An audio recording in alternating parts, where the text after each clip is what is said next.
It looks like stream is live.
Okie dokie, let's see.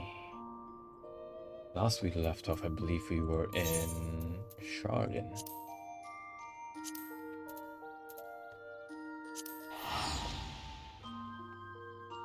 We just had a late night meal in the lodgings at the Annex.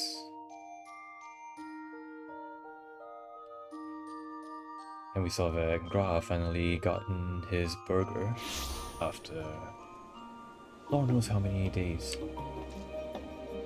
Perhaps even years.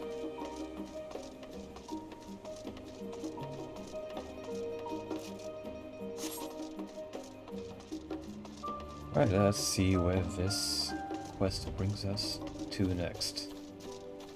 That is a very lovely sight. I'm gonna take a screenshot.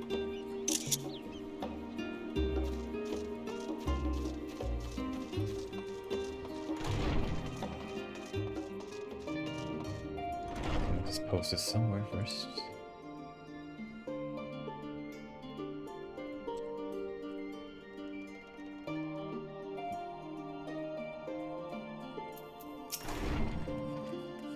Hope you didn't mind us barging into your room for our late night feast.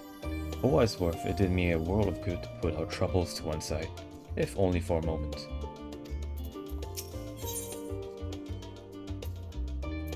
Carl and Gratia were having a pleasant conversation until you barged in. Sound the bell of school's in. Oh, there you are. Feeling refreshed, I hope. I was about to make my way to the studio. As it happens, I wanted to try and speak with the Scholarch Montaigne and thank him for coming to our rescue at Varus. As it turns out, he came here to see us following the hearing, only to find that we'd already departed for Tavner. Knowing him, he was probably hoping to chew the cud with his former students. Since we're still waiting for Stola and Viapus, I thought now the perfect time to pay him a visit. Care to join me? Then settled. The twins will be coming too. Assuming Alphonse can tear himself away from his new toys.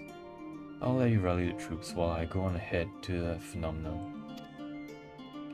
Considering my recent impropriety, perhaps I should avoid showing my face around the studio for a time. That might be for the best. If Viapus should return, tell them we will not be long. We will not be long.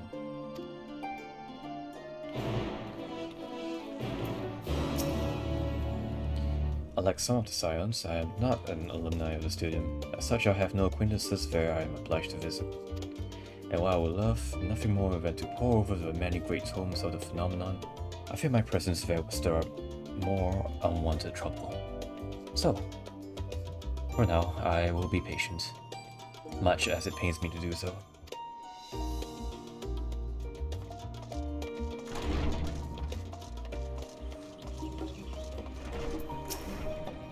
If Father can master these fiendish contraptions, then so can I.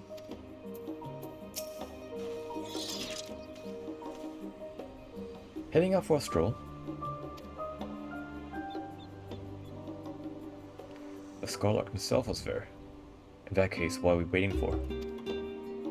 I too am eager to see him. While I somewhat dread the thought of visiting the studium, I dare say our notoriety precedes us. Alphina of all people worrying over his reputation, and at our alma mater, no less, a wonders never cease. You understand soon enough. Off we go.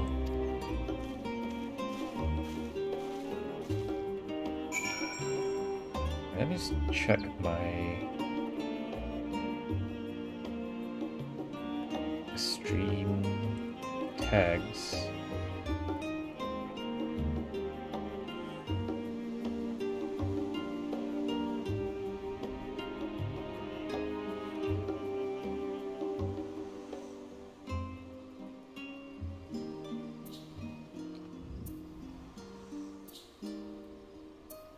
Yep, all good.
Leave a sculpted picture above the entrance. That's Margrafaliak, the scholar, bearer of the Warriors of Knowledge.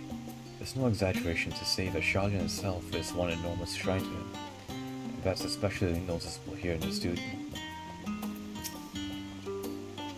It feels like only yesterday that I first walked through these doors.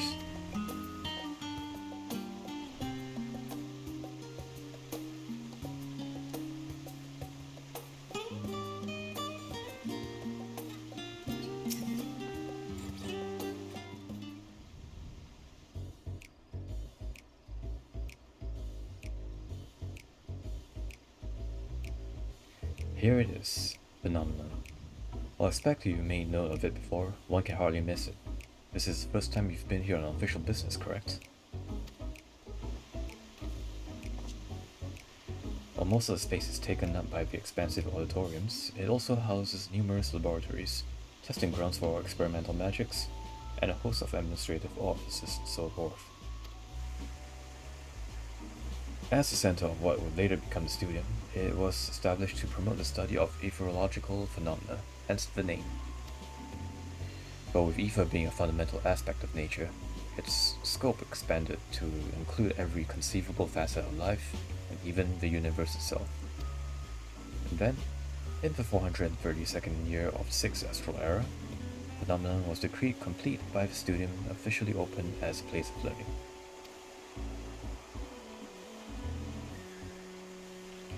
With a long and storied history, it is without question the world's leading authority in etherology, the arcane, the occult, astromancy, and countless other fields, staying proud as Sharlayan's foremost educational institute. I wonder whether if he gave the same speech to everyone who asks about it.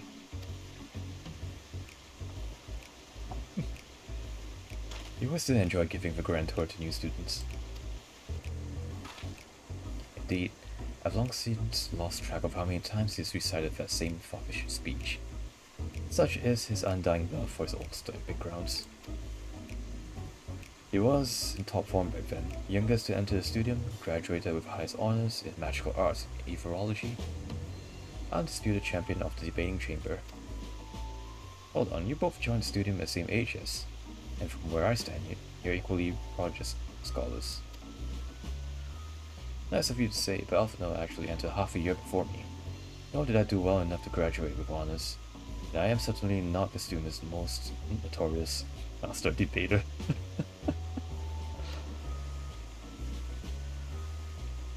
in all respects, have I ever been in his shadow? If nothing else, just remember that this was where the legend of no Levier began. We should expect everyone to be fully aware of our recent escapades. Hopefully we'll be somewhat more welcome here than we were at the last stand. I know better than anyone the admiration of the student body has for Alpha now, and with a bit of luck it might work to our advantage. Well, there's no time like the present. First things first, let's look for Scholar Montaigne. Our faculty tend to frequent the offices, but unfortunately for us, he's fond of wandering wheresoever his whims take him. Let's split up and ask the students if they've seen him.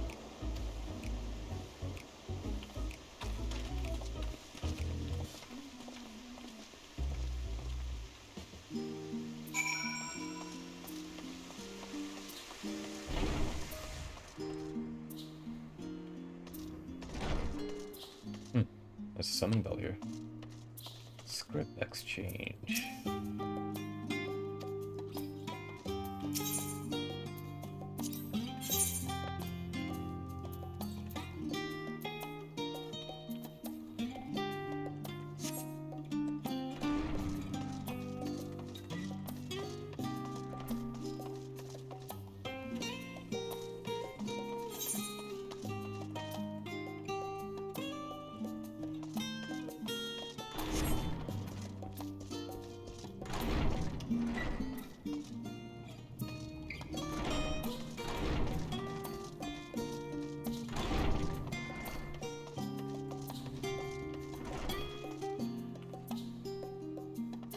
Well, let's talk to everyone else first before talking to the quest NPC.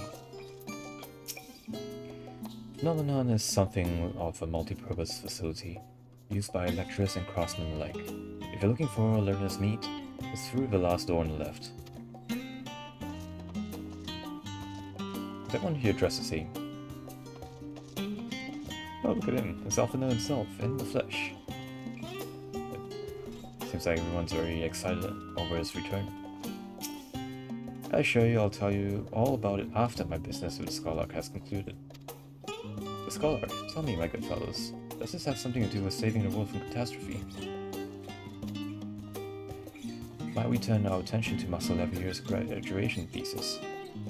I too have my doubts regarding our policy of non-intervention. Is it true that your experiences overseas are the reason you have incurred the ire of the forum? Oh, what I wouldn't give to see you butt heads with those old codgers.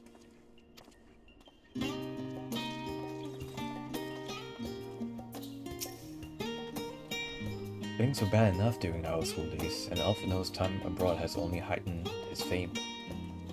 Or should that be infamy? He had his rivals and detractors, of course, though most of them gave that up after his adoring fans set upon them like ravenous dogs. Alphino, on the other hand, never paid them much notice. They were simply beneath him.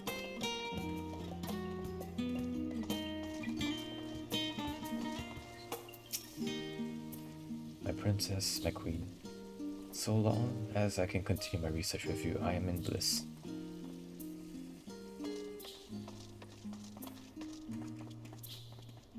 I wonder what that could possibly mean. Let's say, where is Crow? Shall I say? No, she's not.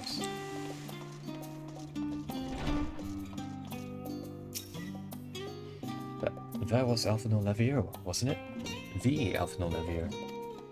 And he's with his sister and Master Baldessian's granddaughter. This can only mean one thing. An event of epoch-shattering proportions is fast approaching. Spread the word. Oh, sorry. You said that you are looking for the Scholar, yes? Knowing him, he could be anywhere. But Miss Aliapo should have a better idea.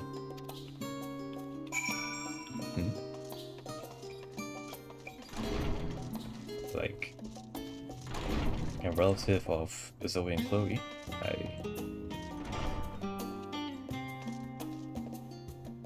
Oh, there's actually a lot of people here. Plaka Tia. How is Precious going to be end of me? Oh, I hope I can find someone who can help soon. Or, oh dear, am I ever going to find a craftsman or a professor?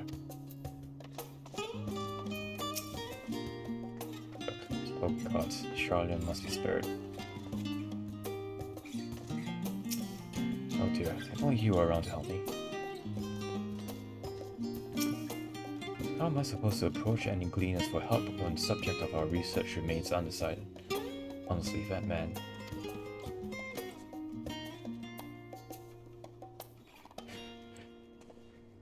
You know, this sprout will be standing right next to the NPC. Looks very threatening in comparison.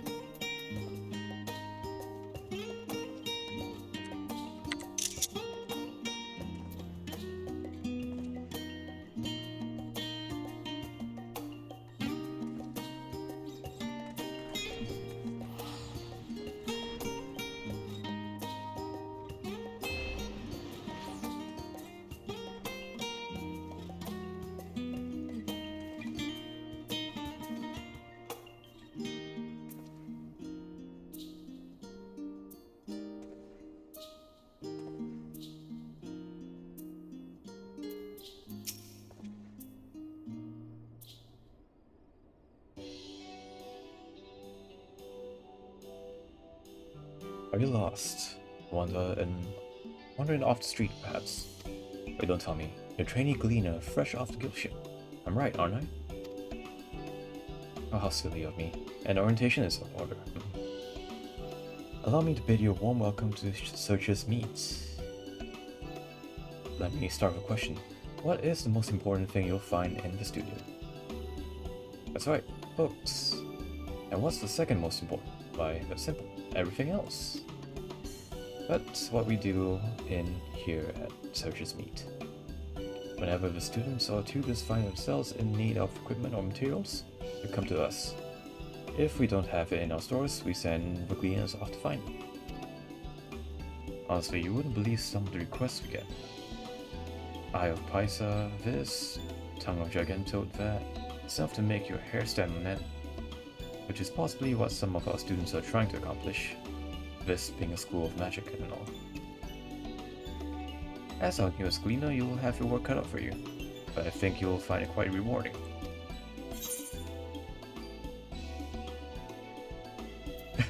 The only thing I'm interested in gleaning is information in Skolok's whereabouts. I've tracked down many miscellaneous knickknacks in my time, but I'm no gleaner.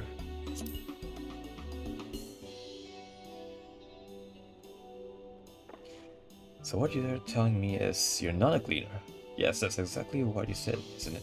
And you're looking for a scholark. I'm afraid we don't have any of those in stock. I can... Oh, you mean him? He was here, but now he's not. I did speak with him shortly before you arrived, though. He said he was on his way to Maker's Meet. Go back the way you came in and you'll see it on the opposite side of the entrance. It's a laboratory of sorts, home to many rare and expensive curios. Not to mention alarmingly frequent accidents. If you lose your way, it is full of blood-curdling screams. In the meantime, in the time it's taken me to tell you all this, Miss Cox has probably already left. Best of luck finding him. I have a feeling you'll need it.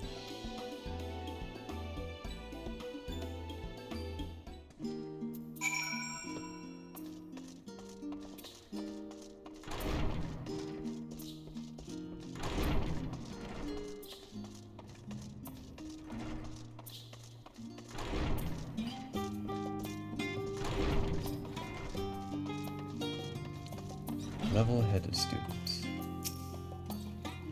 Yes, Skolok was here a short while ago. He offered me advice on my current research project. But we spoke at length. I don't recall him mentioning where he was planning to go next. When we parted ways, he went down the corridor, perhaps to one of the auditoriums.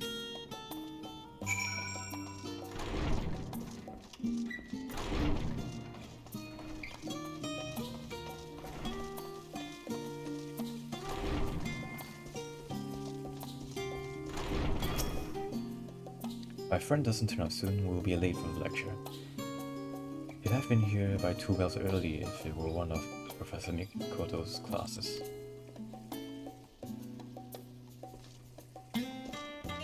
Oh, look at that. How convenient. Scholark, I have business with you.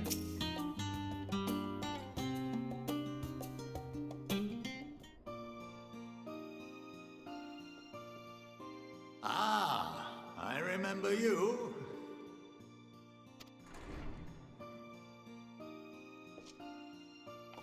I pray we have not caught you at an inopportune moment. We wanted to offer our thanks for your kind words in the forum.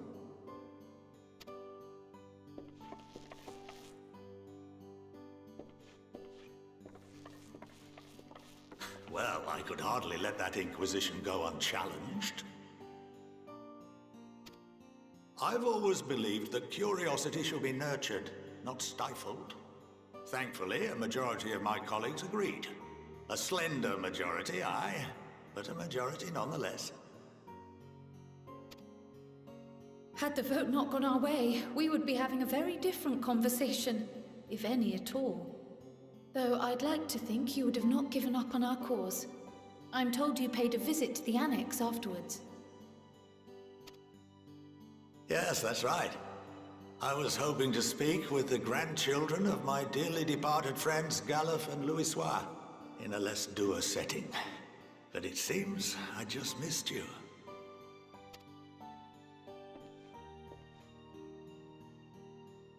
I still can't believe how much you've grown. If only your grandsires could have seen the way you presented yourselves to the Forum. Why, it fair brought a tear to my own eye.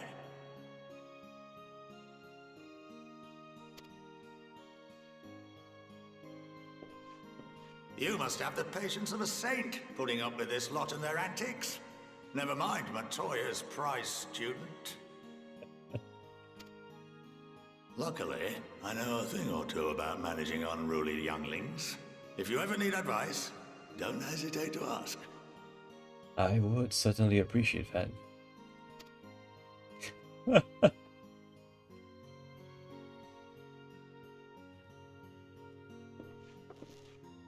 If I may, there is a rather more pressing matter we wish to discuss. What can you tell us of this duty that the Forum must fulfill? Nothing, I'm afraid. Like all humble servants of the Forum, I am sworn to secrecy.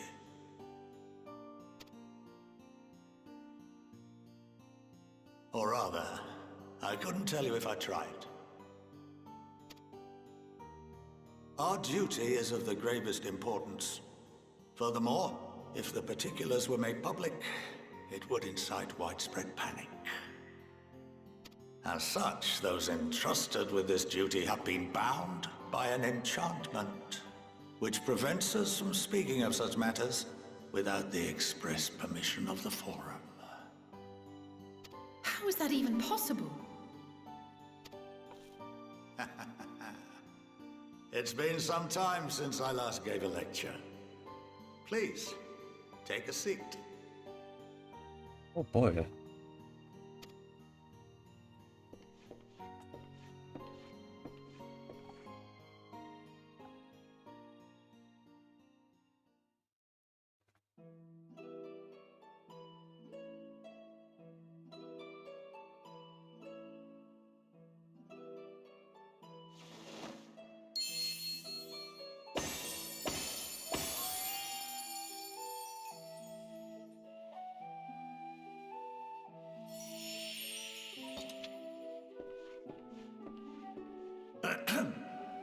We shall begin by reviewing the fundamentals of Etherology.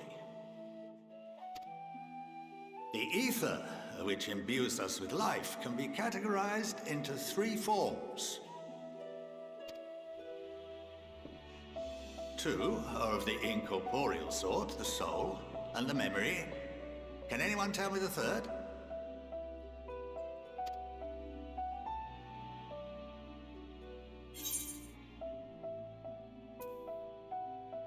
Corporeal ether, which is magic, apparently.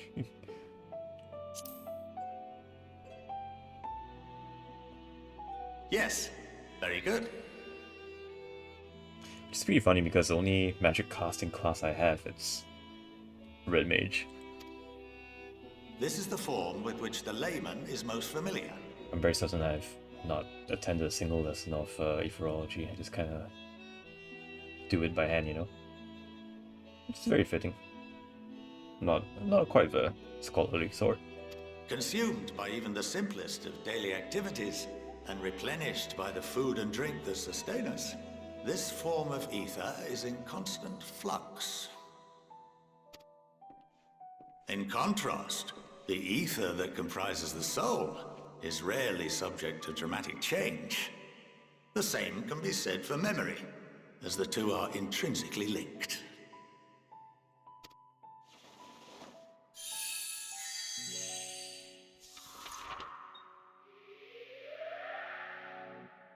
Picture the soul as paper, and memories as words written upon it.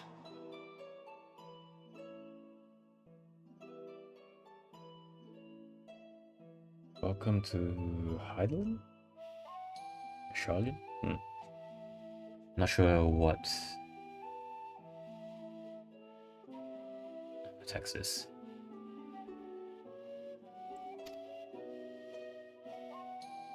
Now, what would happen if that paper was doused with ink? The same type of ether as comprises the memories.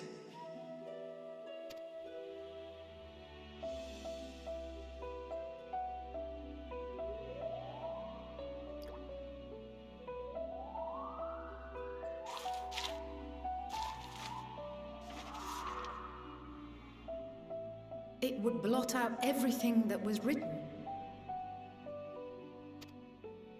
Precisely. We would be unable to recall the memories, and any activities that depend upon them would be hindered as well. In fact, this exact phenomenon was observed on a vast scale not so long ago. And what might that have been? Would that have been Cataclysm? The seventh umbral calamity. The people of Eorzea vividly recall Bahamut breaking free of the Lesser Moon and raining hellfire down upon the realm. But no one could seem to remember the events that followed immediately afterwards. Indeed. To this day, we have yet to determine whether it was an unintended consequence or a deliberate act. The enchantment which binds me and the rest of the Forum is based on a similar principle. And yes, it is a contravention of the Sharlayan prohibition against the practice of memory manipulation. Only when a new member is inducted and told of our great duty are they subjected to the process. A necessary evil. You have my word that it would never be used to manipulate the populace? I should hope not. But can this enchantment be dispelled and your memories restored? If 9/10 of our members give their approval, then the process may be reversed. Then, and only then, would we be able to speak freely to others of our sacred duty. Barring that, we must wait until we return to the ethereal sea.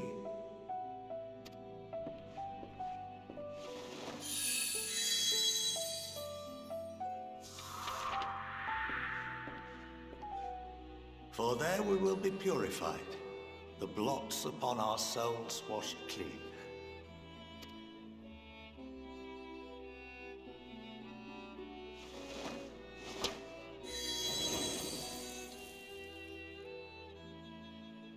And our memories drift apart and dissolve, rather defeating the purpose, I suppose.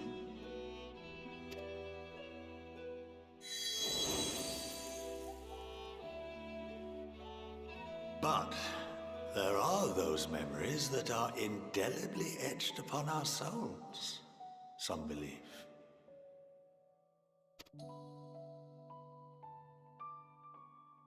What happens after that? we are reduced to pure ether, coalesce with that of others, and create souls anew. Alternative schools of thought assert souls remain whole and return to the corporeal world, reborn into another form. Both theories have their proponents. Personally, I consider each equally probable.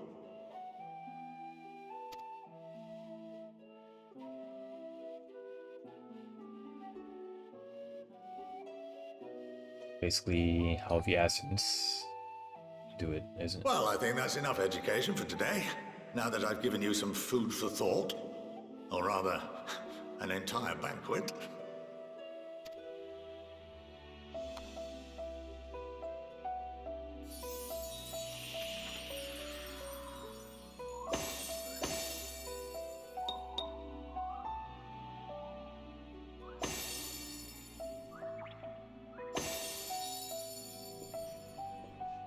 I would remind you that although I'm unable to assist you with certain matters, the resources at my disposal may still be of use to you.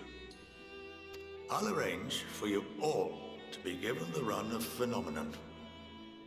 Of course, as associate to our alumni and the students of Baldessian, this privilege is extended to you as well, my friend.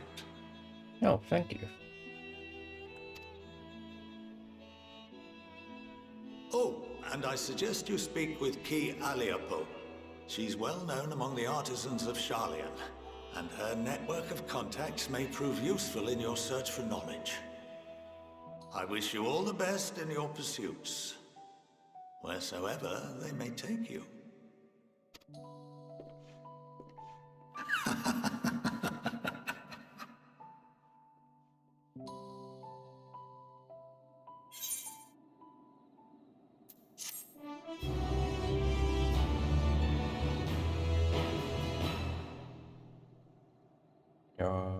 Keep the put your artisanry to good use. Right, well, I should probably switch to Samurai since I don't quite need that EXP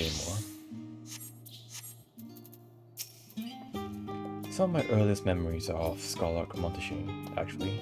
He was a close friend of my grandfather. He'd come for tea and amuse us with his tricks, much like his demonstration with the paper and ink. It's a huge part of why I wanted to enter the studium in the first place. While Scholark Montaigne is best known for his role as head of the studium, he is said to be one of the finest mages Sharlayan has ever produced.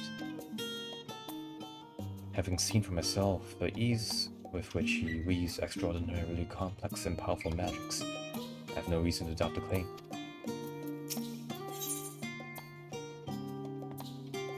Well, is still digesting a rather hefty portion of food for thought. Well, that's given me much to mull over. I feel as though we're one step closer to understanding the Forum's true motives, and the mysteries of life itself for good measure.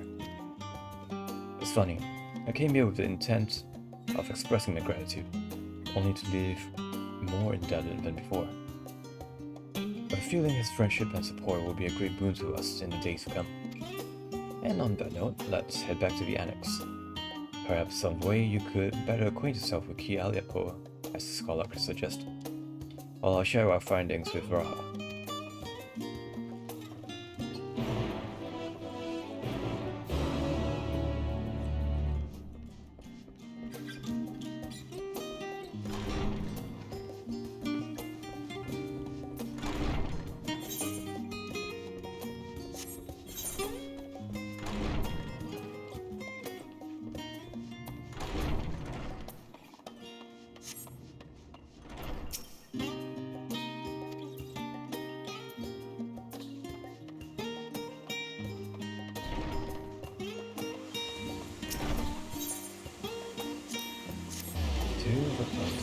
Annex.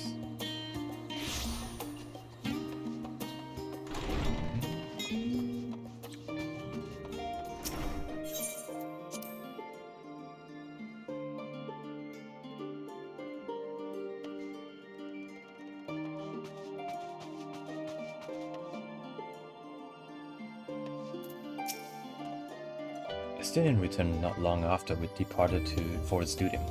Ashamed that he missed the chance to attend our lecture with Skolok. Or perhaps not. Having spent most of the time in Vavner, I've yet to fully grasp the lie of the land here.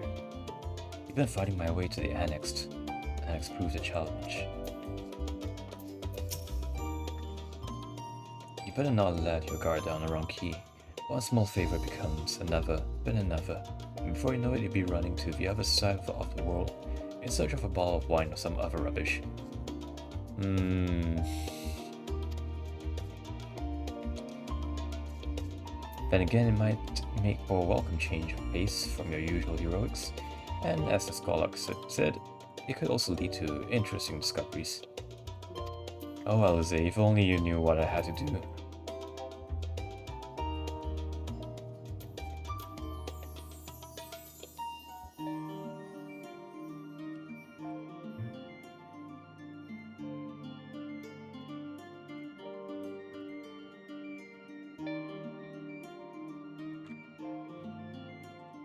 Yo, messages are popping. What's going on?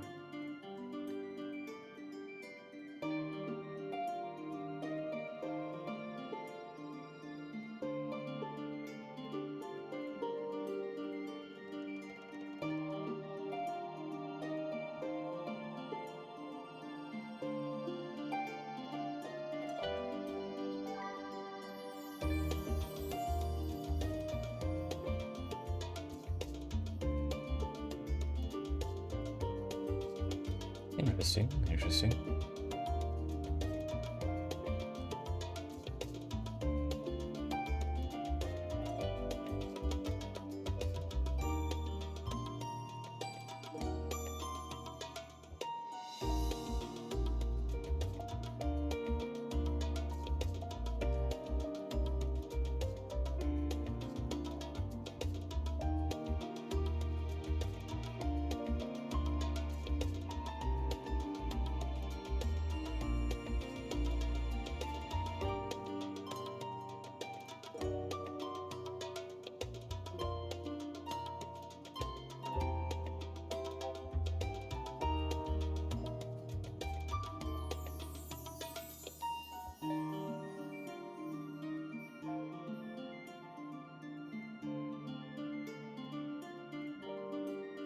It seems that my fellow swordsmen are discussing about armor.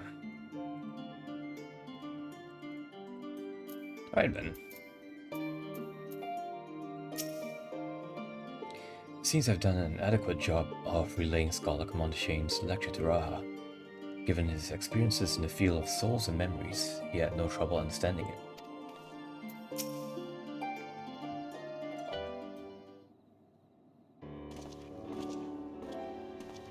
Welcome back. From what I hear, your trip to the studio proved most educational. While you were away, I received a word from our fellow Scions. As expected, the news of the warring skills was met with much joy. Preparations are now underway to bring the leadership of the Grand Company of Eorzea and the Eastern Alliance together to determine a way forward. Our friends have asked that we bring the skills in our possession to Limsa Lominsa. So the time has come for us to go on the offensive. It's too early to say for certain, but that does seem to be the way the winds are blowing. I, for one, can think of no reason to oppose such a plan. But let's see what awaits us in Vilbring. Let's start by getting the skills out of storage. Give me a hand, would you, Estin?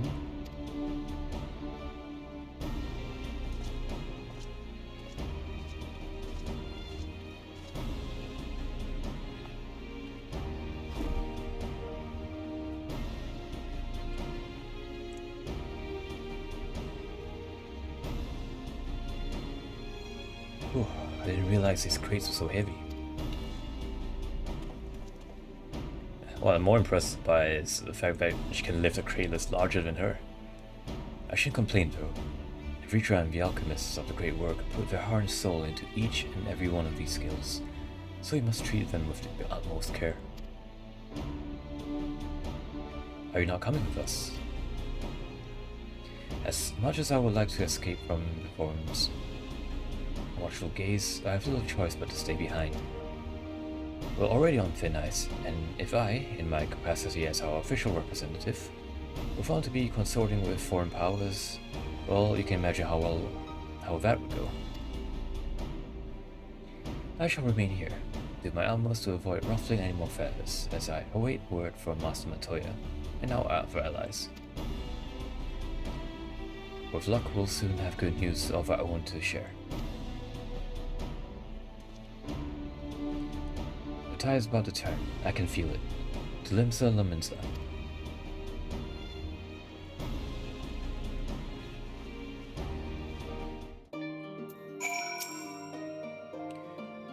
If you learn aught of interest, be sure to let me know. In the meantime, I will do what I can to aid our cause, but I fear that will be precious little given the circumstances.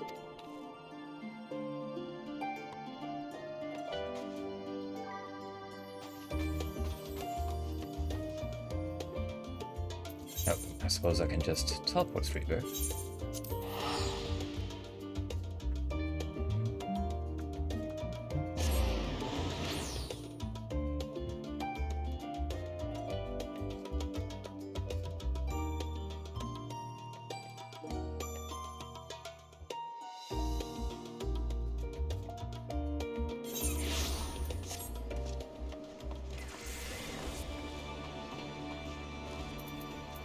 Where exactly is the command room? Right, I suppose I'll take the lift.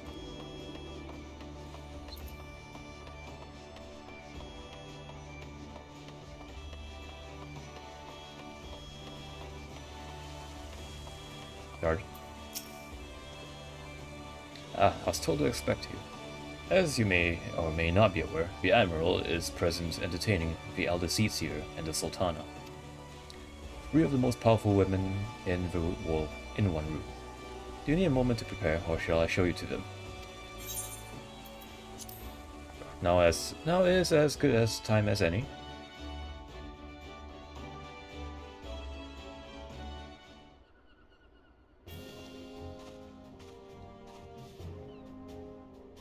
My apologies for calling you away from Charlotte at such short notice. On the contrary, we are honored and grateful, and pleasantly surprised to be joined by such esteemed company. 'Twas only right that this decision will be conducted in person.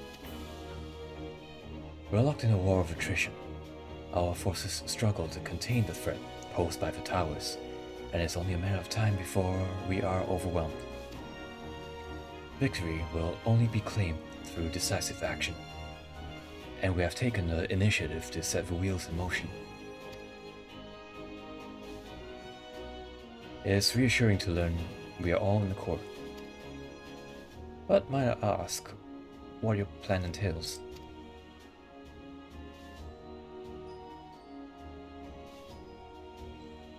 It hinges entirely on the warring skills and our ability to utilize their potential to the fullest.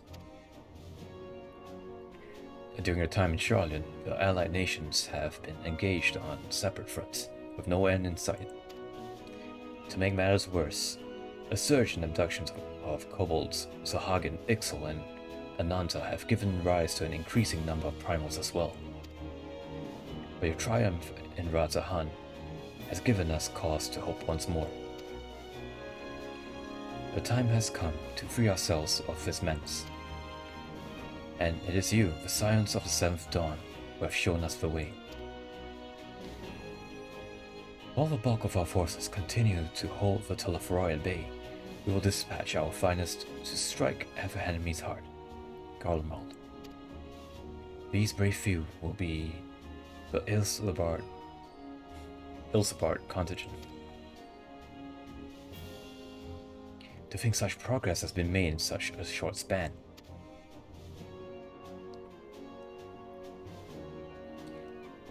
Its objectives are twofold. The first is to provide aid to the people of Garlemald. As previously reported, countless Imperial soldiers and civilians have been tempered, robbed of their free will. They serve the Teleforoi's every whim without question. They too are victims, It is our duty to deliver them from their suffering, not for strategic or political gain, but because it is the right thing to do so. I do not ask that we set aside the decades of conflict and conquest, that we simply choose to forgive and forget. I ask that in choosing to remember, we do not also forsake our compassion and morality, for without that, there can be no reconciliation, only death without end. Aye, on that we can all agree. Our second objective is the colossal tower that Thancred Iriange observed in the capital. Though its purpose remains unclear, there's reason to believe the small spires are merely a precursor of what yet to come. Oh, what's going on? Hey Tricon, thank you for the host. I really appreciate it. And I do hope that you are having a good day so far. Hello.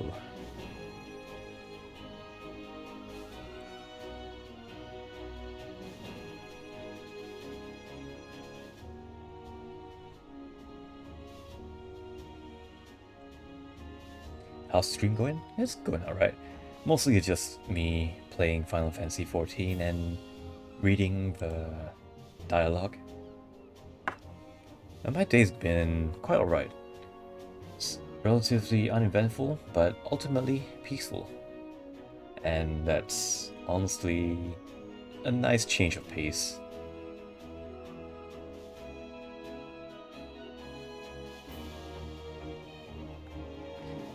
Let's see.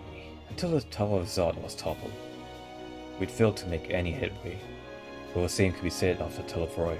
We're certainly in no rush to press further into our lands.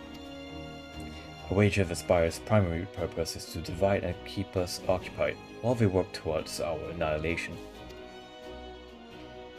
This will appear to be substantiated by Stoller's analysis of the Tower's influences on ethereal currents.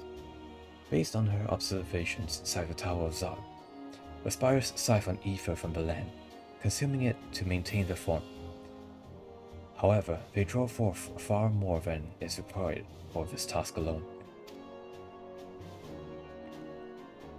The excess of ether remains unaccounted for, but we can be sure it is not being harnessed for our benefit. It would not surprise me in the least if it was being redirected to the largest spire in the capital. There's a logic in that. Regardless, once we have uncovered the truth, we'll bring the schemes crashing down, along with their infernal towers.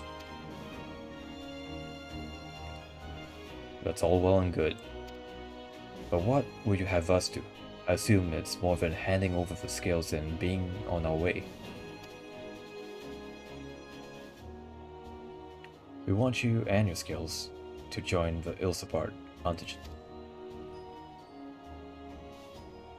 Consider it an official request from both the Grand Company of Eorzea and the Eastern Alliance. Do you accept? Perhaps you should be the one to answer that.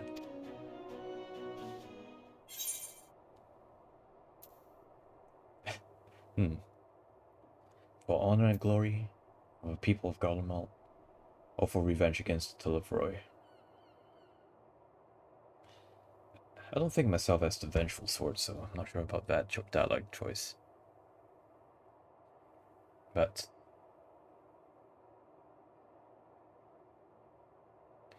as someone once mentioned, it's for those that we have lost and for those who we can yet save.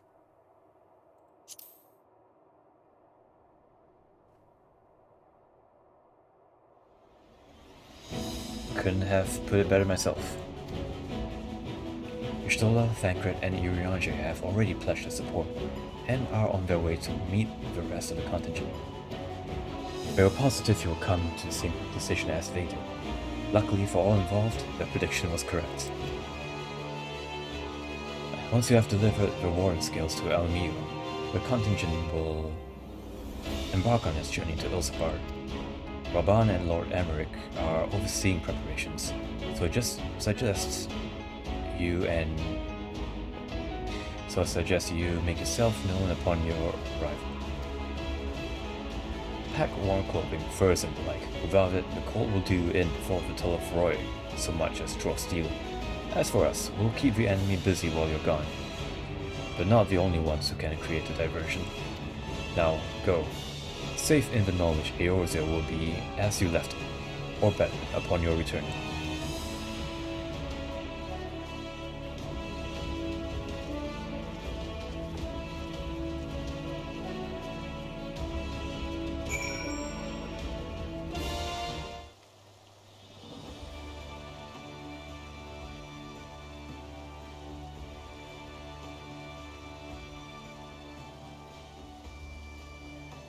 Speak with Robban in the Almegan Quarter. Yes, this would be the territory adjoining to Ilsebar and Garlemald proper.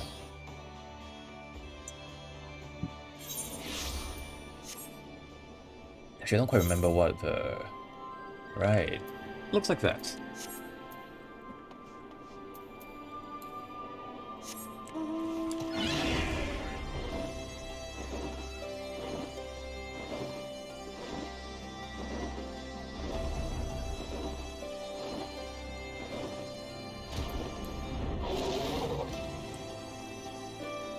A lot of us are here already. I must quiz Thancred and Urianger on the conditions we can expect in Garlemald. I know it's cold, but how cold? I'll need to keep my ears covered? Will I need to keep my ears covered?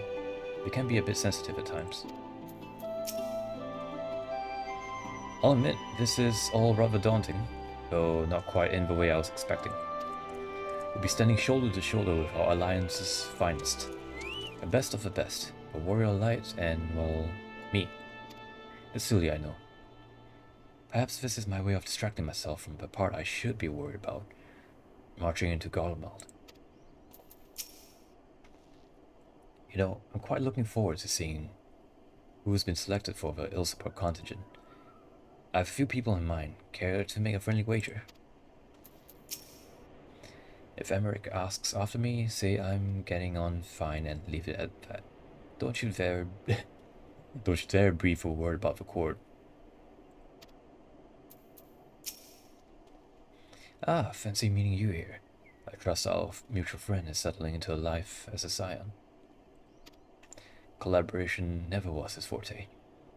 The moment the fighting ended, off he'd go, like a gilded cat swept up in a strong breeze.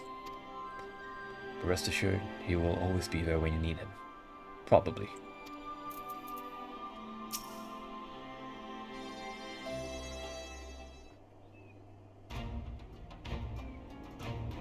Ah, the Wanderer's return. You've been busy bringing down the tower and producing keys to destroying the rest of them. You should be proud. Those warring skills of yours are what made this whole venture possible. Will you and Lord Emmerich be leading the contingent? Regrettably, no. Our role is to organize the various delegations into a cohesive unit. Once we have seen you all off, it's back to our respective posts. We dare not neglect our duties for too long, lest our defensive efforts fall into disarray. And just between us, there was a fair amount of opposition to the formation of the Ilsebar contingent. The very suggestion that we send out some of our finest troops behind enemy lines to render aid unto Garleans has made me rather unpopular in certain quarters. Can't please them all. Sadly not. Though I do my best. Truth be told, I'd much rather be at your side, charging to the fray. Alas, I've battles of my own to fight, where words may serve me better than any blade. I hate to say it, but Lord Emmerich's struggles mirror my own. For the time being, the best we can offer you is peace of mind from knowing Eorzea is in safe hands. As you fight the good fight in Ilsebar, I and the other commanders will do what we can to convince the naysayers that our cause is just. Thank you, both of you. We meet again.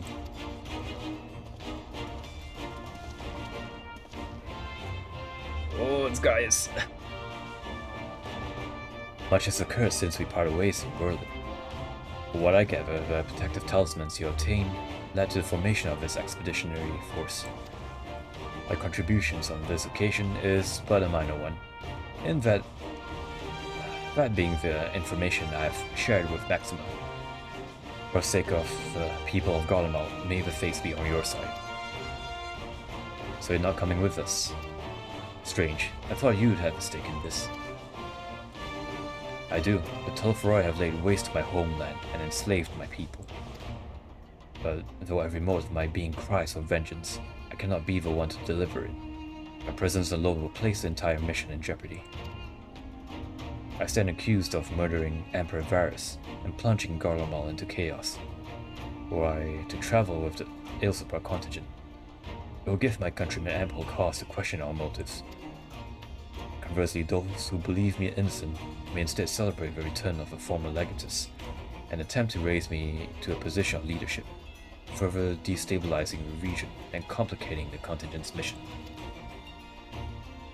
Whether I am branded a villain or hailed a hero, I will only hinder your efforts.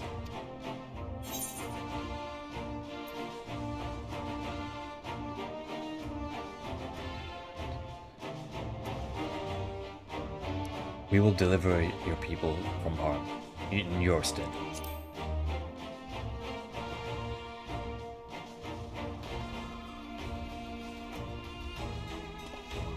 For what it's worth, you have my gratitude. You and your comrades have strength and courage to deliver my countrymen. I am certain of it. In light of Gaius' rather unique circumstances, I instead will assume the role of your guide. While I may have defected for political reasons, my love for Garlemald endures. I would stop at nothing to protect her and her people. All said, might I ask you to escort our friends inside?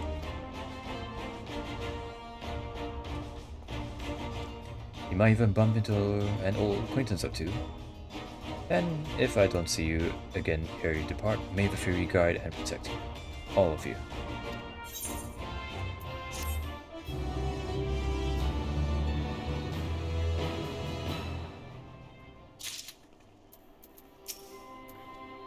Once we've seen the contingent on its way, I will return to my duties here in Alamigo. As many of our most capable will be traveling with you to Garlemald, we who remain will have to fight that much harder to make up the difference. But let no man say I do not welcome the challenge. Aye, this old bull isn't ready to hang up his horns yet. I neglected to mention earlier that we received a report from our troops that may be of interest to you. While engaged with a lunar primal, a great worm swooped down from the skies above and came to their aid. This worm, as described, was a spitting image of Tiamat. It would seem she too continues to wage war against the Telferoi. Like Gaius, I too stand accused of Varus' murder, though I am rather less recognizable on sight. Still, it's something to bear in mind once we reach Garlemald. So that's Gaius Belsar. For horrors he must have sinned. Many of his own making, I do not doubt. With the knowledge that our allies will hold the line in our absence, we may devote our attention to the Ilsebardian front. I suppose it's easy for some people to forget that there are civilians in Garlemald, too, when the only Imperials they've known are soldiers. Regardless of how many countrymen receive you, the cold will not treat you kindly. Underestimate it at your peril.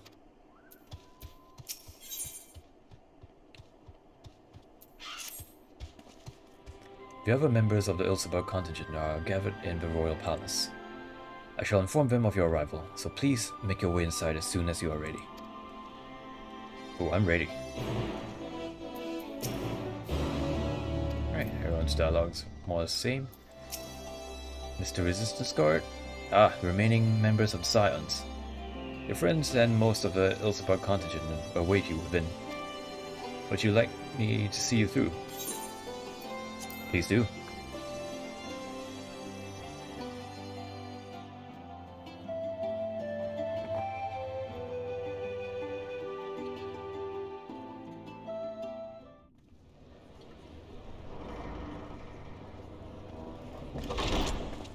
By the 12.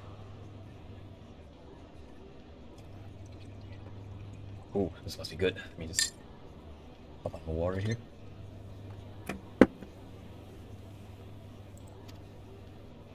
Oh boy, that is a lot of people.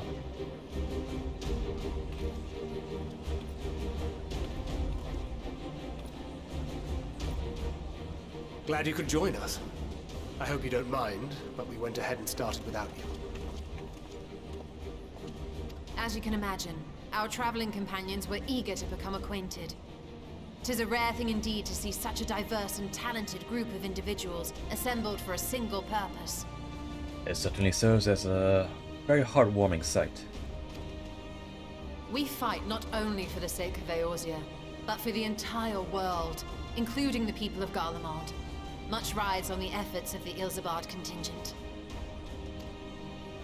Indeed, which is why I am glad to find myself in the company of many trusted comrades, yourselves included. Oh, Lucia. Haven't seen her in a while.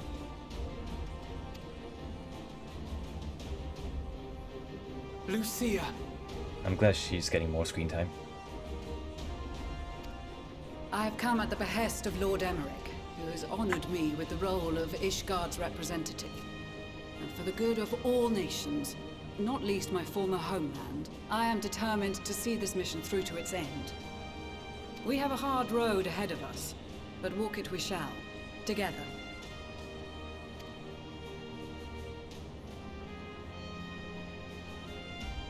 We too welcome this opportunity to work together once more. I have faith that, if there is a way to resolve this conflict, we will find it.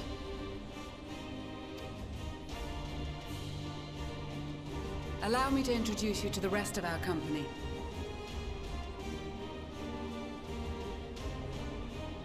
Before we do that, however, I just have to say one thing. I just really love this sort of IA design. It's fantastic.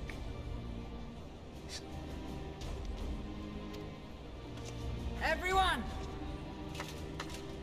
If I may have your attention.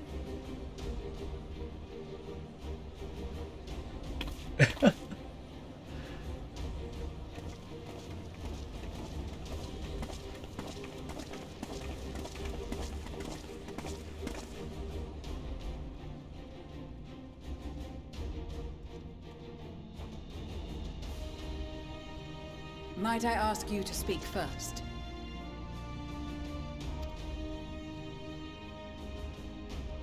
If I must. I am Arun Senna, spokesman for the Gridanian delegation, here on behalf of my esteemed sister, the Elder Seedseer. We shall provide support and protection to those in need during our time in Garlemald. To that end, I am joined by healers selected by the Conjurers Guild, with the Order of the Twin Adder's Finest serving as our escort.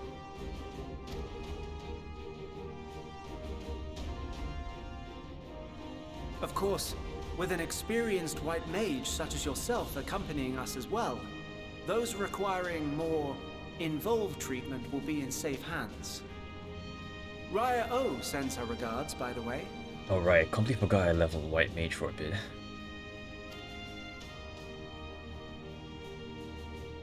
Suppose I'd better say my piece. Oh, it's a card. It nearly got your head blown off last time.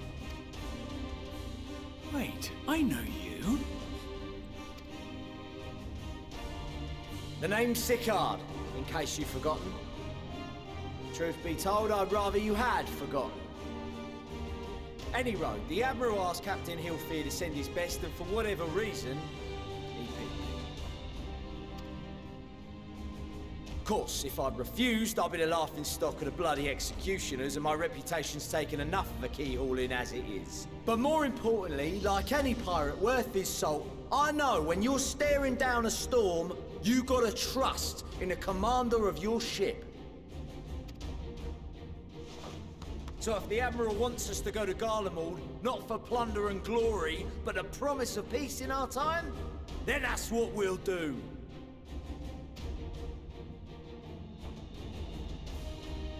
Since we all know how much the Empire loves its steel, we thought we'd bring along a few smiths, to make the most of it. Give them a pile of scrap and they'll cobble together anything you fancy. Of course, just like the Gridanians, we got fighters of our own. We might have come with a more constructive purpose in mind, but we're more than capable of cracking skulls, believe you me. Well, you're certainly raring to go. But then again, so are we. The most dependable warriors of Uldar and Alamigo have assembled at the Sultana and General Aldin's behest.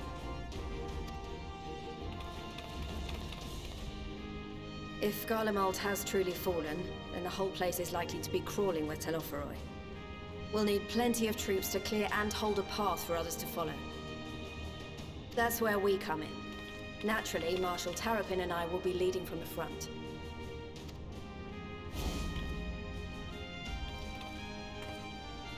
It's been some time since I last saw you in your element on the battlefield. Indeed, it kind of feels like the entire second half of Stormblood and the entirety of like Shadowbringers Elise was just not there. Then again, she was never a Scion to begin with. From what I've heard, you've become pretty fearsome yourself. Master Matoya, the avatar of destruction.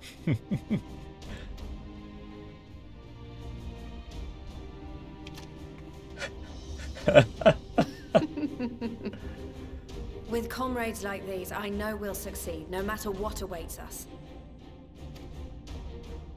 And then we might finally get a chance to enjoy a good long rest. But until then, let's give it our all.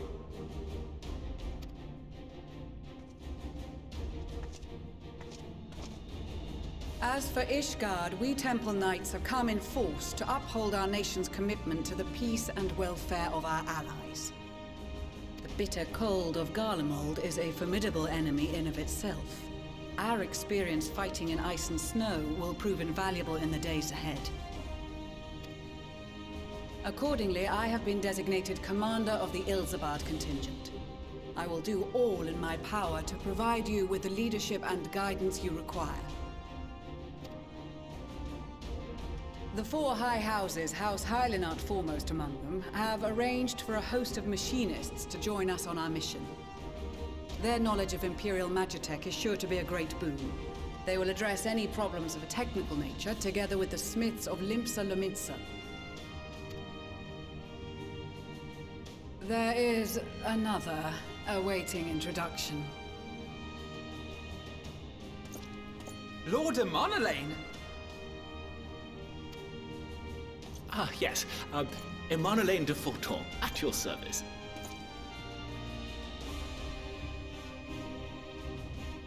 Oh man, and that's a face I haven't seen in a long while. Though, lest there be any misunderstanding, I should stress that I've not become a fearsome warrior while you were away. Rather, far from it, actually. My brother, in his infinite wisdom, decided this would be an excellent chance to make something of myself. Oh, and fight for world peace and all that. But, should the opportunity arise for a spot of ballroom dancing, I will be your twinkle-toed gentleman of light.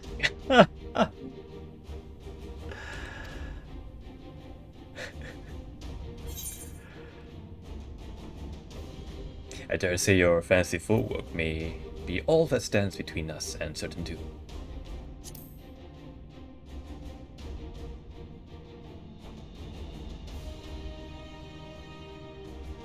Huzzah!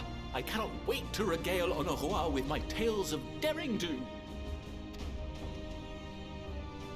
I believe that concludes introductions for the Grand Company of Eorzea. Our allies from the Eastern Alliance were due to arrive some time ago, but it would appear they have been delayed. Would that be the shinobi of Doma? Actually, they've been tasked with relaying messages back and forth between the various Eastern nations. According to Lord Hien, however, an equally capable company of warriors has been sent in their stead. Oh, I know who they might be. Out of my way, you preening fool!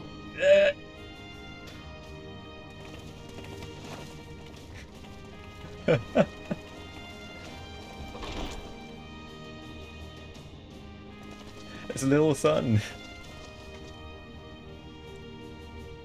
Forgive us for coming late. We are the delegates of the Eastern Alliance. Cyrena, and you've brought company.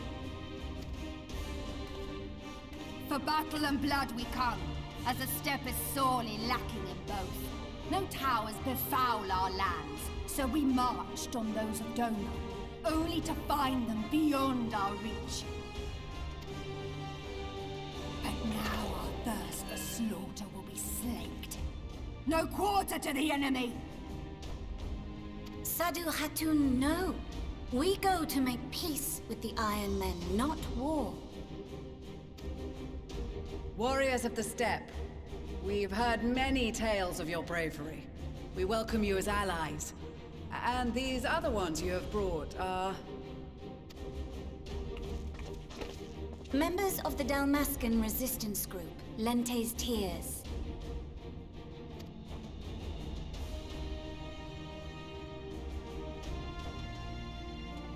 And the Bosnian resistance.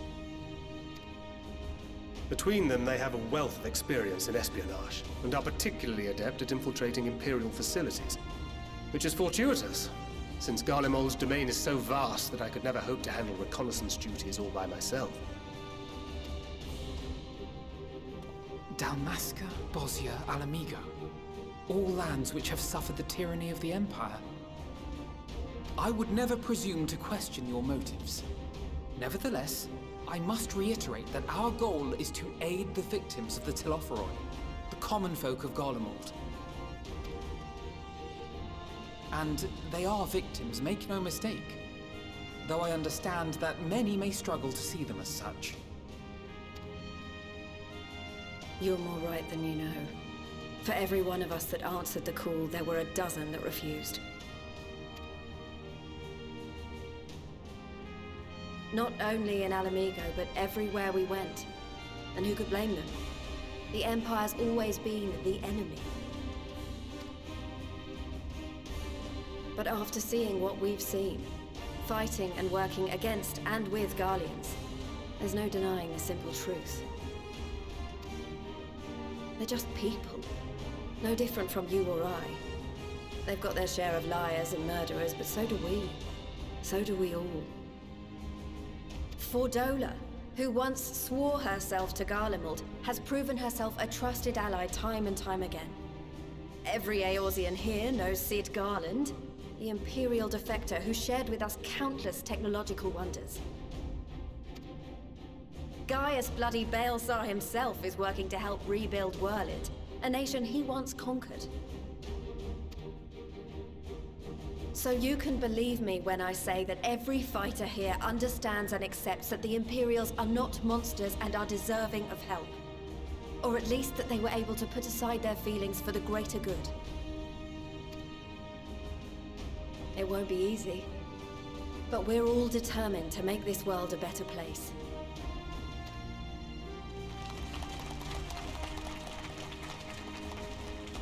What lingering concerns I may have had were clearly unwarranted. I agree with everything you said wholeheartedly.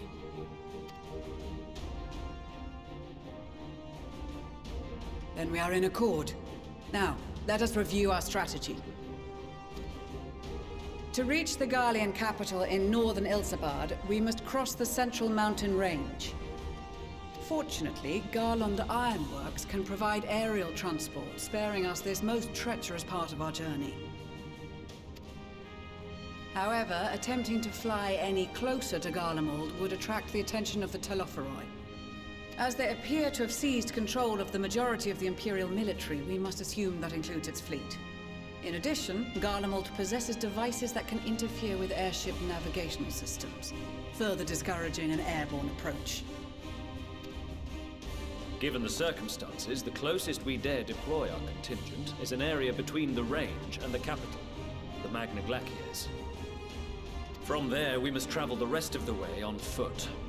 We will also need to bring the airships with us to ensure we can withdraw with haste. Although much of the terrain will be blanketed in snow, we should be able to make use of local roads and shipping facilities. The vast ice field will afford us an unobstructed view of the surrounding area. On the other hand, it will also allow others to easily spot us. So it is imperative that we only make camp in positions where we can easily defend ourselves. And the airships, which must be kept safe at all costs. We cannot account for every possibility, so we must be prepared to think on our feet. We will be tested. Sorely tested, I expect. But for our homes and for our people, and a people not our own but in need, we will succeed. Spare no effort in your preparations. Once we depart, there is no turning back.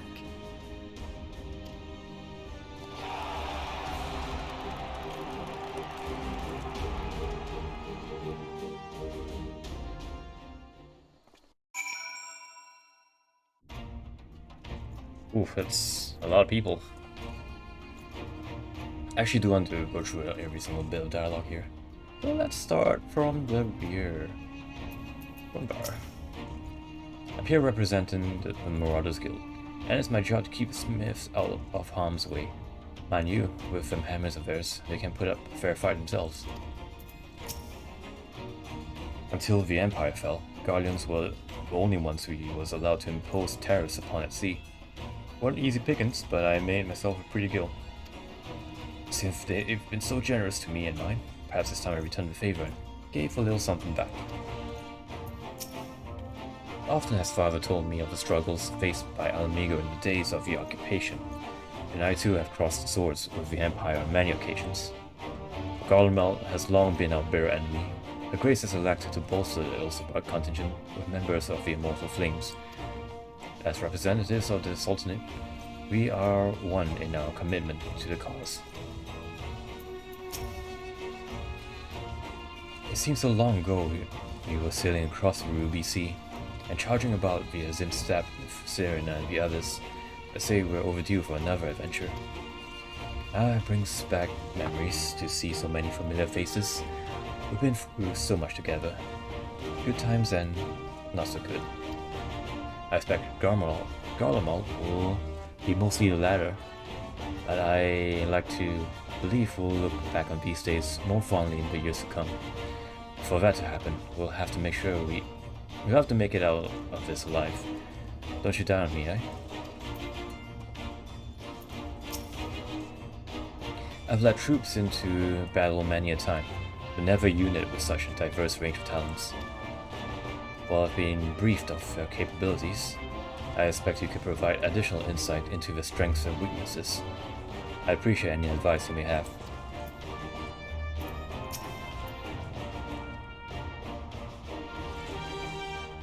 I cast my lot with the Popularis to bridge the divide between Garlemald and her territories, that all may be united in a common cause.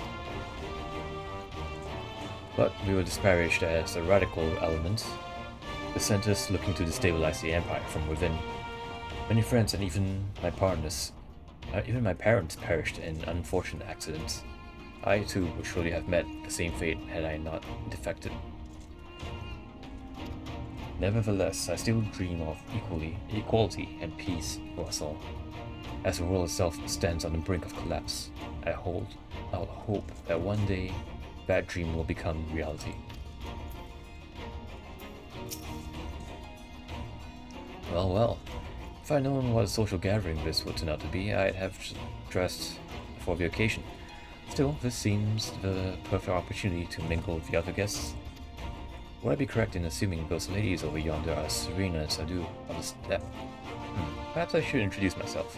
Well, I think I don't much like the look of that fellow with the enormous axe. Well, you would be right. He's kind of an asshole. Hey, Boldhammer. Welcome.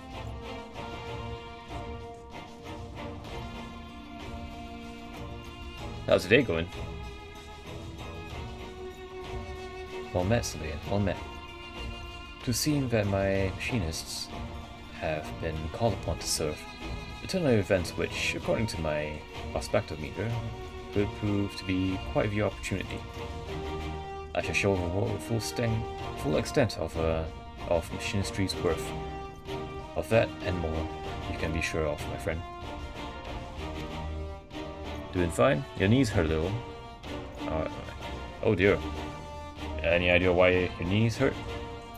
I'm doing fine myself. It's a nice peaceful day today. Well, it's nighttime now, but I've had a nice, relaxing day. Let me have a look at you. A touch nervous to enter the battlefield, perhaps. Well, I shall be out there alongside you as a temple knight, serving with your fine band. If I may not look it, I was the Azure Dragoon once upon a time, but you can be sure I will give all that I have in the coming fights. I certainly won't be shown up by you or Estinian. Stretch it too much? Oh, in that case, please do take it easy. I've close ties with the scouts of the Eastern Alliance and the various resistance groups, and they've been an absolute joy to work with. Blessed are we to have made countless steadfast allies over our journey's course. Indeed, we are joined today by many new acquaintances who, in time, shall we come to call our comrades, and mayhap friends. I was half expecting to find the man who taught me red magic amongst our number, but he's nowhere to be seen. I suppose he'd had his share of unpleasant experiences with the Empire, but so have we all. Perhaps there's some other reason. In any case, I have a feeling I'll see him once again once this is all over. I'm sure he'll be pleasantly surprised by how much my swordplay has improved since we last met.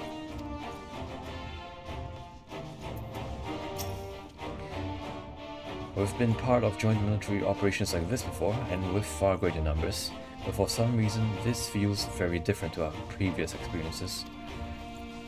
Despite having shared little more than introductions, there is already a palpable sense of camaraderie.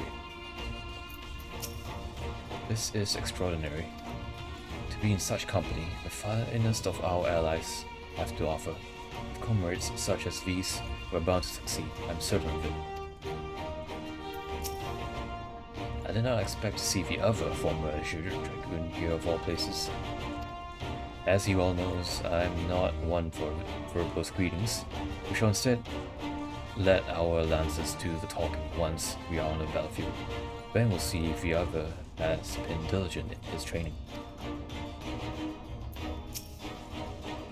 With so many people from so many places, I'm rather out of my element. Regardless, I am a seer, and will endeavor to acquit myself accordingly.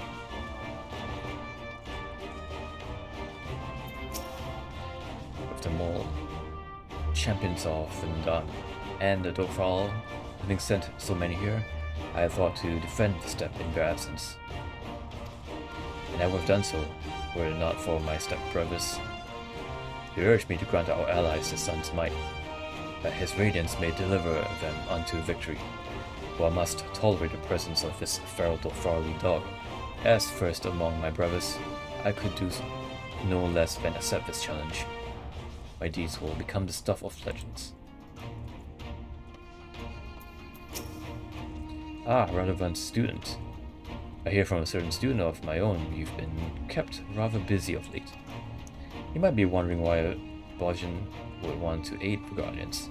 It's simple, I'm a gunbreaker, and my duty is to defend. The way I see it, the civilians in the capital are in need of protection, so that's what I'll do. Gonna play some Vermintide? Alright, you have fun. And best of luck in your battles. I care not for the Iron Men or their troubles. It is the destiny of the weak to die in ignominy.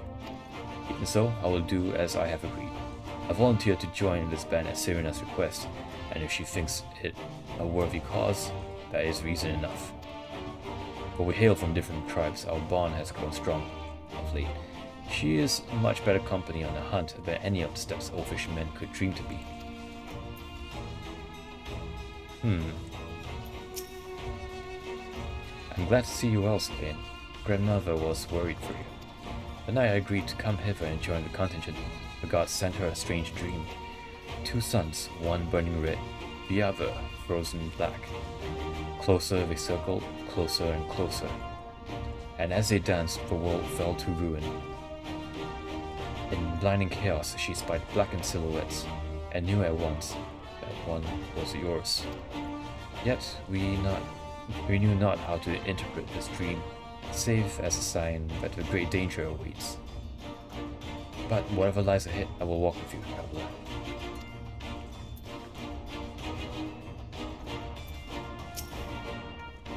Besides the delegates assembled here, Vilmalja and several other tribes offered to send troops of their own. Unfortunately, due to their physiology, many will struggle simply to survive the harsh climates of Ilsbard. They will also likely prove tempting targets for abduction by the Televoroi.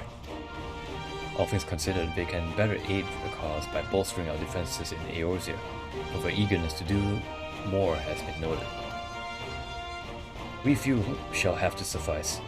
Ere we embark, we must distribute rewarding skills to our comrades. Care to do the honors?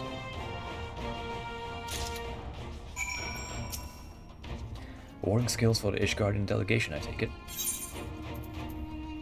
These enchanted talismans, or should that be talisman? Talisman. Would probably require considerably less time and effort to produce if the alchemists of the great work were not so preoccupied with making them look pretty.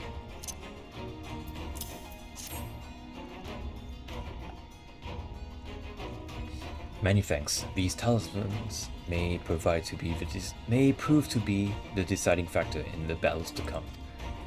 I found myself conflicted by this foray into Garlemald, sent by the Empire to infiltrate Ishgard, only to throw in my lot with those whose secrets I was supposed to be stealing.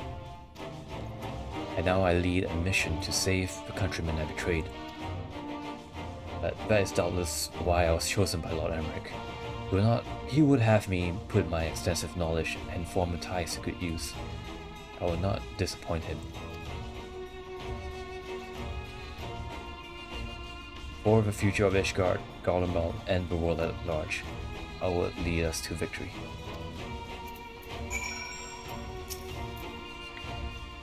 A better set of warring skills, I spy.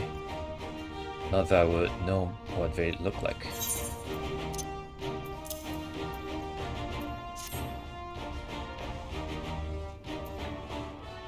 Wow, look at these. Even a layman like me can tell they're bursting with ether. All the better to fend off the tempering waves? Is that the right term? Anyway, these will give us one less thing to worry about, which just leaves the other mountain of whatever else is waiting for us in Garlemald. Only one way to find out, eh? And nervous or not, I'd march through all 7 hells if it gave me a chance to put Xenos back in the grave where he belongs. I hear you've got something for us.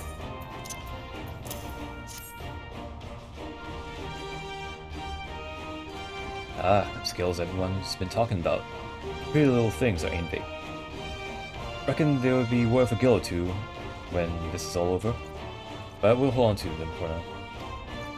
And one more thing. I know what you're all thinking. Why didn't they send Einzar instead? Bugger if I know. All the Admiral and Captain Hilfier told me was that they needed someone to safeguard the future. And here I am. Can't say they haven't got a sense of humor. Of course, some of you might be wondering what good a pirate is on dry land, in the middle of the solid snow of all places. Well, me and my crew will do whatever needs doing, so let's set sail, or however the saying goes in airships. Yes?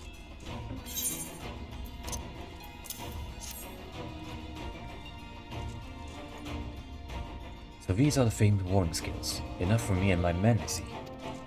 Under normal circumstances, I would not be allowed to travel outside the Tall's Wood. The Elder Seedseer, however, has granted me special permission. She has bid me lend my magics to the people of Garlemald while learning all I can of their ways. In doing so, I'll come closer to understanding myself and my place in the world. Or so she says. I say it's past time our allies benefited from the power at the Seedseer's disposal. Some bemoan that we hide our light under a bushel, and I intend to address that criticism.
Right.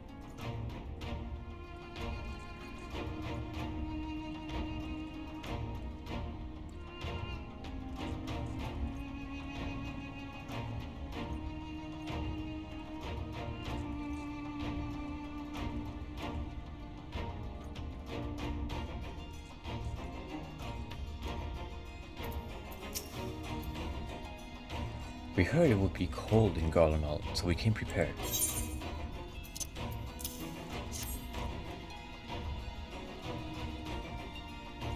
Oh, the talismans. We have to keep these close at all times, yes? I'll see that no one misplaces Varus. Ah, and before I forget, I have a message from Hien. In distant lands, in times of strife, together stand, together fight. In darkness shines a light of light. I hope I have done his words justice. Doma, like much of Ulthar, has been plagued by the towers. Yet while he could not be here, he wished to express his shared conviction. Hien and Yugiri labor without rest to unite the people, and with their aid will we keep the enemy at bay. And we of the Steppe and the Eastern Alliance will repay their efforts by ending this war.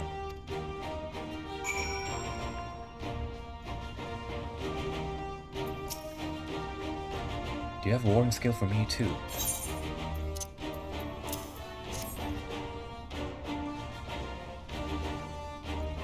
Thank you for this, and for going to such incredible lengths for the sake of my people. Though I have little to offer in return, I will impart some advice, if I may. You have been told by many to wear the coal of Ilsabar, and I cannot stress enough that this is no token warning. I will be distributing specially made warming tinctures, courtesy of the Alchemist's Guild, but understand that they are no substitute for proper protection. I leave the provisioning of said protection to your discretion. Now, let us proceed to the Alamegan Court. While you make your final preparations, I will have the pilots ready at the airships.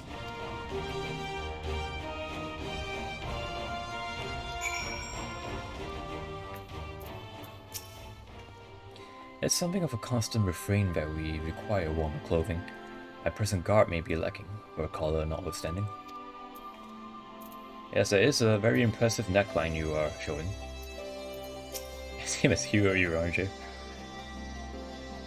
Concoctions to fortify the flesh against wind and cold are commonly sold in the Uldan markets, though they are of dubious provenance and efficacy.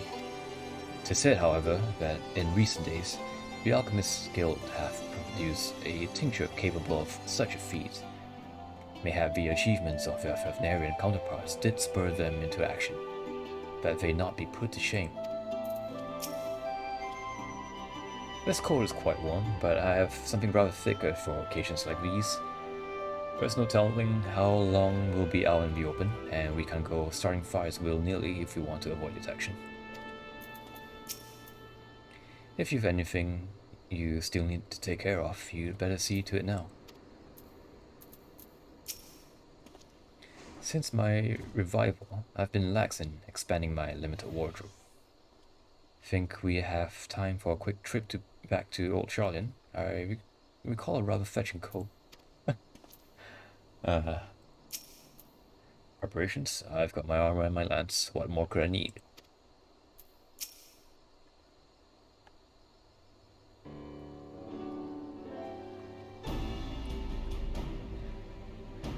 This is our last chance to make ready before we set forth. You needn't worry about Urianger and I. We still have what we wore in Garlemald before. Estinian claims to be quite warm and toasty beneath his armor, and since he spent a fair bit of time up north recently as well, I have no reason to doubt his words. Most of the others will be borrowing Grand Company stock. The rest, a few could do otherwise, I suppose, provided you're not overly concerned with style. Not to put too fine a point on it, but I wouldn't be seen dead in one of those ridiculous overcoats. If only I had some time finding something to my liking. Hark! Is that the cry of silence in need of a tailor I hear?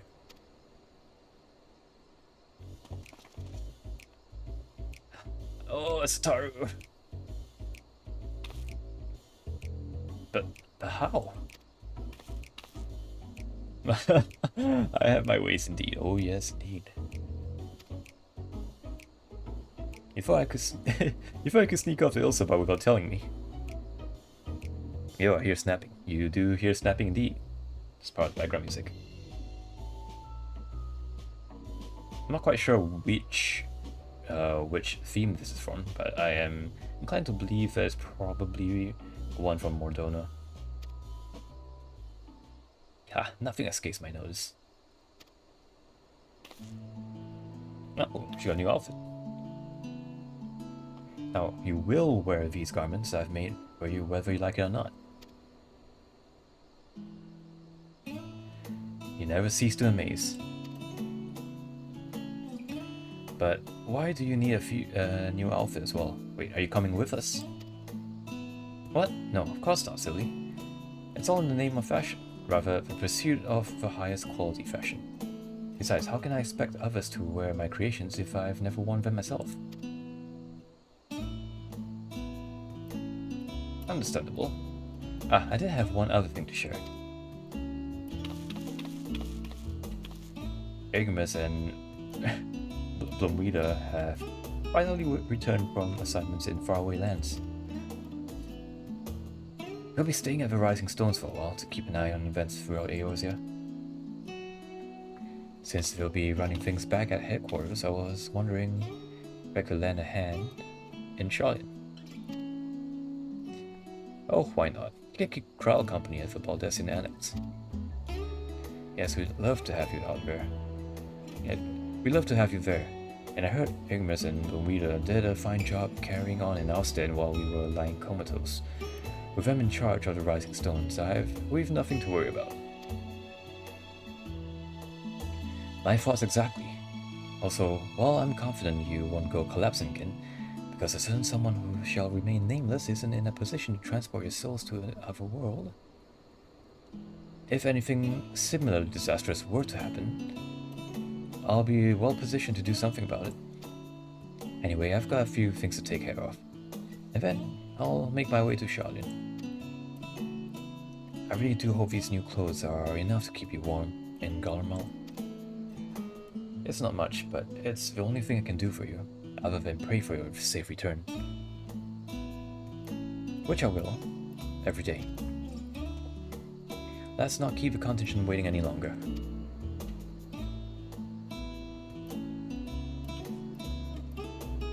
Here are your winter woolies, handcrafted by yours truly. North Sea codes.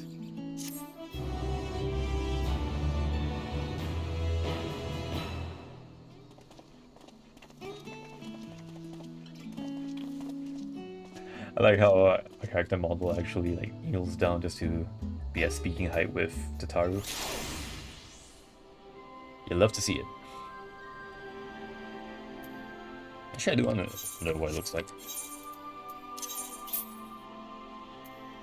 Oh, my armor is full. Probably have to sort that out later.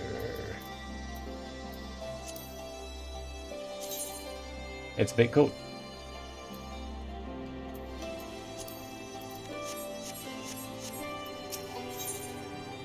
Rusty reception.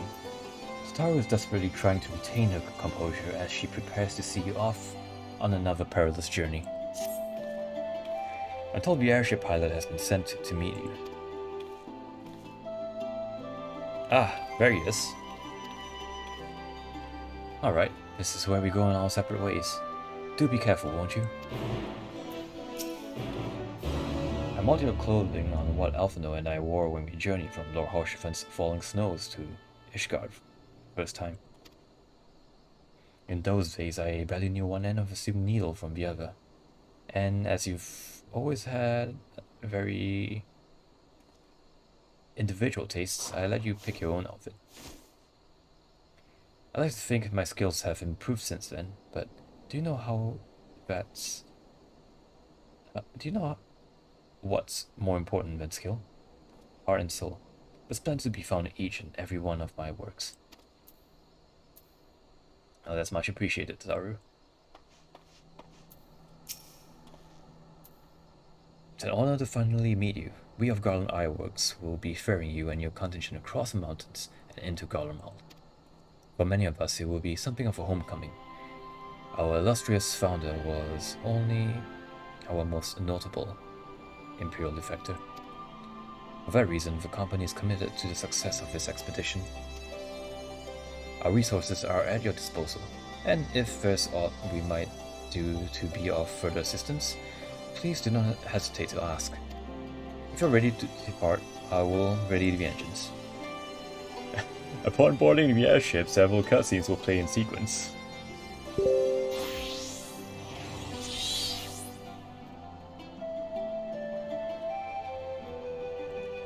Right, well... Right then. In addition, you will be required to participate in battle. Oh no, your progress will be saved at certain points. In the event that you are defeated, you will be able to try again from the most recent of these. Alright, let's go!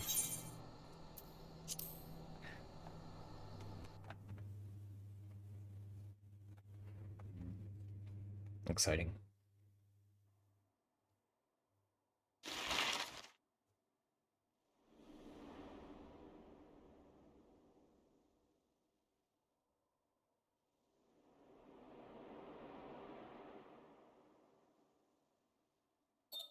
Ilsabard, divided in twain by a vast mountain range. Those who would traverse its jagged peaks face peril at every step. But why go by foot when one can simply fly?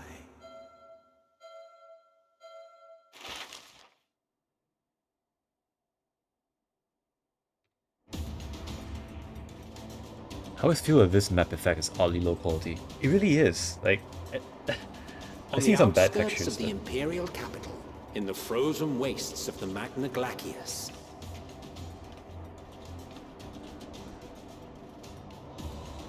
The winds howl in icy protest, as if to warn against further trespass.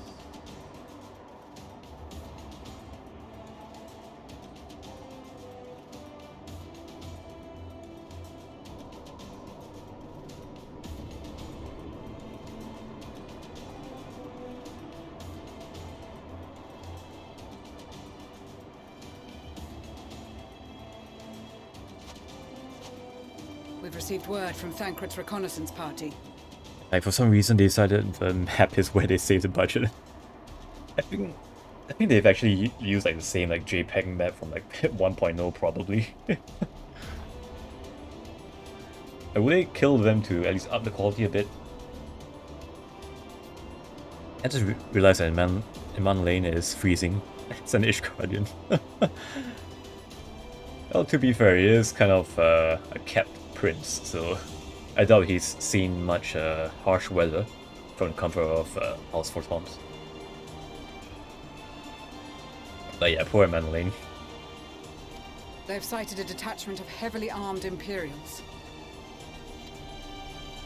Survivors of the Civil War, perhaps?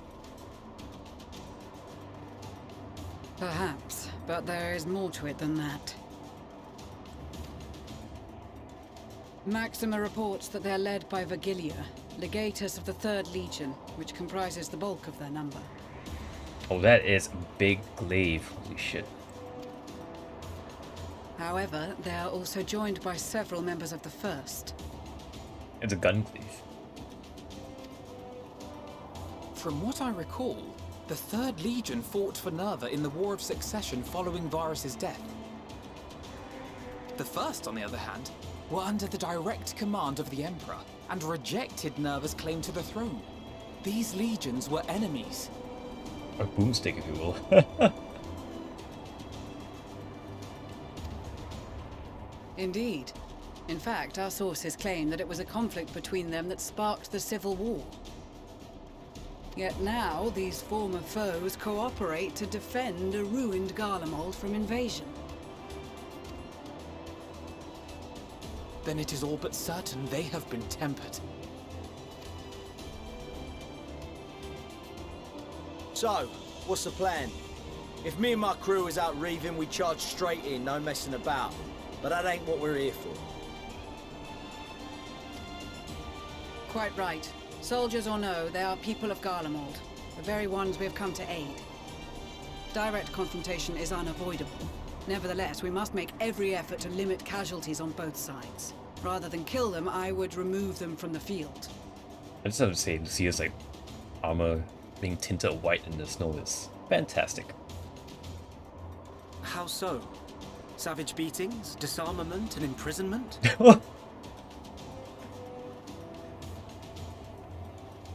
Okay. Okay, let's see. I understand that Arun Senna is like probably thousands of years old, but the fact that he's in the form of like a adolescent child suggesting savage beatings. The sassy lost child with violence.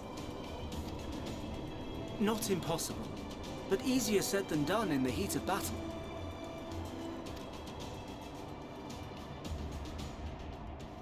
Having observed the opposition, I imagine Thancred had something to suggest?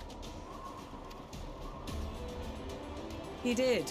He and the other scouts have already infiltrated a supply depot some distance beyond the Imperial detachment's current position. Stored within is a stockpile of Magitech armaments, and once we give the signal, Thancred's team will destroy them all. In so doing, we will deprive frontline troops of materiel, and likely force the detachment to send men to investigate. Divide and conquer. Not a bad idea. Once the scouts have finished their preparations, we will split into 2 groups. The first will form the vanguard, while the other brings up the rear with our supplies.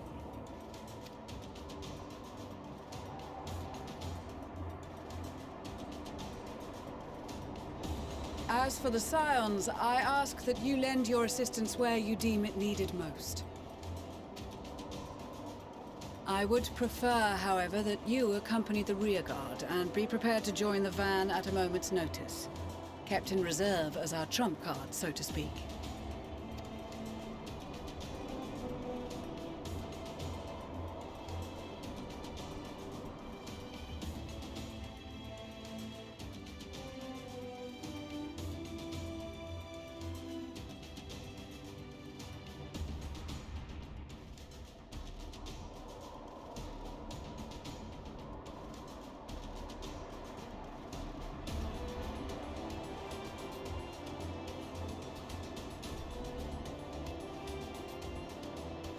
Ooh, and that's a nice outfit.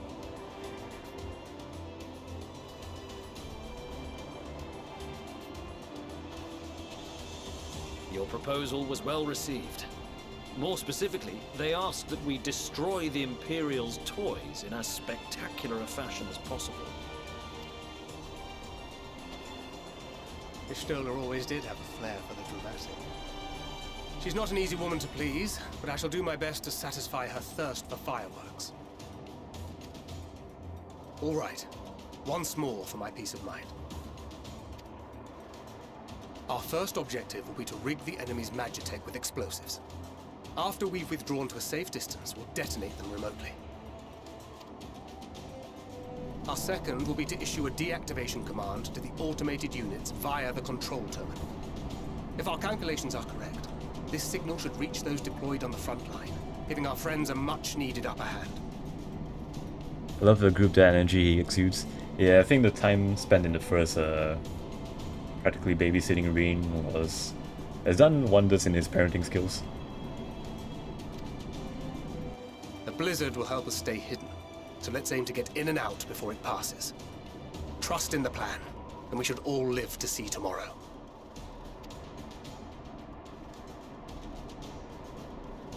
In the meantime, I will relay messages back and forth as the situation unfolds. You'll forgive me if I ask again, but are you certain you wish to play the lone wolf? Wouldn't have it any other way. Call it foolish and reckless if you like, but I'll get the job done. I always do. Very well. I wish you the best of luck.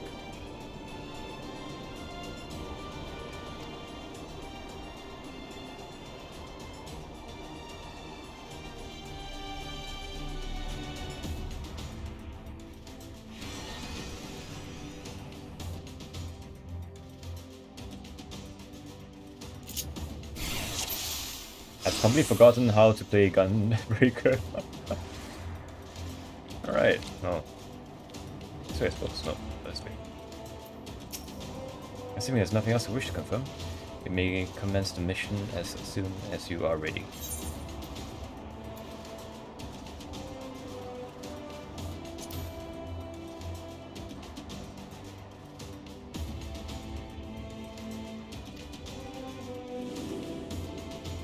Swift Deception renders Thancred invisible, increases his movement speed. While active, enemy soldiers' magic attacks will be unable to see Thancred's presence. Guard dogs, okay. Outside combat, right.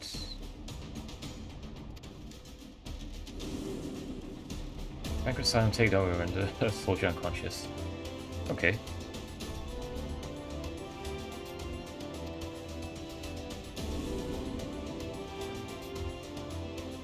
Bewildering them. Okay, smoke bombs. Conversely, bewildering bombs have no effect on match attack soldiers.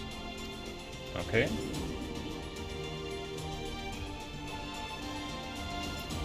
Alrighty then.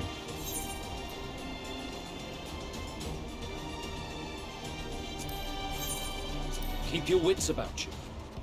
It's time. We only have one shot at this, so let's make it count.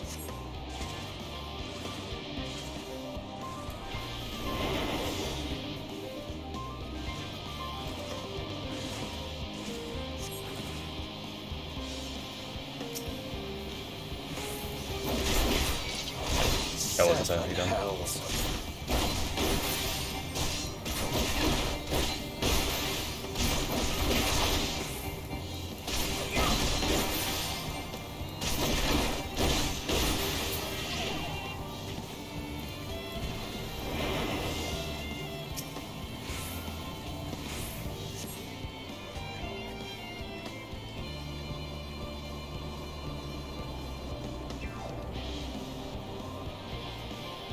Alright, it's time for Metal Gear Solid.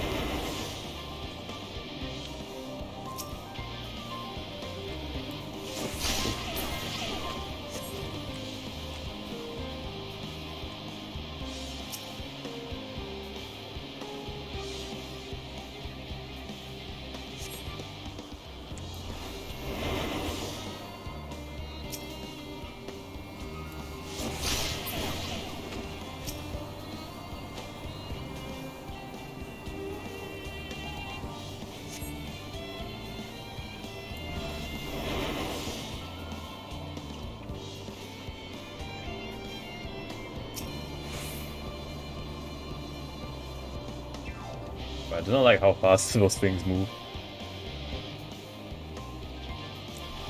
Okay. Well, this seems zip way.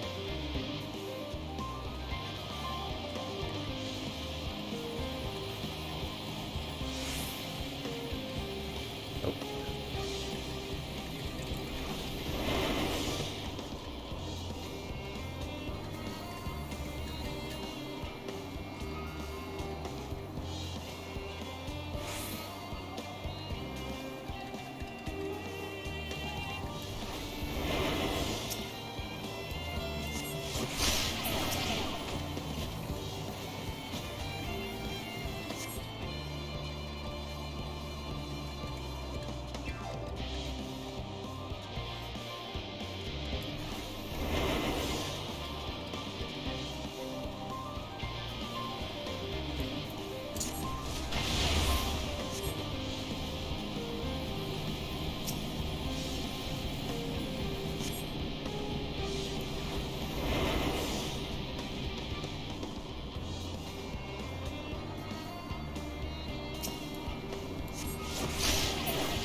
This is Thancred.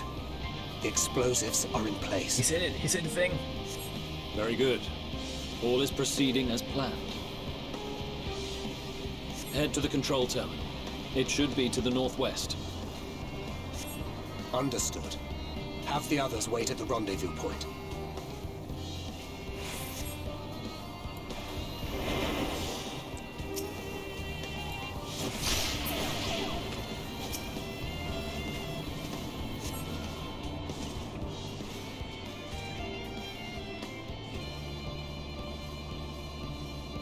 Team really went for MGS here. They certainly did.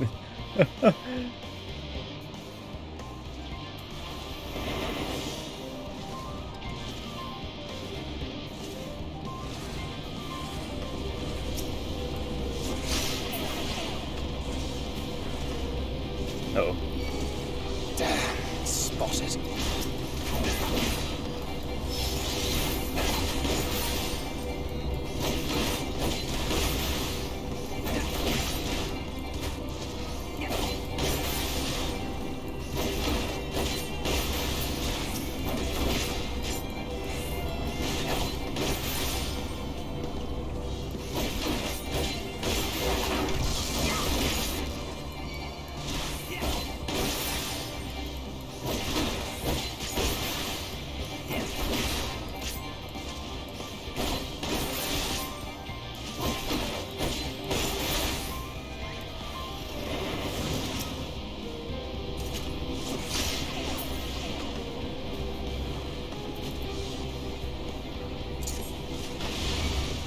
Must be losing my touch.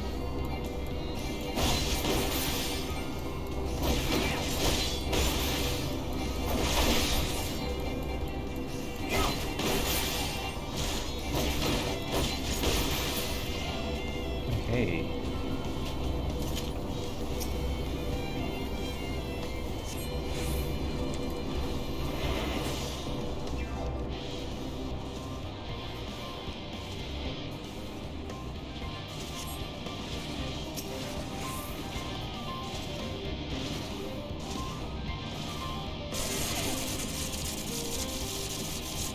Alright, see you, losers. Maxima, I'm trying to sneak around. I'm dummy thick.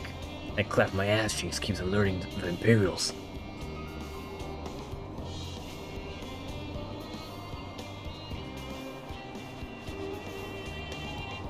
You are returned, and none the worse for wear, to my considerable relief. What news from our comrades? They stand at the ready. Excellent. Then let the fireworks begin.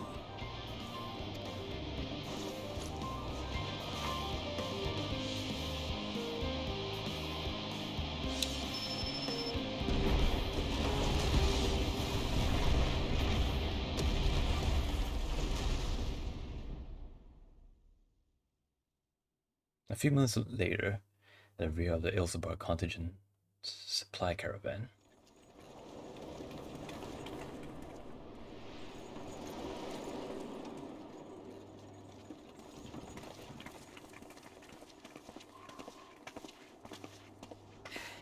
The blizzard's beginning to clear. The Vanguard should be engaging the Imperials any moment now, if they haven't already. Ishtola and the others are with them, so I'm sure they'll be all right, but... Uh-oh. Wait! Something's coming! And Alize has some sharp ears. He's dog. Oi, oi! Looks like we ain't the only ones who sent out scouts. Keep them away from the carriages! We lose those, and we're as good as dead! Blast him!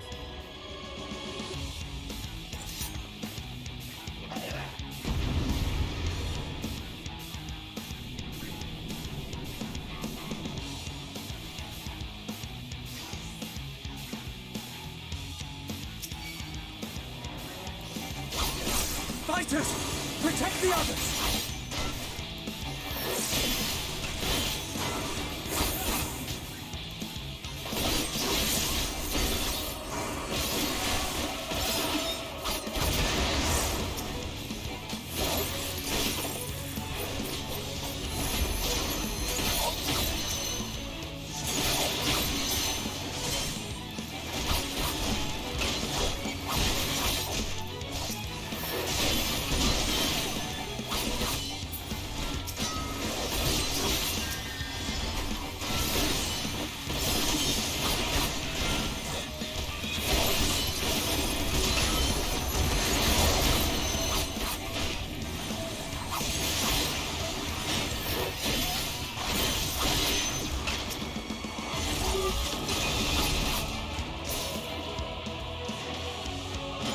brief respite, but stay alert. Keep the carriages safe.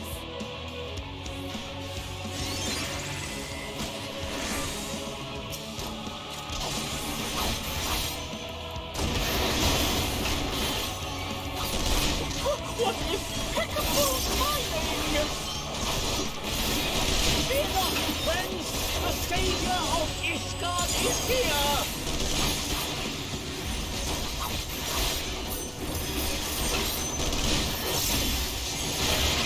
Like, I love his enthusiasm.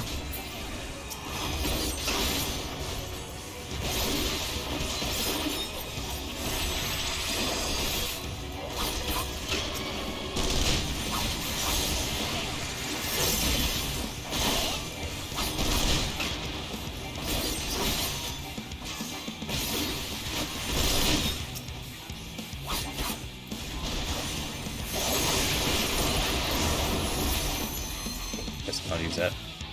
A fine display, but the other carriages are still in danger. Go on ahead. We'll hold the line.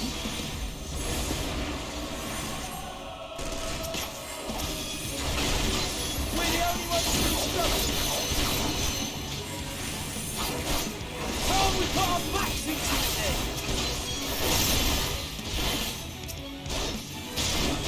I've been itching for this.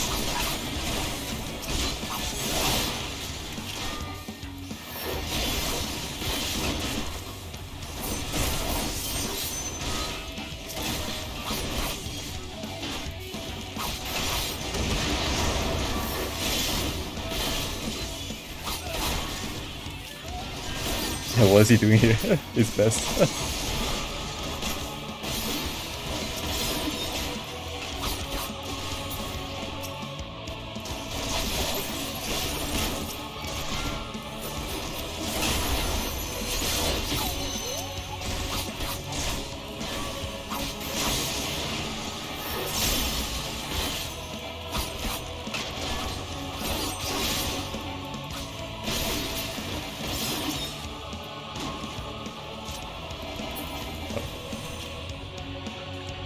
More reinforcements? Oh!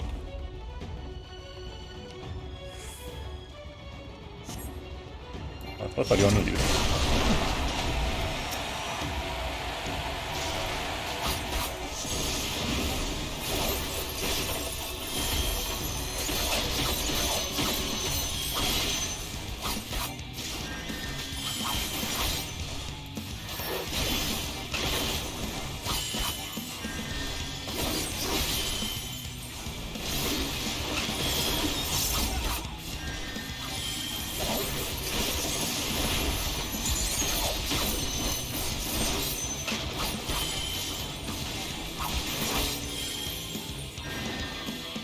You lot alright back there? We're fine. I'm ready for more. Hear that? Get to the front and turn the tide.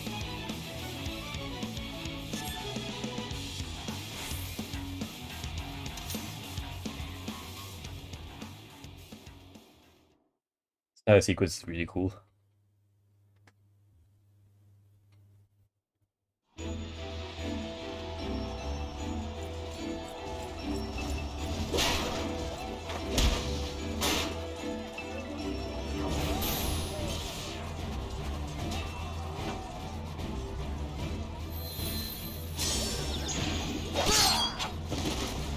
Didn't you just murder the guy? Removed from the field was not a euphemism for enthusiastically murder. It's nothing that won't heal in time. The trouble is, their tempering has made them utterly fearless. Subduing them would be easier if they had the capacity to submit in the first place. Well, this is the path our young charges would have us walk, and that we all agreed to follow. You knew it would be hard, yet still you pledged your lance, did you not?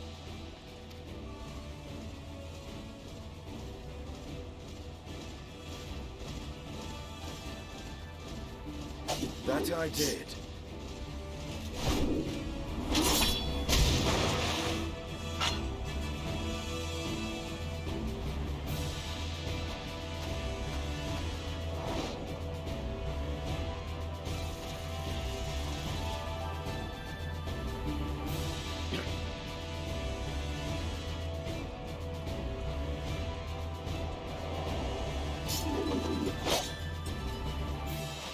That's for Gilia. Damn it. I need to help the others take her down.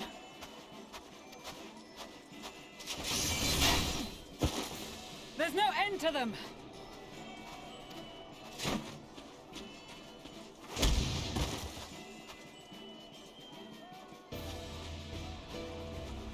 I was wondering when you'd turn up.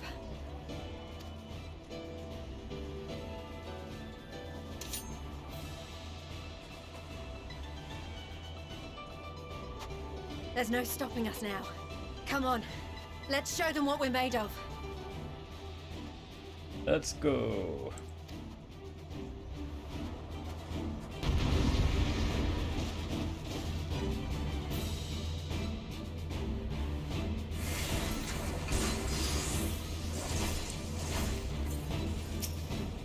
We have them now!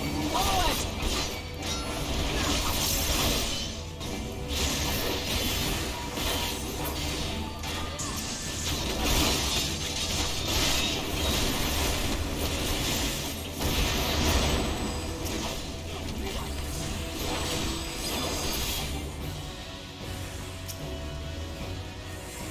Let them have it!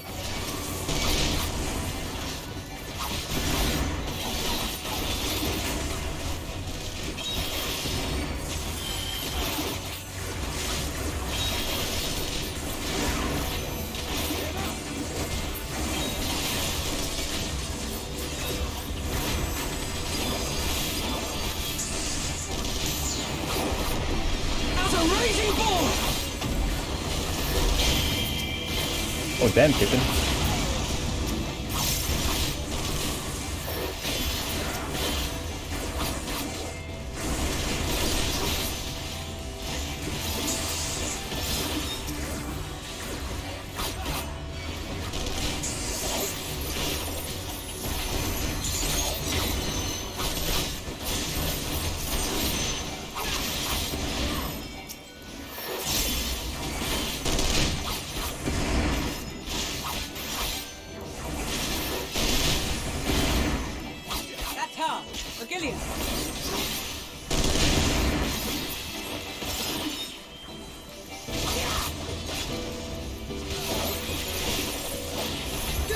Behind!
Oh Christ, what the fuck's going on?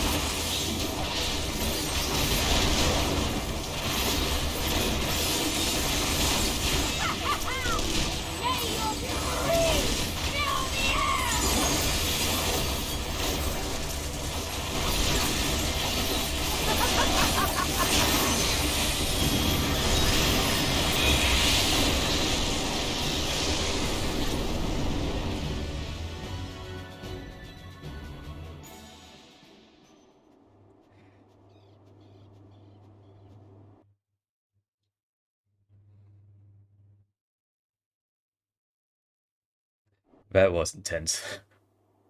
God damn.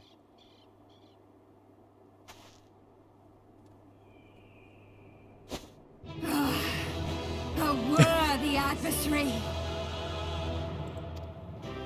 Rest, recover, reclaim yourself.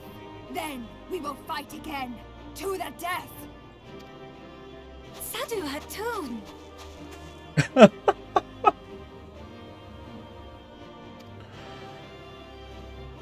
That was the last of them.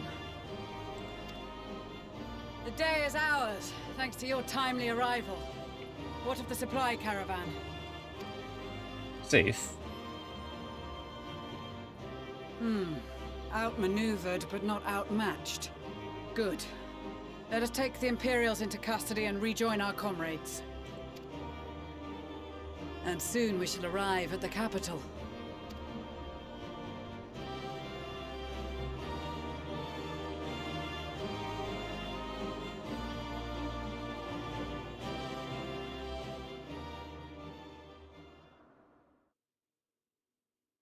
So cold and unforgiving.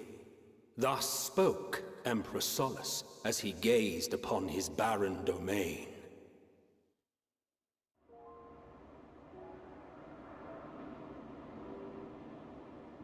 "800 years it had been since the Garleans first set foot here. Bested by the Kavosi, after centuries of war and driven from fertile southern pastures into the blasted northern wastes.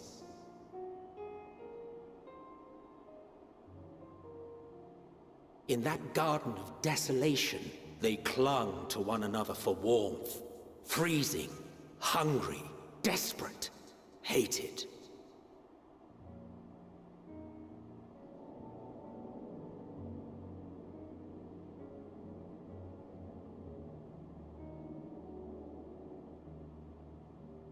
The chosen forsaken.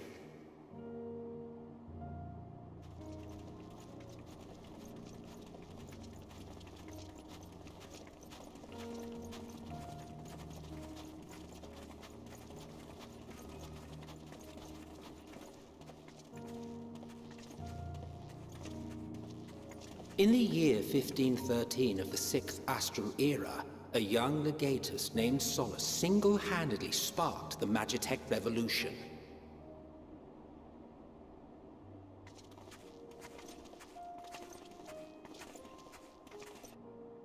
How did he conceive the machina that feed on ceruleum? Once a common, soft-spoken soldier, how had he so quickly ascended through the ranks? Like so many others, those who knew the truth are gone. Taking in the capital with his eyes for the first time, I recall thinking to myself, far colder on the earth than in the heavens. Yes, far colder indeed. Bitterly so.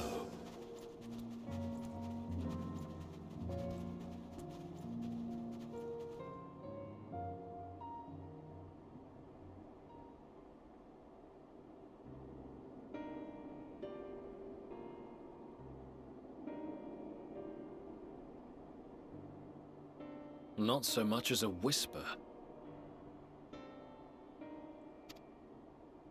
The roads leading beyond the city walls would have been used less in recent years. Nevertheless, this was one of the most important gateways into the capital. A buzz day and night with activity, aye. Merchants passing through the checkpoint, many of them stopping at the local hostelries. Surely they cannot all have been tempered. We can consider the question after we have made camp. If we spend any longer outside, we may well freeze to death where we stand. The tempered Imperials, too.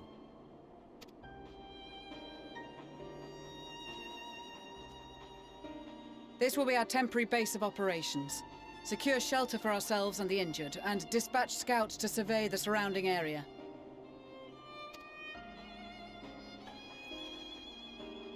If we're planning on staying here a while, we ought to give this place a proper name. Well, the constant sound of ice cracking underfoot makes me think of broken glass. An apt name, perhaps. But enough of this. To work, everyone!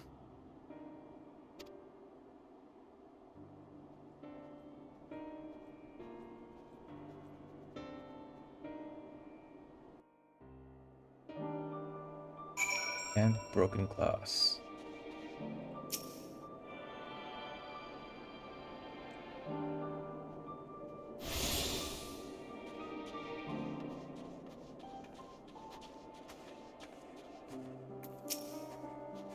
Sorry, I'm feeling rather unwell.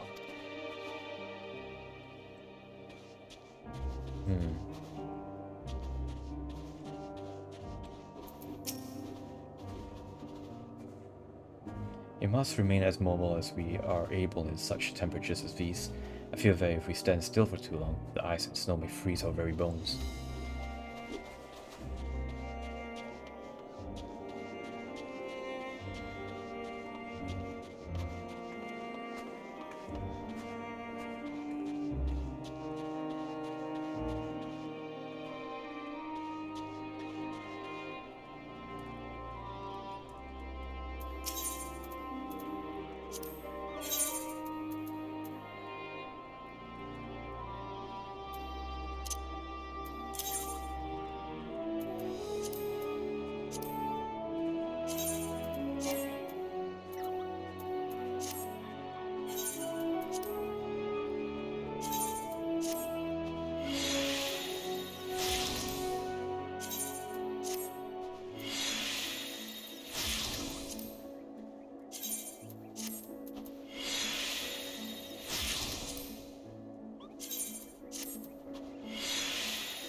Won't be long before we have a half-decent camp, with so many helping hands.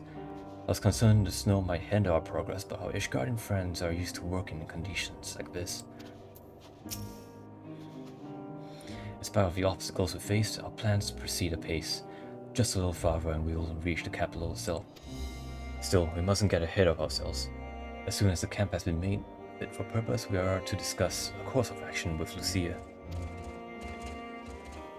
Would you mind asking Stoll and Graha to join us in that building to the northeast of the camp? Alice and I will meet you there.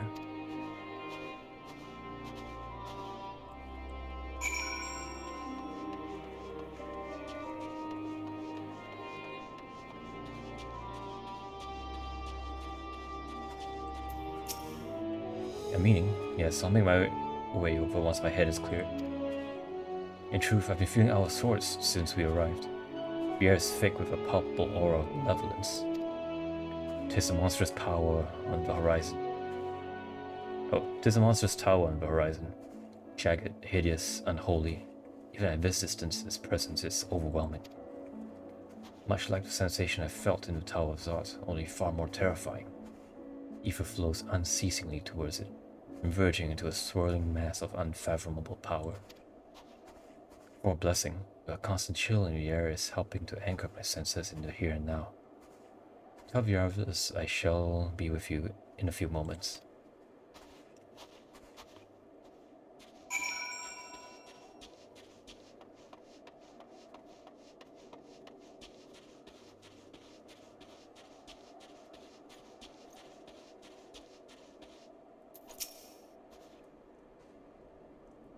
You will be pleased to know that most of the Tempered have been quartered inside the nearby buildings and are receiving treatment as we speak. I do, however, feel no small amount of guilt in commandeering civilian homes. The occupants may be long gone, but everything is exactly as they left it. Considering the length of time that has clearly passed since, one would expect to find them ransacked. Strangely, there are no signs of anything having been stolen. It's possible that everyone fled at the first sign of trouble, though it seems to me that they left far too many useful possessions behind.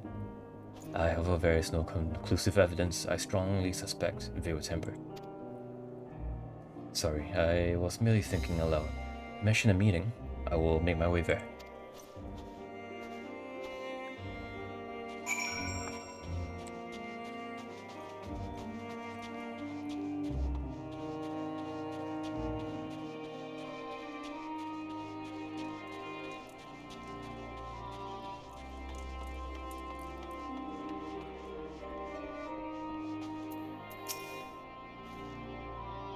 Regalia is in our care, along with the rest of the Tempered. Glory to Garlemald. Glory to Garlemald, they still whisper in their sleep, as they writhe in pain. Raban taught me a lot about military strategy during exercises in fringes, coordinating units with wildly different capabilities, surveying and securing hostile terrain, that sort of thing. Now I have the chance to put his teachings into practice. We've asked the Ironworks members and some of our other comrades to stay with the airships. In the event we are discovered, we must be ready to move them swiftly to a safer location. This is all that remains of Laturum. Homes become empty husks. If this is the state of the outlying villages, I dread to think what has become of the capital.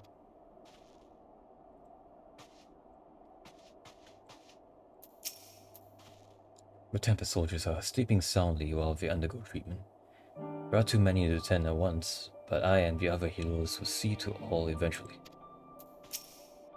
Hell's bells, this place is bloody freezing. Rather be tied up to the topmast in a storm than suffer this cold any longer. Anyone can spare a swig of rum, they'll sort me right out.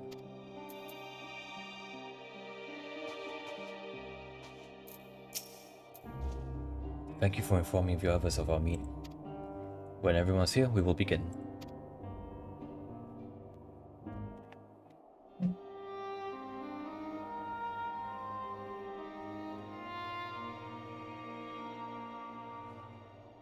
Our present situation is as follows.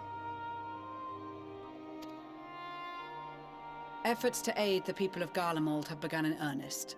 Moreover, having entered into the capital, the Imperial Palace is within our reach.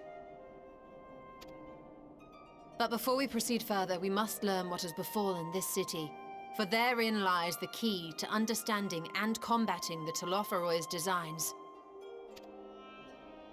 I have a suggestion, if I may. Several of the Imperial soldiers we captured on the Magna Glaciers are members of the Populares and acquaintances of mine. Once we have cured them of their tempering, they should be able to give a reliable account of the events leading to the capital's downfall.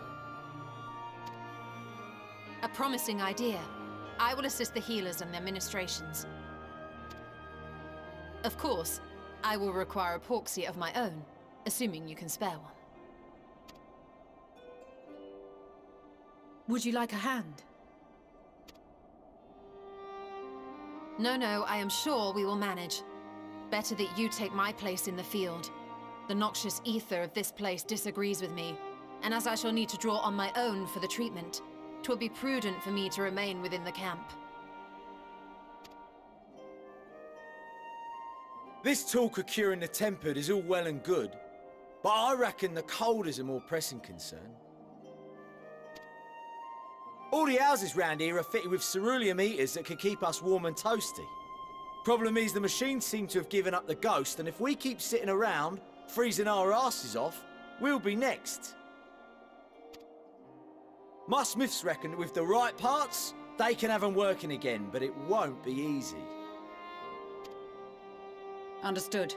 The machinist will assist them in the repairs.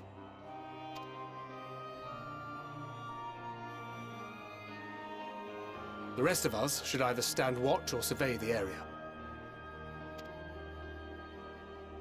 We've made our presence known to the Telophroi. They will be searching for us, if they have not already ascertained our position.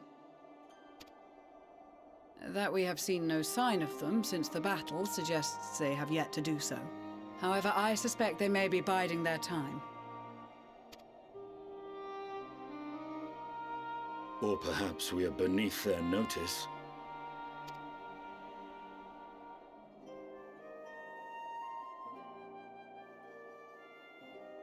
In any event, we'll find no answers standing around here. Urianger, Estinian and myself have visited Garlemald recently, so we'll lead the reconnaissance efforts. Perhaps bolstered by a few Bosnian and Dalmatian scouts from my previous excursion for good measure.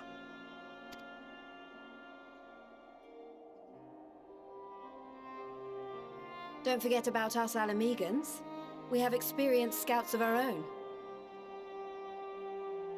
Well now, this is turning out to be a rather sizable team.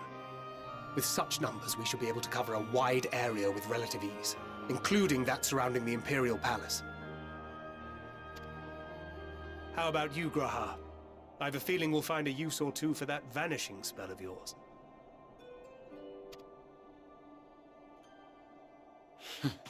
Twould be my honor to be of service, though I doubt that you of all people need rely on my tricks.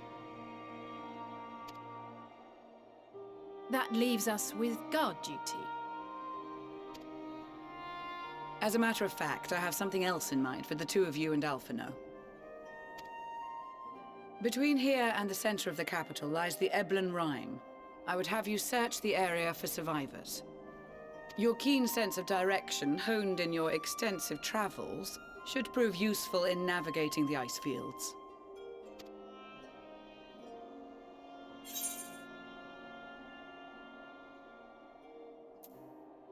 Ice fields. I love ice fields. Oh wait, no I don't. Extensive travels is something of an understatement, but I suppose if there's nothing else that needs doing.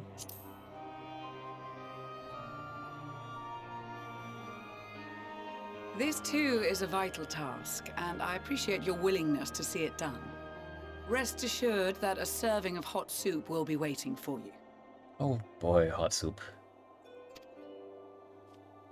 You all have your duties. Let us make haste. May the Fury bless and keep you.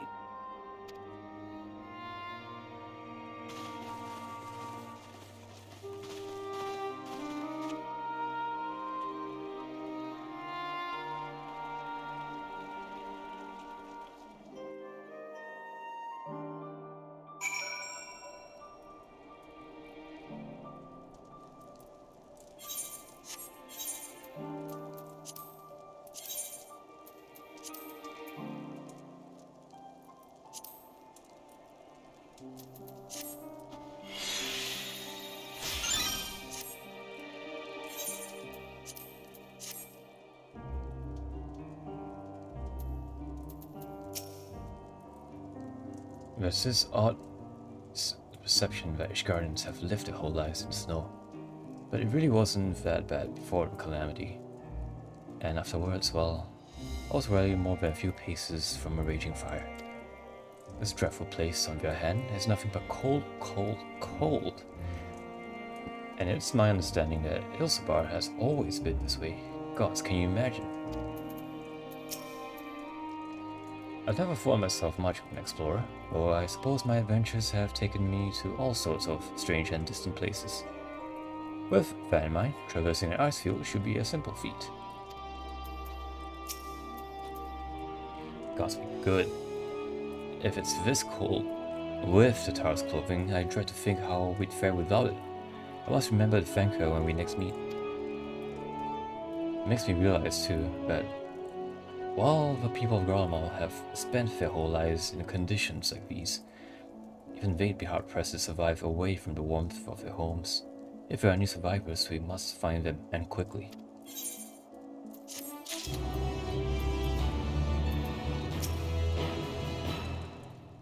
So it's into the Eblan Rime we go, but where do we even start looking in such a place?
In the snow.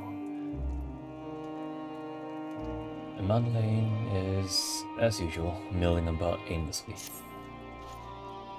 What ho, chums? Been given something to do, have you? As it happens, I too have been ordered to make myself useful. Sounds like a rather tall order. Yeah, since you ask, we're to scour the Eblan Rime for survivors. What? Wander around ice fields on the off chance you'll find someone. It'd take forever to finish the job without the benefit of my expertise, or more specifically, my telescope. Come friends, I know just the spot to begin our search. I'll probably regret this, but we may as well humor him.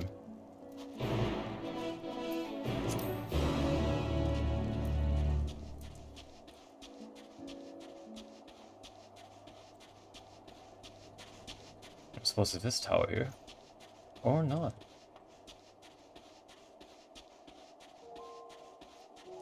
Ooh, ether current.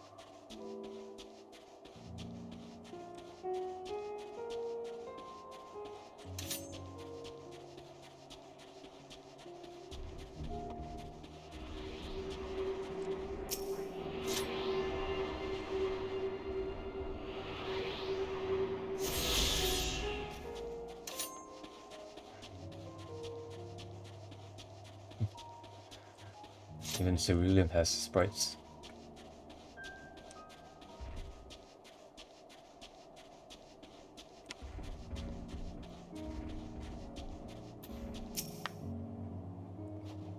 A few buildings I can see don't appear to be residences. They may still warrant investigation though. I'm surprised by how many wild beasts there are roaming about the place. Perhaps now that the soldiers are gone, they're free to wander and forage as they please. You know, isn't this basically Alaska? Is the car really grew on you? Yeah, he certainly has his charm on. He starts off as like a uppity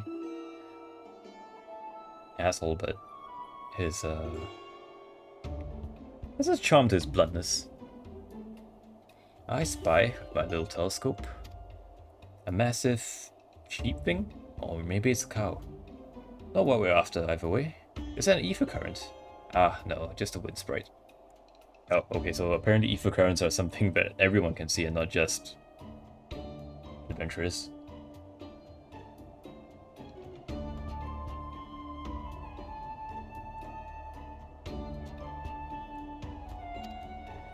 Other than that, it's all snow, snow, snow. But lo, what do I see over yon hillock? There's no mistaking it. That's a girl. A survivor? Show me. Over there, behind that tree. Looks like she's running away from something. Oh, surely not us. She wouldn't even know we're here unless she had a telescope like mine. All I can tell is that she's wearing a pale green dress, a rather fetching one at that.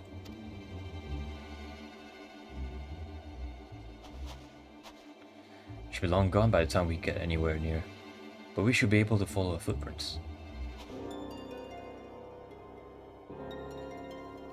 I'll let Lucia know where you're heading. Oh, and take these warming tinctures with you. Her poor girl must be chilled to the bone, if not on the verge of freezing to death. That's actually very thoughtful. Thank you. But won't you need some for yourself? No, I'll be fine. As a man of chivalry, my honor demands I do no less. And lest we forget, the very reason we are here is to protect those in need. Now go, and Godspeed.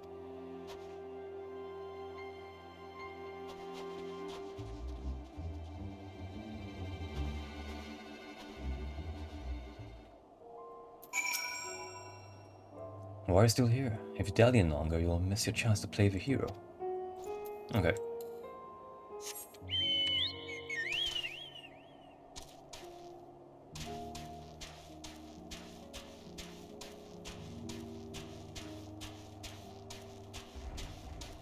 Footprints in the snow. Hey, that's the quest title right there.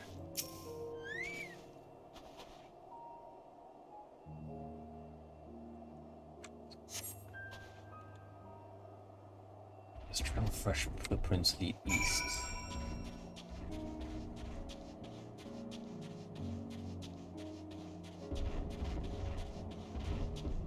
Oh, the thing's not coming up to me, is it?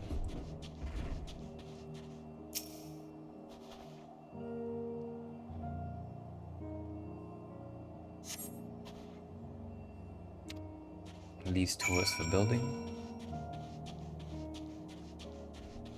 Monitoring Station G. According to the label here, this place was used by those involved with extracting ceruleum. We're getting closer, I'm sure of it. At first we thought she'd gone inside the building, but the door doesn't look to have been open in some time. She might still be nearby, so we'll keep looking around here. But then again, it's also possible that she ran right past this place. Would you mind searching up ahead?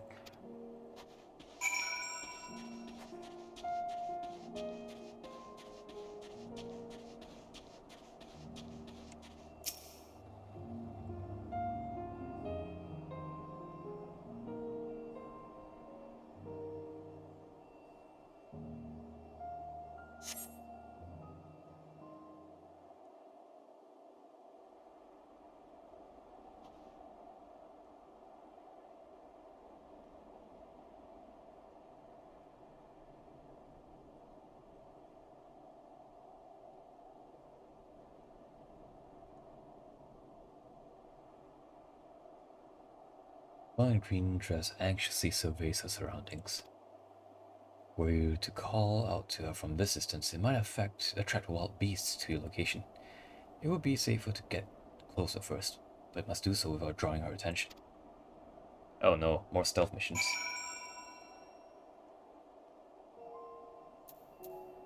Follow the girl from a distance. The objective will end in failure if you are noticed. Make use of cover such as rocks to approach her without being seen. Similarly, the objective will also end in failure if you fall far too behind. If you fall too far behind. Okay.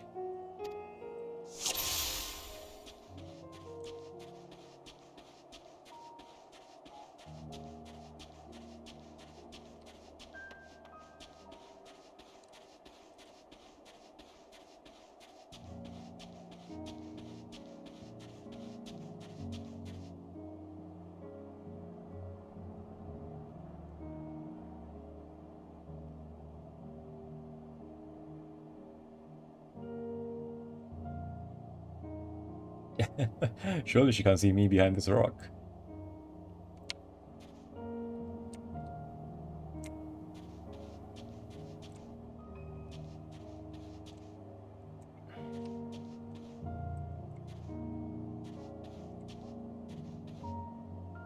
Oh, what on earth are those things? Should I just...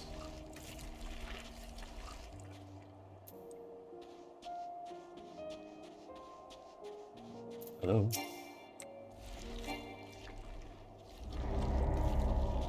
Okay, I guess not.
Hello.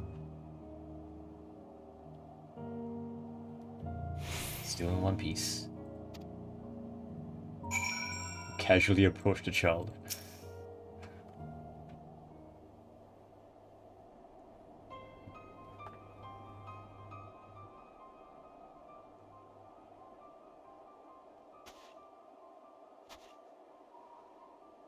Who are you?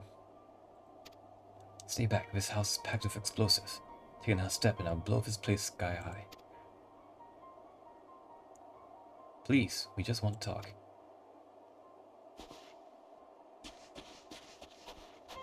Malfino, this is my sister, Alize, and our good friend Sylvaen. We have no intention of hurting you or taking anything from you or anyone else. I give you my word. We and our comrades have come to provide aid to the people of Garlemald. Aid? You savages are the one responsible for all this. You did this to us. We didn't, I promise you. One of the other reasons we came was to find out what happened here, in fact. The Telephoroi are the ones to blame. They want to lay waste to Garlemald, and they won't stop until they destroy the entire world. They are the enemy. Our enemy. On our way we encountered Imperial soldiers who have been made their thralls. Those poor souls are now in our care, and we are striving to cure them of their affliction. You're the first person we've met who wasn't already enslaved. How were you able to escape the Telephoroi's influence? Are there any others like you? I'm sorry, I don't mean to overwhelm you. Let's start with introductions. Can you tell me your name?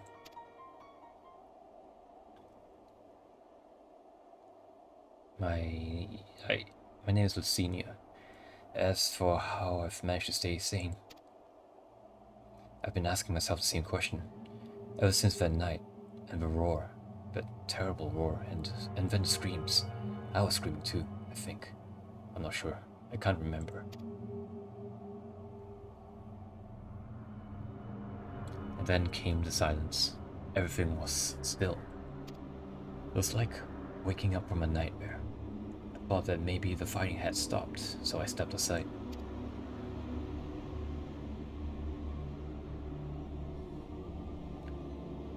If your hells are real, I saw one that day.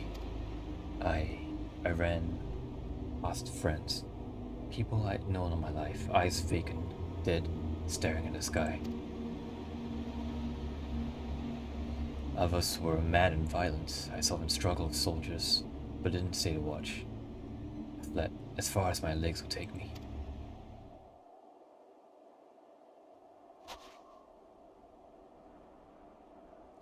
Do you have family here? Is this your home?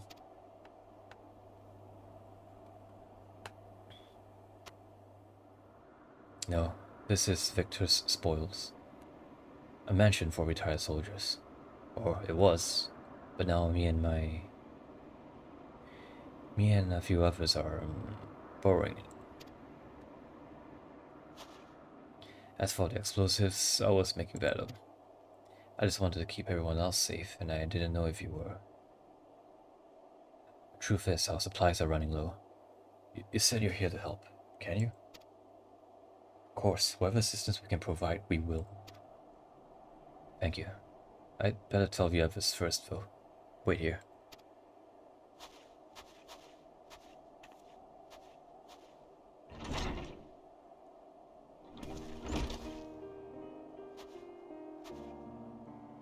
This is everyone. The senior says you can be trusted, but these are desperate times. We'd be fools to let foreign troops into our home. Having said that, were you to provide us with the means of heating the place as Asaniku will, perhaps we can take you at your word. If that's too much to ask, then leave us be. Time to put my firewood gathering skills to use. Can you provide the spark with a little magic, Alize? We'll have a fire burning in no time. Maybe build it under that gazebo. What? Oh, you mean a boa? Yes, yes. Do as you will.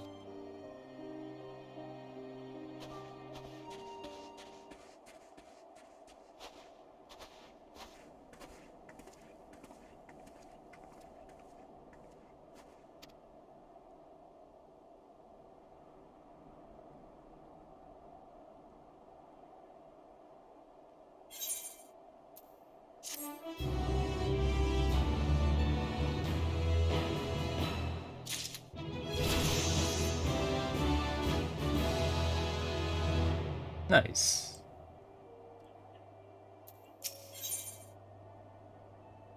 The senior's inner turmoil is writ plain on her face. Sorry, I'm still finding it hard to come to terms with all that's happened. Now that you're here, though, I'm hoping things might change for the better. You know, I've worked up quite a sweat from all that running about, so I'll leave space around the fire for the others. As you can tell, they're in a far worse state than me. We're planning to look for somewhere warmer or with more food, but they're not going anywhere until we nurse them back to health, which I don't know how to do. Is there something you can do to help them? Before the Civil War, I was a student. The others were officials of some sort, I think. Even after all this time together, we hardly know the first thing about each other. What I do know is this: we're Guardians. When times are hard, we stick together, no matter what.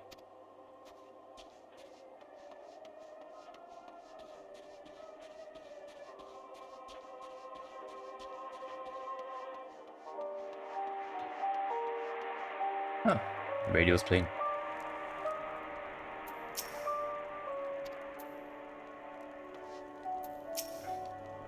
What they need most is a decent meal. We food back at camp, but there's a distance to consider. All's well, all's well.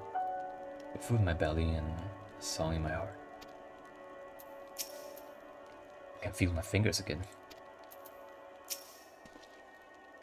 I can treat the frostbite and the wounds, but it'll take time for the fire to do its work. Now would be a good occasion to make use of Menelane's tinctures. The ones that can warm the body from the inside out. Would you make sure everyone gets one?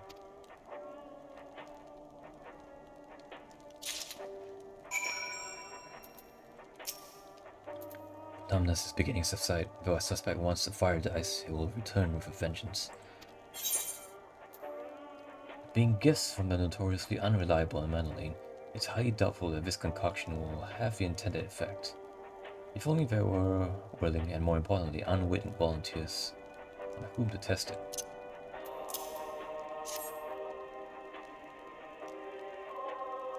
Warming tincture? I've never heard of such a thing. No harm in trying. Tell me, have you heard aught of the city? But calling it that seems to be absurd after what's happened. It's nothing but ruins now. A few buildings still standing offer no more than meager protection from wind and snow. Food production, water purification, the magic tech that sustained us has come to a grinding halt. What machina that remains operational cannot be run for lack of ceruleum. Of course, ceruleum engines is full of the stuff. All the good that it does. All the good that it does us, no one here knows the first thing about extraction or refinement. All's well, yes, never better.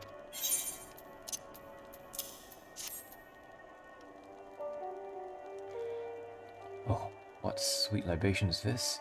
Is it poisoned by any chance? Haha, 'twas a joke.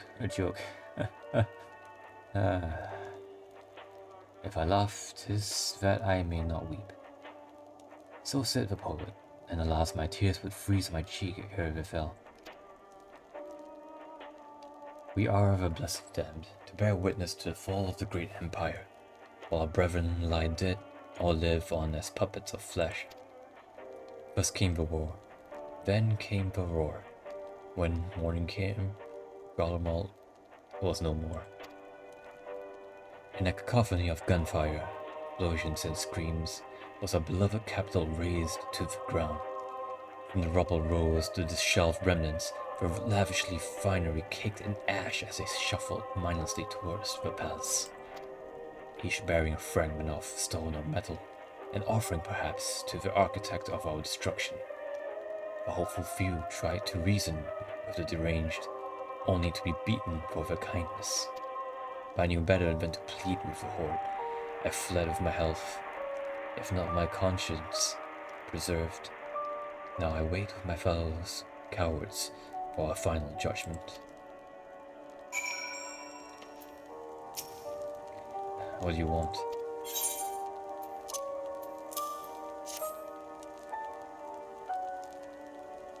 A tincture. May as well drink it, I suppose.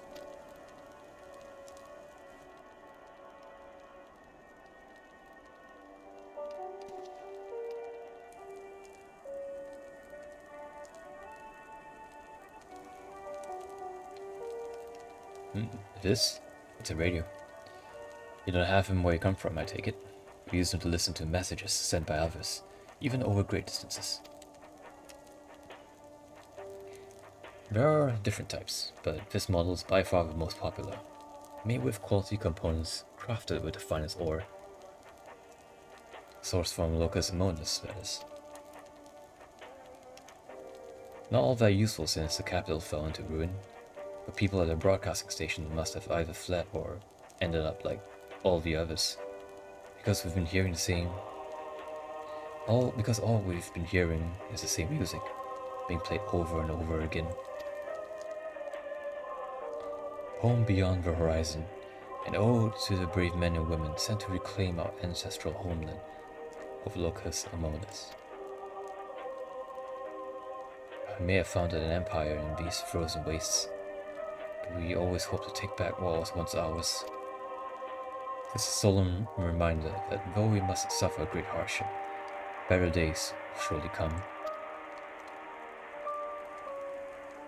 Despite everything, I believe Emperor Varus yet lives, and that he speaks to us through our radios. It was a cunning strategy faking his murder. He must have foreseen this catastrophe and chosen to conceal himself, but he may one day make his triumphant return. Yes, I'm sure of it. Emperor Varus will not be defeated so easily.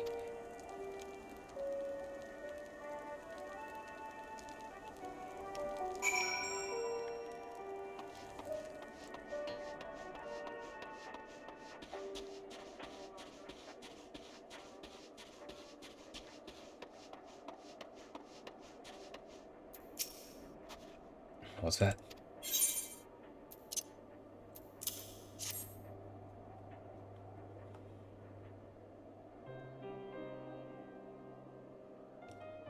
So this is what you gave the others. Thank you. I'll save it for later. Actually, I have a few things to ask you. Are you part of the group staying the term? I saw Legatus Virgilius' troops heading towards the Magna Glacius a few days ago. Are they the ones you encountered? Camp Broken Glass, you called it. And Virgilia and her men are all there now. So how do you reach the Magna Glacius? Do you cross the mountains on foot?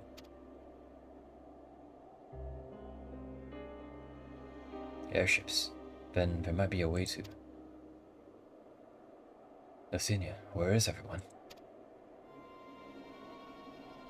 Is something the matter?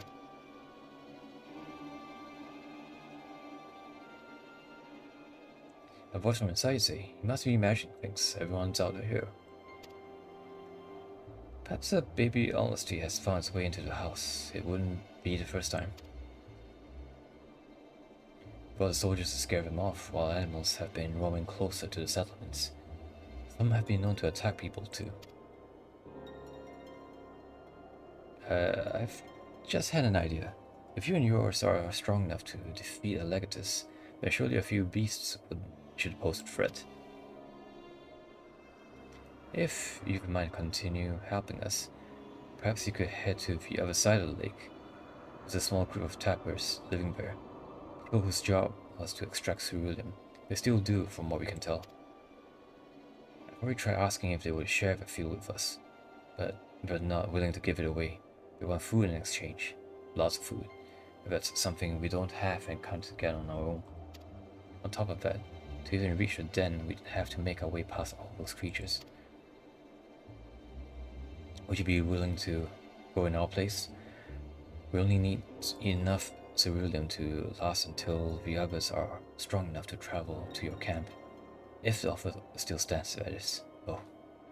And I don't expect you to give up your own supplies, but it might be another way to pay the tappers.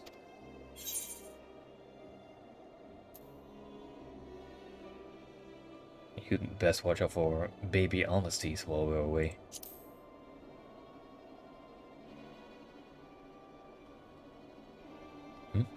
Ah, yes, of course. If I see any, I'll be sure to shoo them away. To reach Tapper's Den, you'll have to cross the lake. The ice is thick enough to support a person's weight, but if you'd rather not take the risk, you'll need to take the long way around. Finding the entrance can be a bit tricky too, so it's easier to just look for someone standing guard outside. However you decide to head there, please be careful.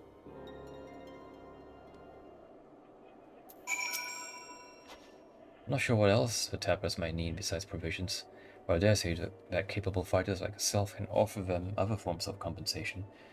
Culling dangerous beasts, that sort of thing.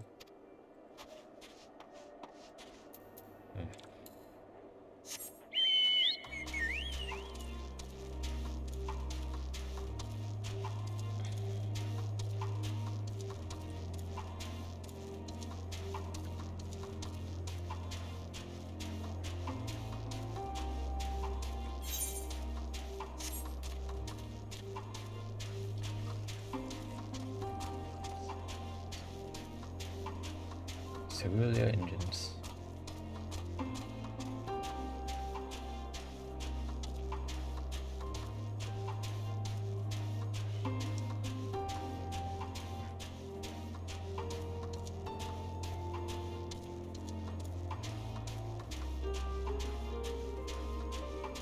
Now there are quite a bit of beasts out in the lake. Ilsebard and Ursus.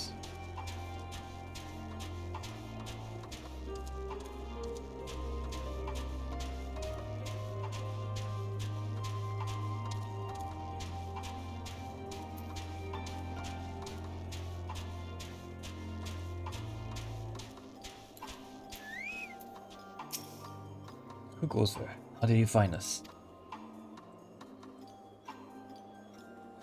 What do you mean I stand like a sore thumb? If the pure bloods over at Victor's spoils and give away our location, you never have found us. Those stuck-up arseholes. But they could come waltzing in here, demanding cerulean with nothing to offer in return. Ah, looks like the boots on the other foot now. The capital's gone to shite.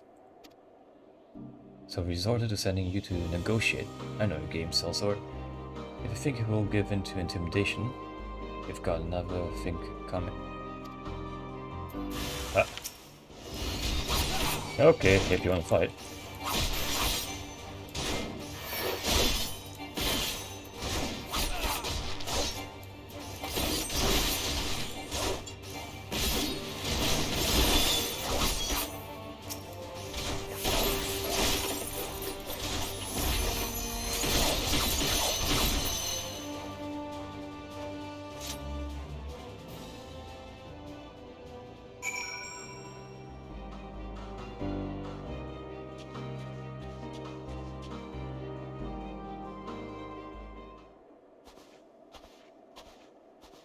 There you are.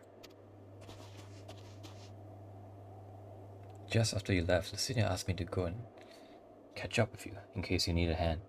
Someone must have let slip that I have a little experience in transporting barrels of cerulean.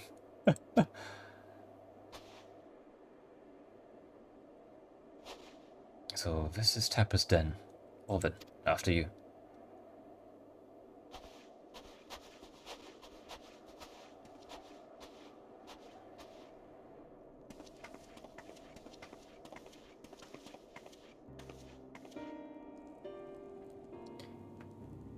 Who are you? And what happened to the guards? I might have roughed them up a little bit. Eorzean and rebels here to Eorzeans and rebels here to save the people of Garlemald. Doesn't make any goddamn sense. Why in the hell would you pass up this chance to put those imperial bastards to the sword? And guess none of you are Garlean. You were brought here from other lands. Girabania, Yensia, Bozia, Damalska, to name a few. Some dragged here against our will, others fed bollocks about a better life, all put to work extracting cerulean.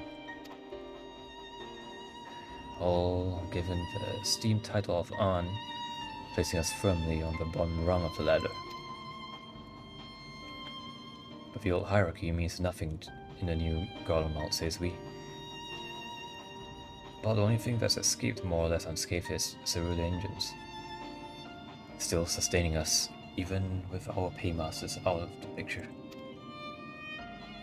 I hear you're experts in drawing up cerulean from the bottom of the lake, but how can you do that if it's frozen over? Ha, wouldn't you like to know? Great secrets, I'm afraid.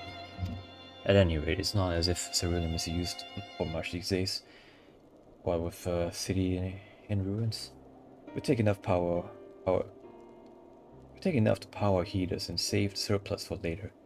And though it helps stave off the cold, it does sodden our hunger unless we can trade it away. Speaking of which, be sure to tell your contingent we've got cerulean by the barrelful, if they're interested. We'll exchange it for whatever provisions they're willing to spare. You can certainly ask, but if you're all free to go now, why not carry on living here? Why carry on living here? Free to go? Where? Even if we manage to get back to our homelands, there'd be nothing left for us, thanks to the Empire. The knowledge and skills we acquired working here will be practically useless outside of Garlemald. So we're staying for the time being. Long as there's a need for cerulean, we will find a way to get by. Even if Garlemald, as we knew it as, is gone for good.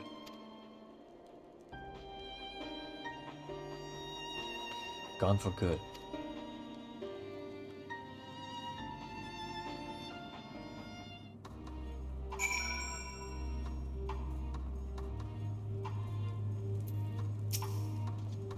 If you're wondering why we'd post guards outside, it's because we've had trouble with the other refugees. I don't mean the ones that picked us as spoils. Some of them come bearing weapons, and won't take no for an answer. As for the two guards you met on the way in, I'll tell them that we've discussed what we've discussed. Once they've recovered from the beating you gave them, can think of it, maybe you should ask your contingent to send some bandages and healing balm. Regardless of what the ill-supported contingent does for the people of Garlemald, the Empire itself is already a thing of the past. For many, that would be a cause for celebration, while for others, their whole way of life would have been turned upside down. After all the atrocities committed in the Empire's name, perhaps it is for the best that it is consigned to history. But what of the ordinary people, their lives, their stories? Should they be forgotten too? I suppose there'll be plenty of time to ponder that later. But now, let's see about getting some cerulean.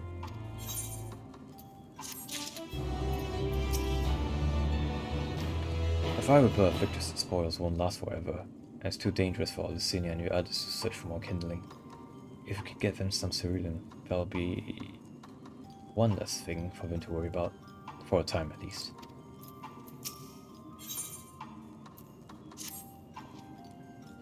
So you come seeking cerulean, have you? What? Was pure bloods up at Victor's spoils sent you?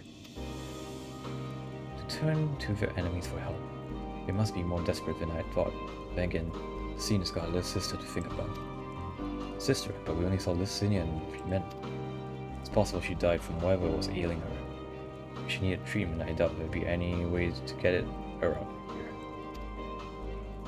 I may have refused Lucina at first, thinking she'd come back with something to exchange, but I can spare them a ball's worth of cerulean. Consider it a reward for introducing me to the rest of your contingent. Be sure to send them our way, you hear? I can't for the life of me think why Lucina will keep her sister a secret from us. We can ask her about that after we've delivered this cerulean. Come on, let's hurry back.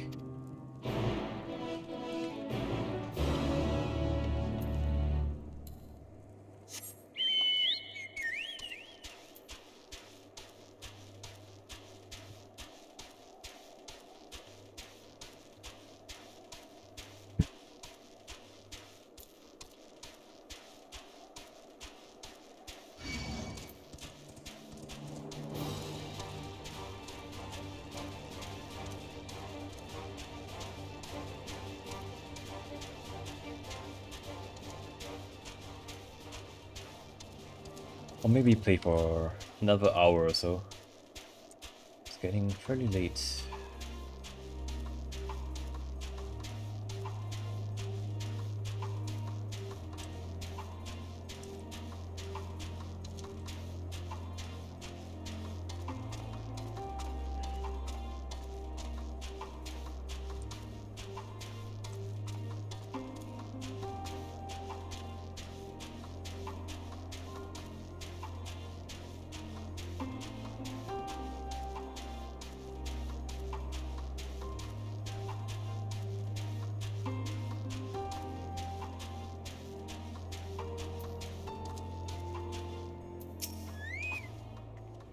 This isn't right. It's too quiet. Who thought Alphino would still be treating him by the fire, but nowhere to be seen.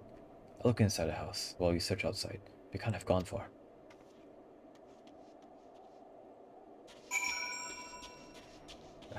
I bet it's probably something stupid like they ganged up on Alphino and tried to force him to cure Lysinia's sister by force, even though he probably would have done it for free anyway.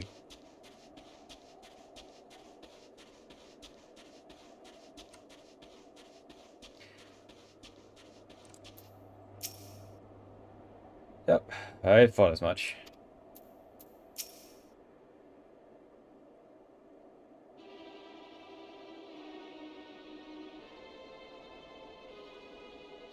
They asked me to help carry supplies. When I followed them back here, they attacked me. Caught me off guard, forced me to defend myself. I feel they fared rather worse than me. Come fool us, we know. We know what you're about. Vultures, that's what you are. Waiting in the wings for us to show weakness. Then in you swoop. Here to help, what a rot. All a ploy to make us lower our guard. Are you in? Put ourselves at your mercy. Put us in chains, steal our lands, get your revenge. You're wrong. That's not what any of us want. Save your arguments for later. We've got bigger problems. I found empty medicine bottles and a bed that was still warm. It's true, Lucinia was hiding her sister inside the house. But now there's no sign of either of them. Where are they? Where did they go? Away from you and yours. If you think I'll tell you, you're a fool. I never give up on my people. We're trying to help them, you idiot. Her sister's ill, the empty balls prove it. So the medicines ran out, or she put it in her pockets to make it easier to carry. Or to avoid the sound of clinking glass. There are beasts everywhere. How can you let them go alone? To protect them from you. You know, honestly, at this point, I think the Warrior of Light and everyone else has far more patience than I, because at this point I probably would have just smacked him with the back of my sword.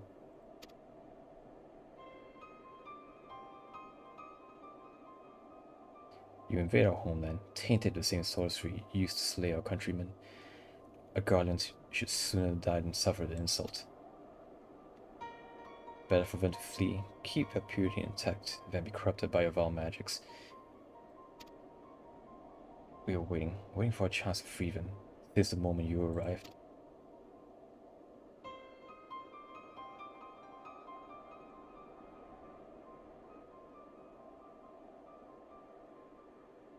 This is getting us nowhere. Cannot see how Lysina and her sister will react when we find them, but find them we must. Go without me, both of you. I first need to tend to my injuries and Varus. I will join you in the search after. Alright, be careful. We'll do our best to find them quickly. There's only one path out here, so that's where we'll start.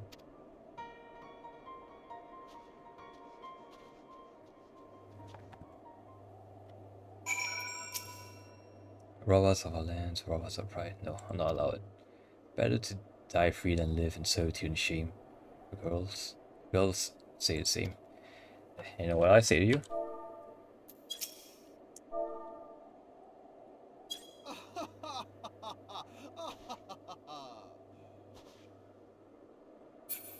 It's honestly pathetic.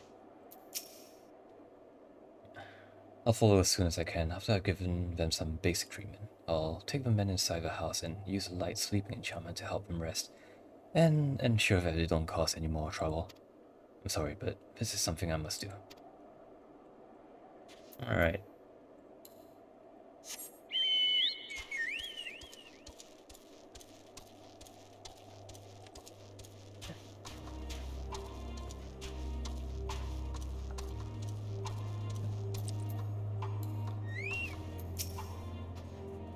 Two sets of fresh footprints, young women, judging by the size. It's definitely them. Come on.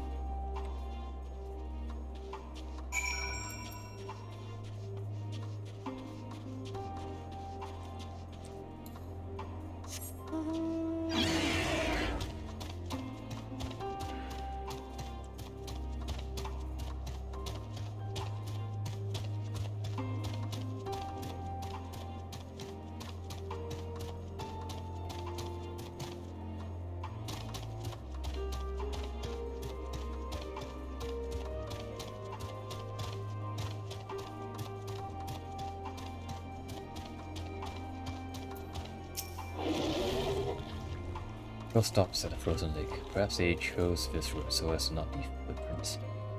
I can't think of any other reason. Look at this place. It's crawling with beasts. I can only imagine how hard it must be for her ailing sister to cross the ice. We could really do with Alphinaud's help, but we can't afford to wait for him. Let's split up and look for clues.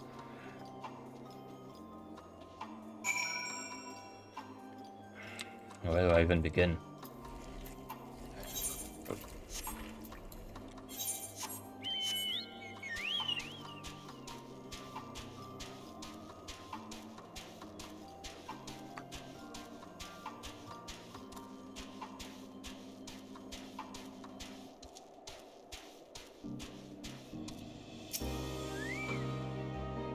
The empty ball smells faintly of alcohol. The thin coating of dirt indicates it has been here for some time.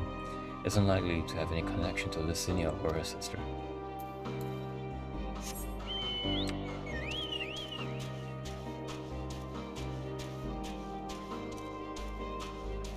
Up there, perhaps.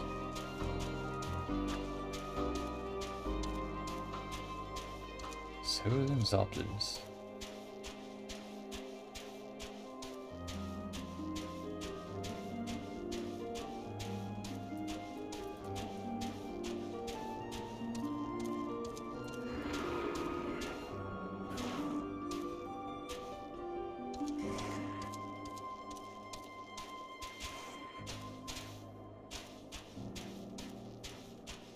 Fresh blood.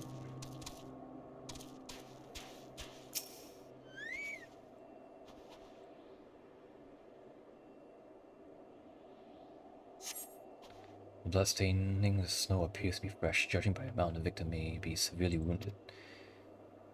The trail of blood leads south eastwards.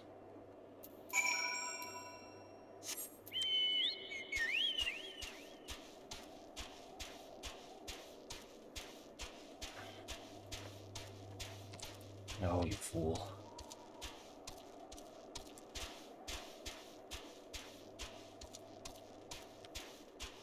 No, you're fucking dead, aren't you?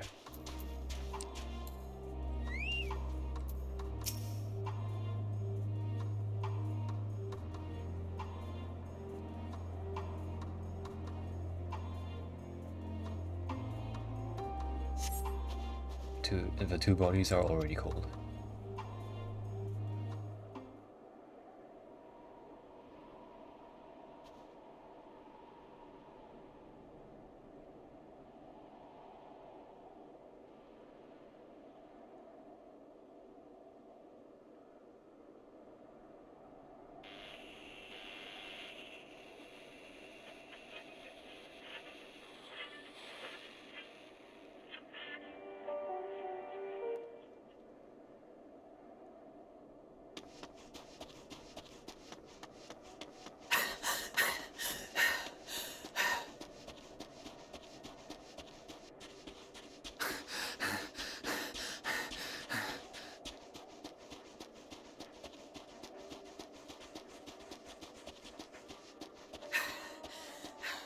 Blood trail.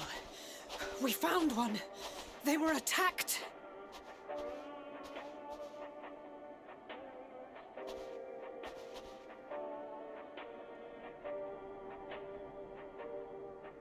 No.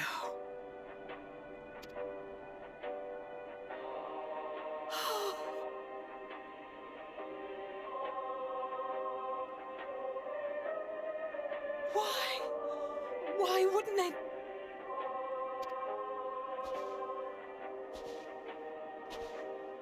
Safer to brave the wilds than trust in our magic.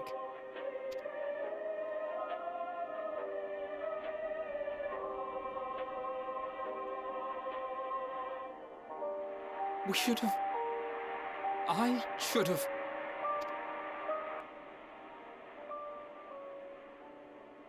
and blame himself for their foolish actions. We can't leave them like this. We have to take them home. Must we though? I doubt we have any friends or family left who care too much about them. Must as well just leave them up for the animals. What if we're only making it worse?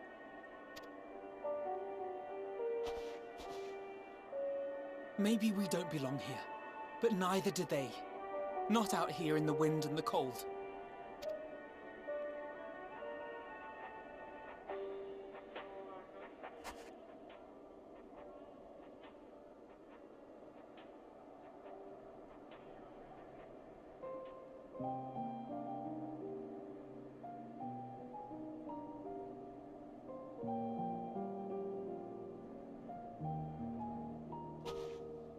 I heard the story about Varus's voice from beyond the grave. Of course, I didn't believe it, but Licinia and her sister did. Perhaps there is something to the tale after all.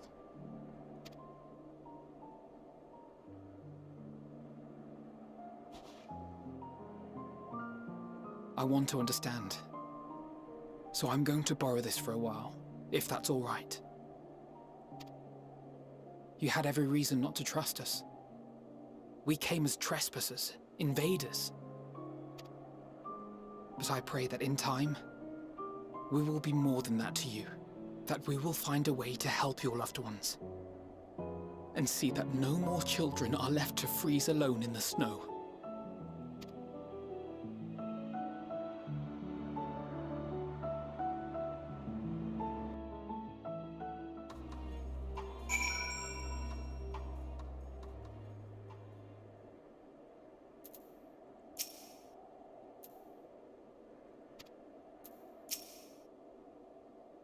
Must have been something we could have done, but what? Should we have never come here? Would we still be alive if we had?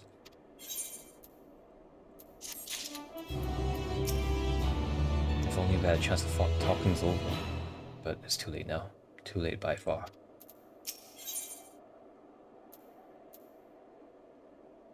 Alphinaud's resolve may be shaken, but he has not forgotten his duty.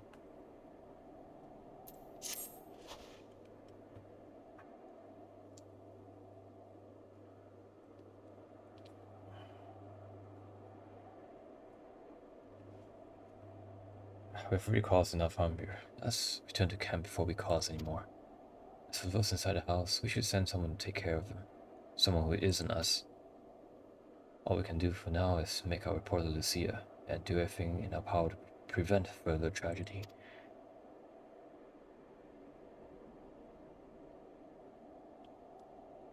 So let us linger here no more. Come.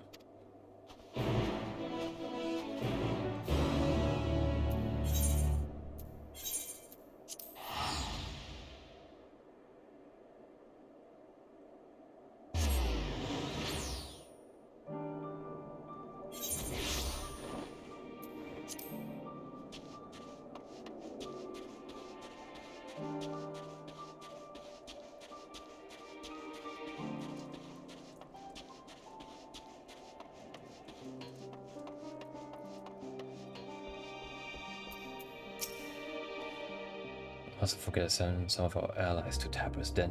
We still owe them for the bottle of cerulean. Would you mind giving Lucia a full report? Treatment of the Templar is proceeding as well as can be expected. If there is anything to report, you would be sure to know, though I gather you have a report of your own to deliver.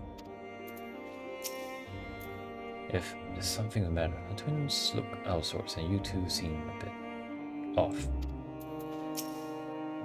Forgive me for saying, but the three of you appear a little drained since your return. Is there all I might do to be of assistance? Alice and Alphinaud tell me that they have finished some preliminary search of survivors, but refrain from saying much more than that. Clearly they are reluctant to provide details. May I ask for your account?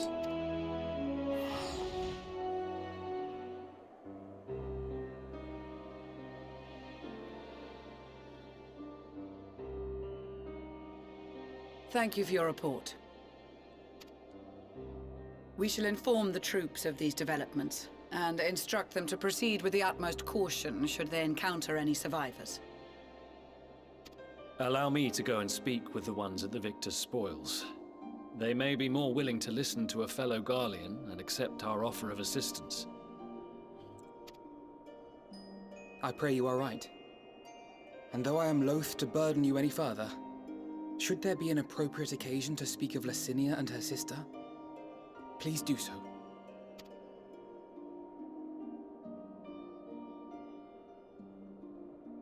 I am sorry to have put you through this. My distress is nothing compared to their suffering. So tell me, what else have we learned?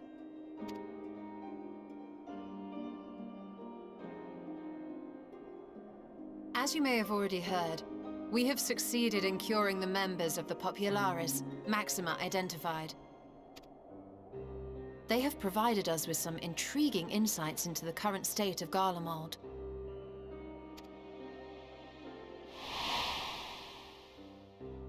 The assassination of Emperor Varus was the catalyst for the civil war. Nerva declared his claim to the throne, and his opponents refused to recognize it. Fighting broke out in the capital, where Nerva's 3rd Legion clashed with the 1st, who remained loyal to Varus even after his death. Of course, even Imperial warmongers would balk at the idea of turning their shining city into a battleground. Like burning down the wood to spite the wasps. Neither side would be so mad. Unless something or someone inflamed their animosity to such an extent that they could not help but act against their better judgment. Heading out first? Alright. It brings to mind events of the Gimlet Dark, does it not? The Thanks for Emperor's stopping sudden by. withdrawal from the front lines, specifically.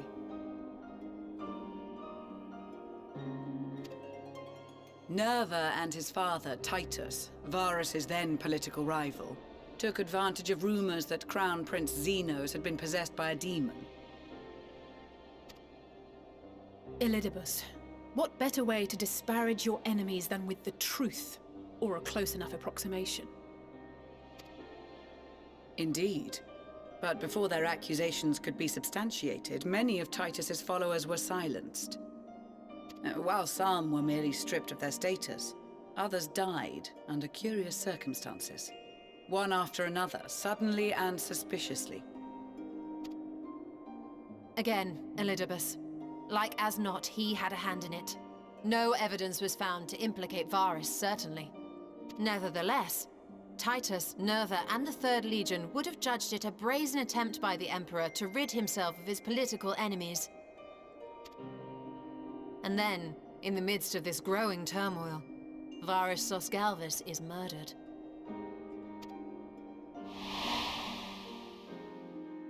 And Garlemald's own prodigal son, Gaius van Belsar, is named the murderer.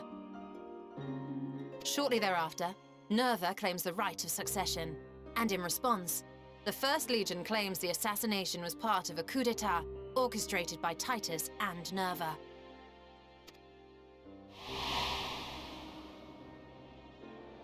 So no one is at fault, and everyone else is to blame. I should add that both parties received substantial financial backing, presumably to provide them with the means and encouragement to pursue a swift victory, and that these contributions came from the self-same benefactor. I'd heard House Brutus had been filling the 3rd Legion's coffers, but the 1st as well. It would seem so. Though the Populares determined that the 1st Legion received funds from a variety of organizations, all had connections to House Brutus. So Fandaniel, in the guise of Asahi, was playing both sides against each other the entire time. The information we gained from my friends does not end there. One night, shortly after fighting broke out, the capital was shaken by an immense tremor. From that point onward, they have no memories, no recollection of any events, including our clash on the Magna Glaciers. But when asked about the Imperial Palace and its bizarre transformation, they somehow recall Emperor Varus giving them orders in their dreams. May the Tower of Babel stand as testament to the glory of Garlemald. This sounds awfully familiar.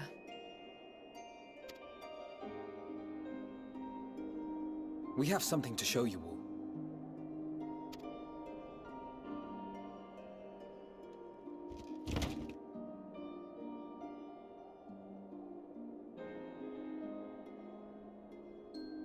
Varus spoke to them through this radio.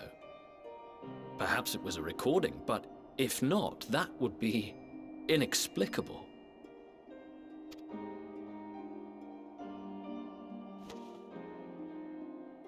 We are of one mind, then.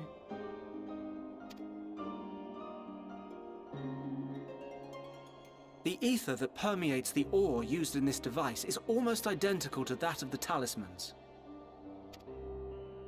I see it. While it is likely more by coincidence than design, these devices might also ward against a primal's influence.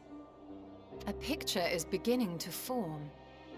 If the tremor felt throughout Garlemald was a wave of ether emitted by a primal,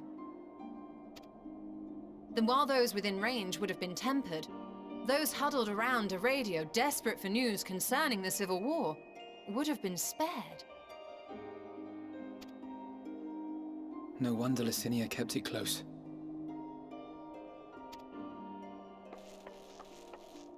My friends, I must speak with you. A young man was caught trying to steal our supplies. He is a soldier of the Iron Men, we think, but one who has not been made thrall. Thankfully, Magni restrained him before blood was spilled.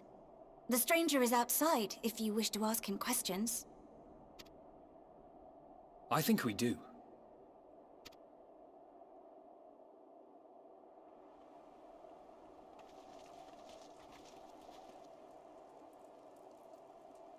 Who do we have here?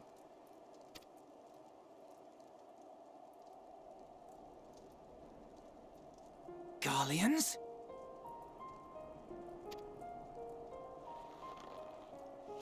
Traitors to your homeland! Have you no shame?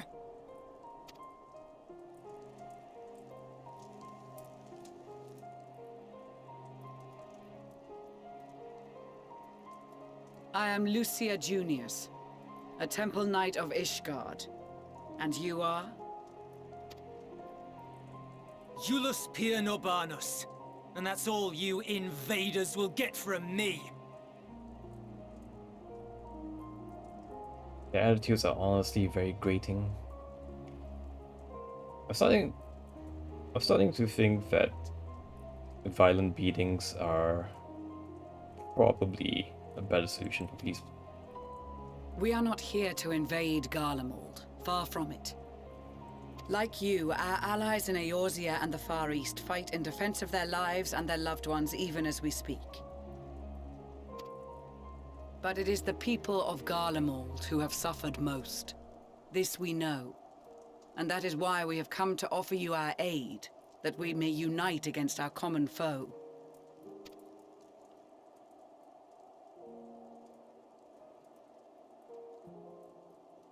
Whether you believe me or not, those are the facts.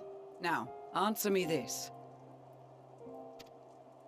Why would a proud soldier of the Empire be reduced to stealing? The situation must be dire indeed for you to go to such lengths.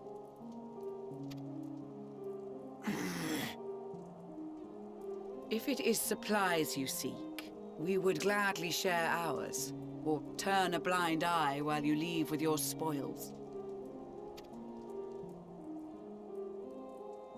I will not negotiate.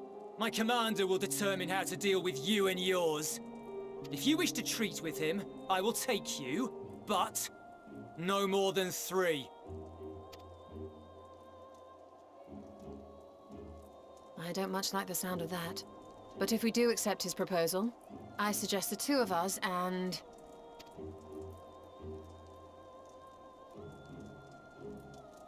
Please allow me and Alize to act as envoys. May I ask why? We have seen with our own eyes the hardships the Garleans face. How their futures and lives hang in the balance. It's not the warmest invitation, but it's an opportunity to prove our intentions true. Maybe not a chance to make things right, but a chance to make them better.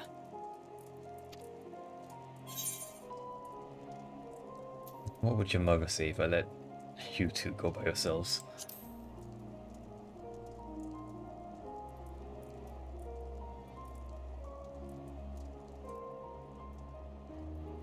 I can see that persuading you otherwise is a lost cause, but you will proceed with the utmost care.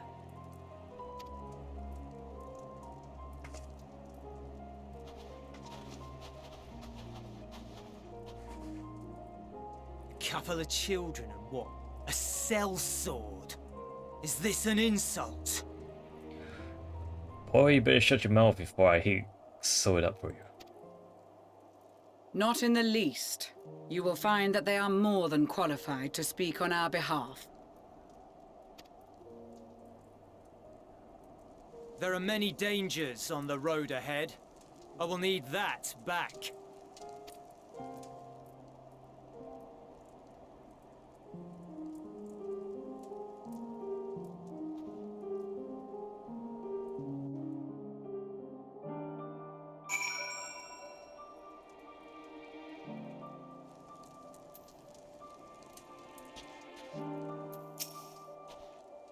Perhaps it is unwise to volunteer for a mission so soon after a previous disaster. Nevertheless, I shall not squander this opportunity. I know. This won't bring back Licinia or her sister. Taking the same risks, making the same mistakes. It's possible, but better to try than to give up every time. The lowly task of keeping watching over provisions would not normally befit the son, but these being unusual circumstances, I'll let no man take a bet, which is not by right theirs.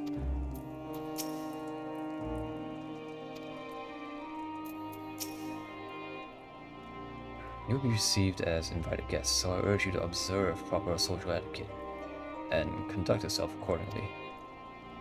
Your safe return takes precedence above all else. Remember this. Bankret in particular will be worried sick if you're gone too long. May the Fury watch over and keep you.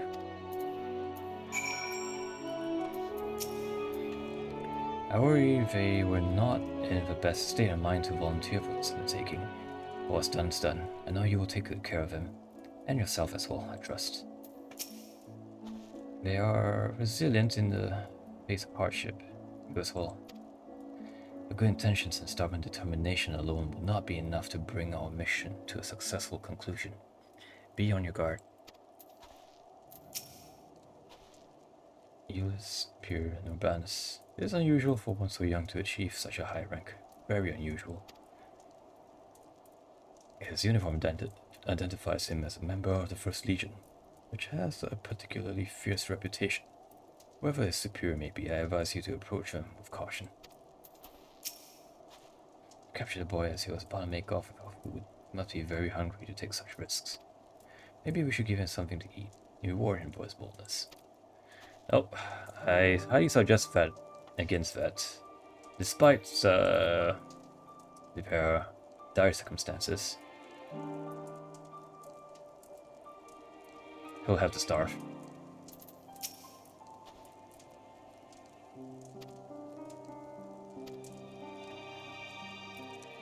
Are you and the children ready? I'll explain the route once we're outside your camp. If anyone attempts to follow us, we will judge it an act of hostility. We will not hesitate to take appropriate measures. I'll expect nothing less. You have our full cooperation.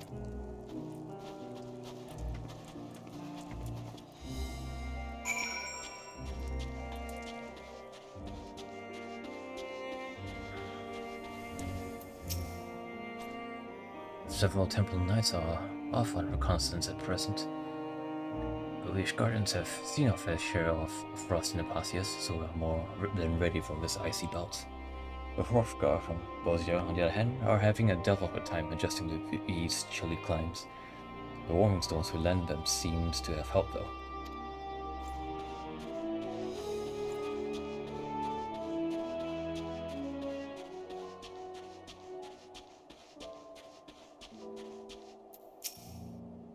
Where do you think their headquarters are? I've seen there are a few others beside him and this commander he mentioned. We'll do only as instructed. After all, this is what we've been striving for ever since we arrived. Alright, this is far enough. Listen carefully. We head over that hill, then follow the road until we reach Liminal Station 4. Children in the lead. I want you where I can see you. We do have names, you know. I'm Alice, and he's Alphino. And last but not least, there's Sylvaen. Sylvaen, where have I heard of that before? I don't know, maybe because I'm the goddamn warrior of light. No matter. Alphino and Alice will watch the road ahead while we bring up the rear. I wasn't lying about there being many dangers. So you're to run, not saunter. Run towards the station. If you think about going for a weapon, the deal's off. Should any creatures bar the way, we go around them.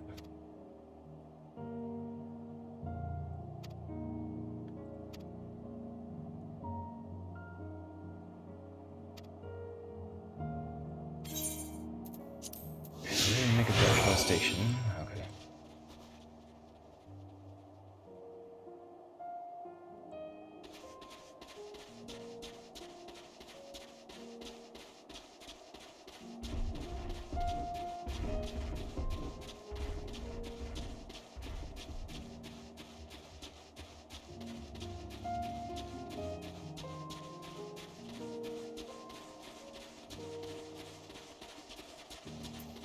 Follow should lead to the station. Okay, it's probably that one over there.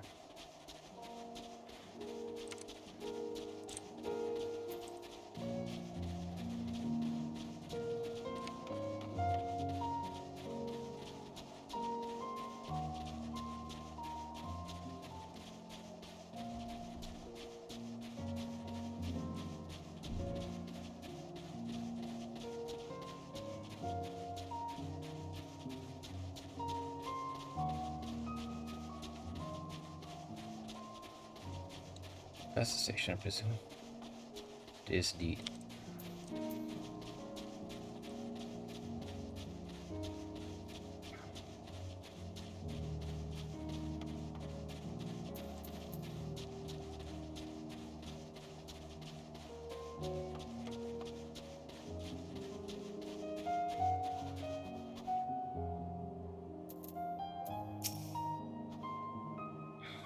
It's nothing like the ones in Bannerland.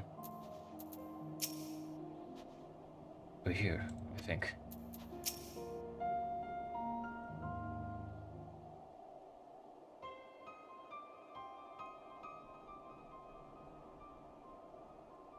This is it. The first stop, that is.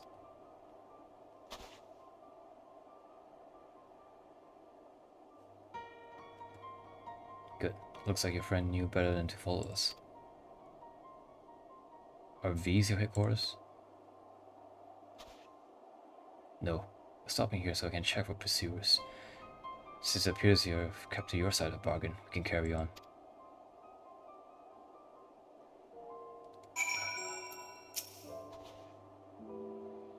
North of the station is Regio Demorum, one of the main residential areas, or at least it was.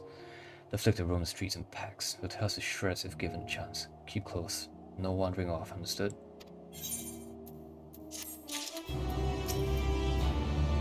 And close to Imperial Palace, if one can still call it that. It really is a terrifying sight to behold. I know what sort of conditions Julius and his comrades are living in. If they've any sense, if they'll have picked somewhere like Victor's spoils to take shelter.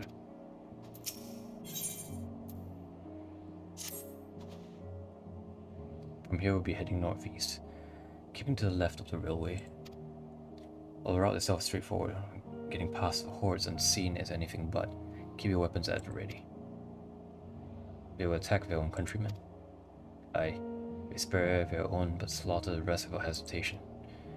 Or we'll try to avoid detection. Chances of sneaking by completely unnoticed are slim at best. I'll leave the way, but in the event we are seen, you have to fight them off.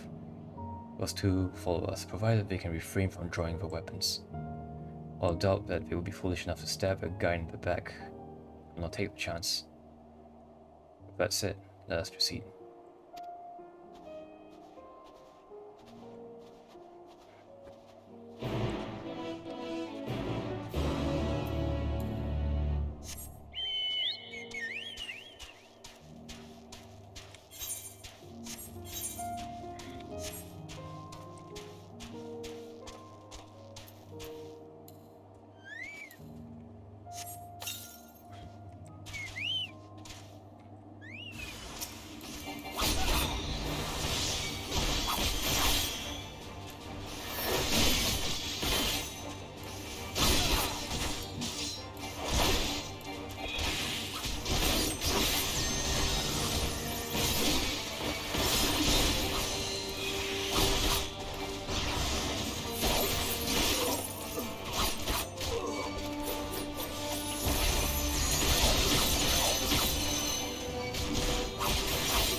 We're capable of holding our own. I see why comrades choose you. Because our contingent has a cure for the afflicted, or tempered, as we call them. People who need to be taken into custody, we may administer the treatment. But they will eventually regain their sanity. Is that so? Well, I know your treatment simply forcing it for the sake of one master for another. As far as I and my legion are concerned, they are no longer our people, but beyond saving. Those who fought differently and tried to reason with them were butchered, for their bleeding hearts. Come, we have to keep moving.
I hate to watch you bear this burden alone. Looks like we're not being followed. We will continue on.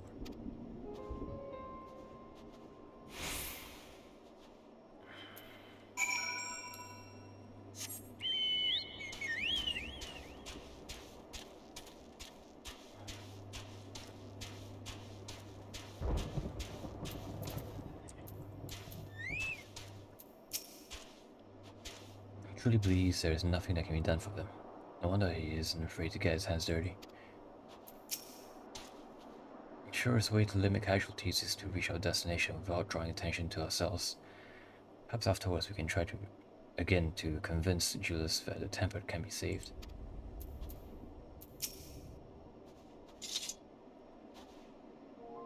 I meant what I said. These people deserve only death.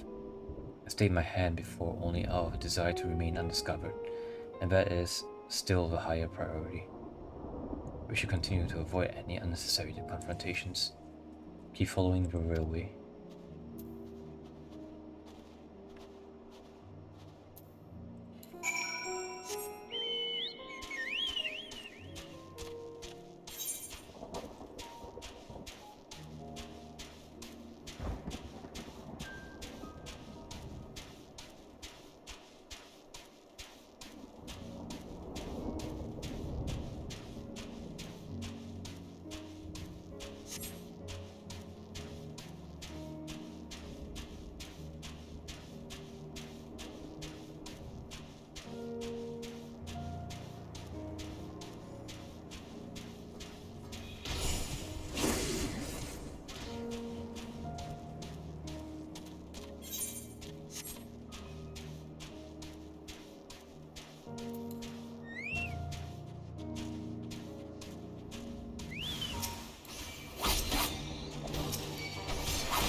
Transformation is likely irreversible.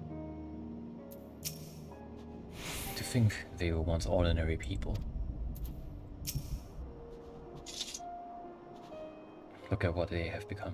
Would you still stand there and claim that they can be cured? Those exposed to a vast quantity of a primal ether may suffer severe corruption. Even with treatment, such victims are beyond salvation. When you admit it. Now they have seen these monstrosities for yourself, perhaps you'll think twice before speaking of a cure.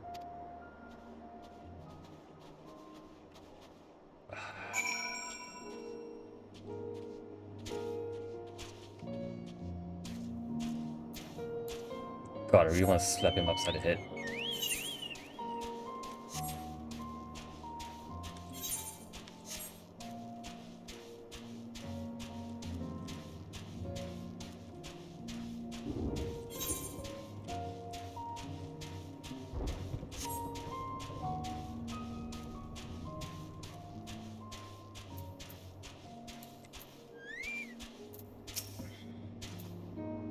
Even here in the outskirts, it's plain to see how vastly different Garlemald is compared to the other cities. If I wish there was another way, I thank you for keeping us from harm. We're almost there. You've kept your side of the agreement, so I will keep mine. This way.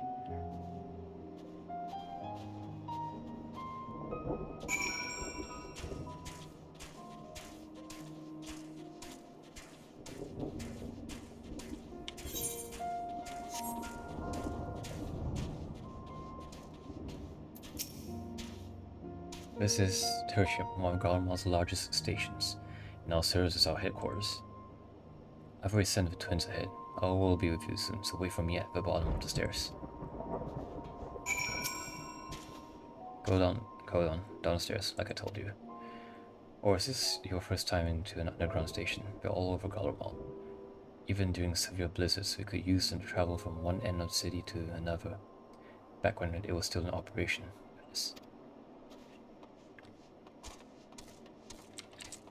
This is a Fallout. This is straight up Fallout 3.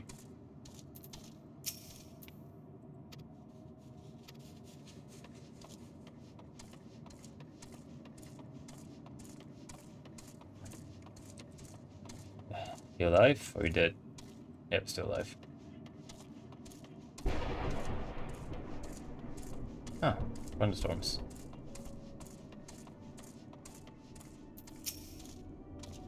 I had no idea that such an expansive structures built on the ground.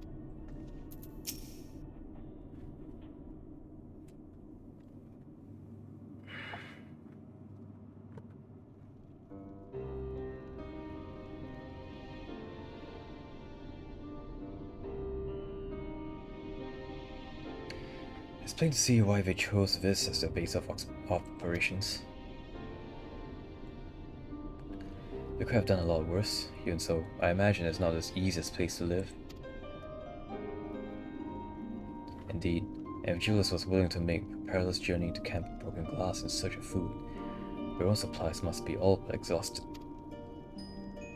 They may be shielded from the wind and snow, but it's still bitterly cold, much like Victor's spoils. It must be a constant struggle to keep the people warm. Lower your voices, or we may be here as my guests, but others will not take kindly to your presence. My commander is in a locomotive, over there.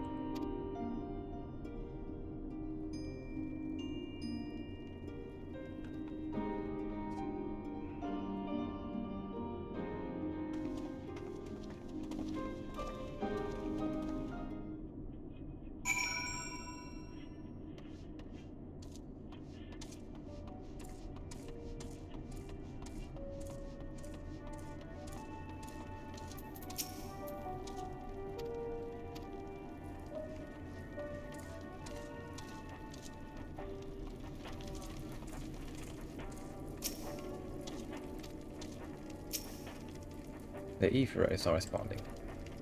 Oh, how nice. God, that is.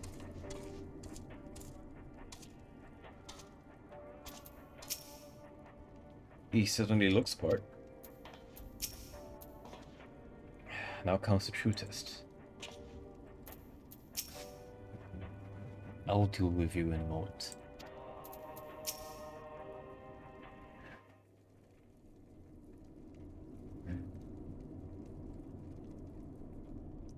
These are their chosen representatives.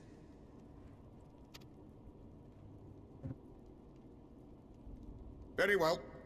Let us hear what they have to say. Yes, sir.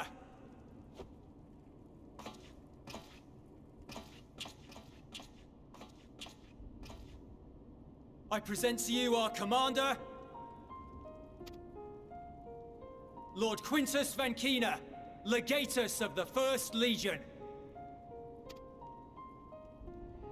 The First? I had no idea you had survived.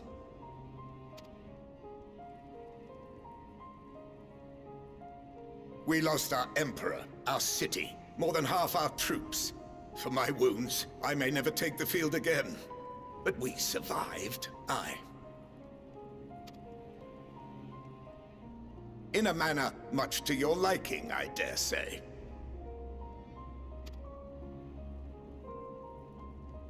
We have no intention of adding to your misfortunes, nor do we bear you any ill will. Spare me. Though you children may speak in earnest, overtures of peace ever ring hollow in my ears.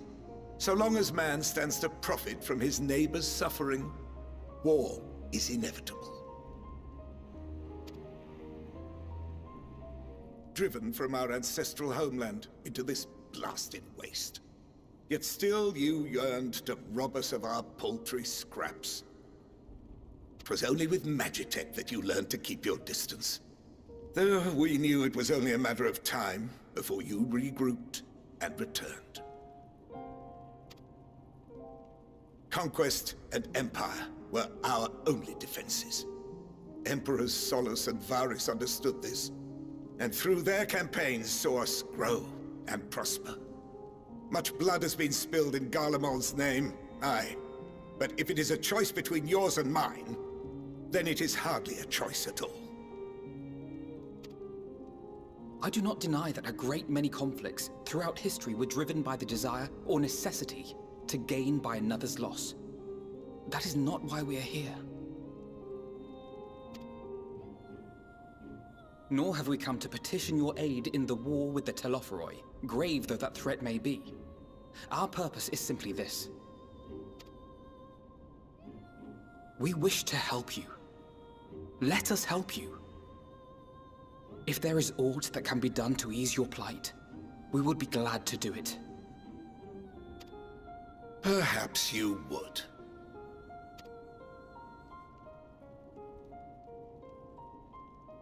But regardless of the ideals you espouse, your leaders would not send an army into Garlemald if they did not stand to benefit. If we accept their aid, they will expect their efforts to be rewarded once the Telophoroi are no longer a threat. And after compensation and concessions, the great empire would be brought to heel. Her enemies rejoice at her downfall. Our third eye, a mark of shame. We won't stand idly by and let your people be humiliated. And we're not alone in that. We only want to make a difference. To make this world of ours better. Surely you can understand that. What I'm trying to say is, there are so many people who just don't care about making you suffer. And maybe that's almost insulting, after all the suffering you feel the world has subjected your people to, but... believe it or not, that's the truth. And now we're here, and all we're asking is for you to tell us what you want, what you hope for. So much blood has been shed, so much lost. All because of this endless war. Who wouldn't want to end it? Can we not work together? To face our problems as one?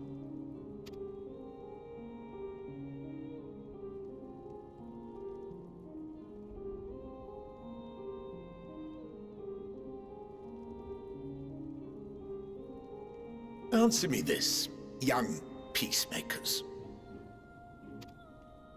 If a world without conflict is your desire, why reject the unity and prosperity of Garlemald? Is it because we do not share your faith? That we do not share your heritage? That our ideals and virtues differ? That we cherish and hold in the highest that which you do not? Disparity is the root of discord, and peace built on compromise is flawed and fleeting. Happiness for one and all is a dream, and the reality is that to the victor go the spoils. That is why we Garleans will never submit nor surrender. For freedom and for pride, we will remain true to ourselves until the bitter end. That is my hope.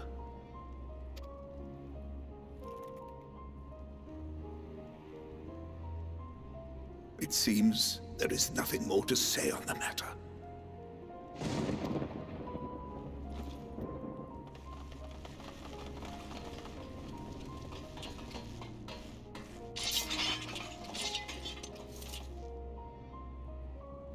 You will remain here while I decide what is to be done with you.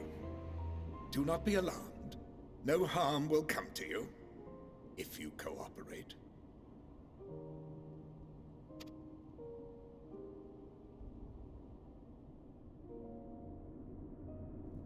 We will not resist.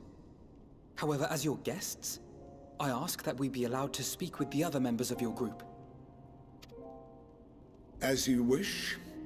I had no intention of locking you up, as by dawn you would be frozen stiff and you're no good to me dead. You are free to move about the encampment, but there is one condition. Collar them.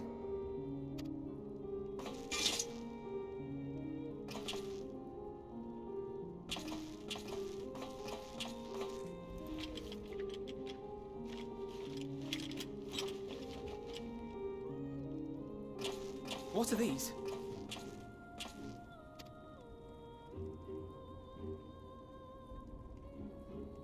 Incentive. You'll be watched at all times. Stray too far or act suspiciously, and we will administer a rather painful shock. Stop! Keep away from that one.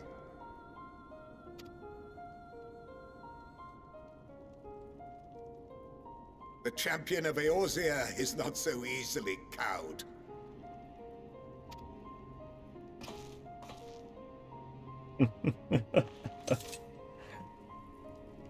Oh, how easily they frighten. So much for Guardian pride. Even if he allowed himself to be collared, the shock would be no more than an itch. No. If he refuses to obey, we will activate the twins' restraints instead.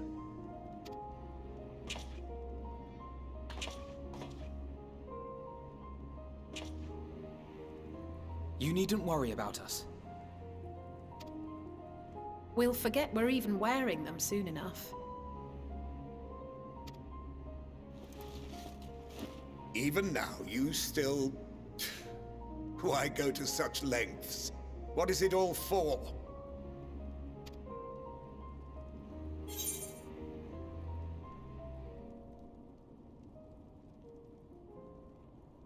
The coldest, blackest of nights, meager though it may be, we must share the warmth of our fire.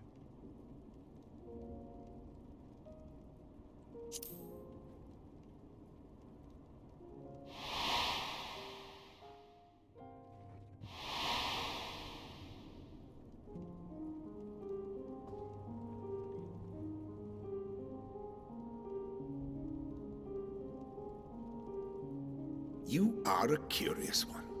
A far cry from the merciless barbarian others paint you to be. You ever consider the others full of bullshit? You will be their warden. Take them away.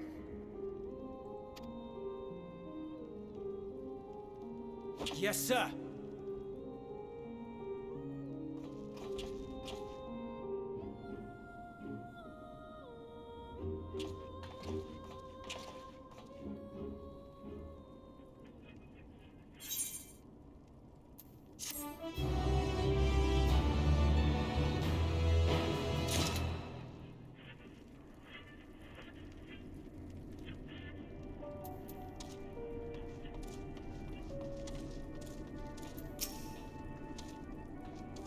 I have to remind myself not to touch it, even if it starts to itch. I'd rather not set it off by accident. Anyway, enough of that. Let's learn what we can from the refugees. It will take more than a trifle such as this to deter us. Compared to what Garlemald's people have suffered in recent days, these colors are a minor inconvenience. Persona non grata. Julius has his orders, unpleasant though they may be. As per Lord Quintus's instructions, I am to supervise you during your time here in Tertium. Before you ask, no, I don't have a key or any other means to remove the collars. Nor would I tell you if I did, and if you try anything, you'll soon wish you had it. So, do you truly intend to speak with the others, or was it merely a ruse? We're in no hurry to disobey Lord Quintus, if that's what you mean, or perhaps you doubt the wisdom of his decision.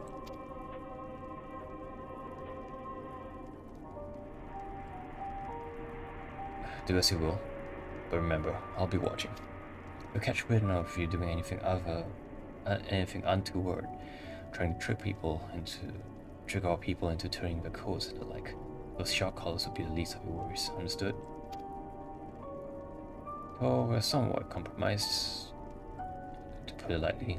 Let's not waste this opportunity. I suggest splitting up and learning what we can of the situation. Above all else, don't use magics of any sort. You, on your hand, may go wheresoever you wish, even outside of camp. I know full well I couldn't stop you if I tried. But do not forget, if you do anything to endanger us or our interests, Alphino and Alize will pay the price.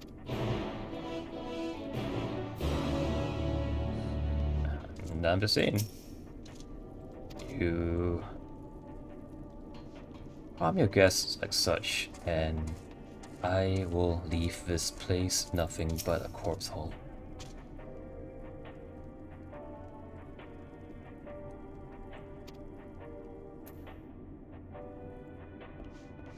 Rude motherfucker.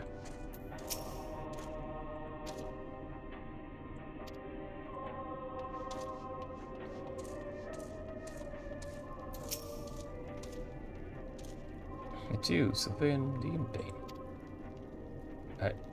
I served under Lord Gaius in the 14th Legion. I was there on the night the Praetorium fell. You and your adventurers, you killed them. Your comrades, friends, swept them aside in the dozens, as though they were nothing to you. And maybe I am too, just another faceless enemy to be cut down. But it won't be long until our countrymen return, until you get what you deserve. Mark my words. Well, you're certainly not making a good case for yourself. Maybe I should cut you down there.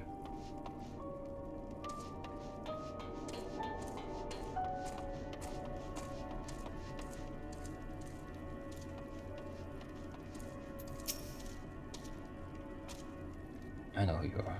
So-called champion of Eorzea. Come to gloat, have you? Oh, I got smirk on her face by the blood of our own compatriots, I swear I'll... And tore the sutures. Ah. Of all the times, the worst of the lot, within striking distance I can't even muster the strength. If it weren't for the bird bleeding us, it'd be the end of you. Gillia's treachery nearly cost Lord Quintus's life, but we made our escape, took shelter in the mansion, tended to the wound as we prepared to strike back in bed. Night fell. We gathered around the radio. Then the roar, a terrible roar. The capital was in chaos, but we were spared. If you can call this mercy. Mine intact, but body broken. A soldier in name alone. Cut you down where I stand if I could, murderer. Well, you can certainly try.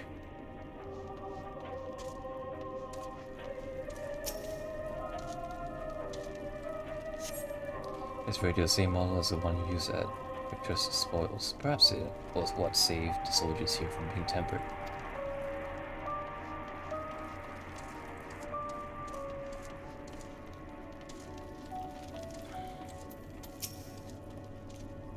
King Achilles in you. Well, whatever business brought you here, you best keep your hands off that Aetherite. It's deactivated. I'd rather you didn't mess about with it. I have a shroud city, built by Guardians, for Guardians. Could tap out all over in the blink of an eye, provided there was a terminal nearby. These days, however, we use the Aetherite's power to keep this place lit. But that comes at the cost of its normal function.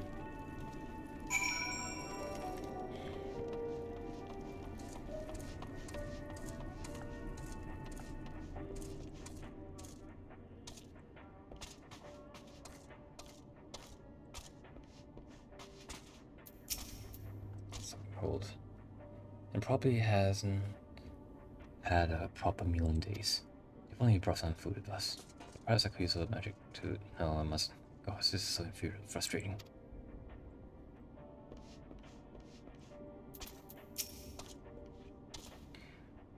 Did you learn anything of note? Yeah, everyone's gone to shit and they're still assholes. But your findings are consistent with my own. The plight is desperate indeed. Sick and injured are at great risk. Without warmth and proper nutrition, I fear they will soon perish.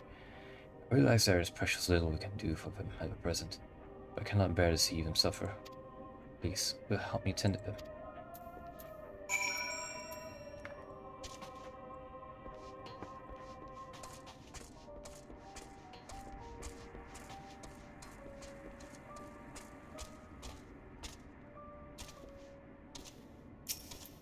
Oh, I sent Big Bird away.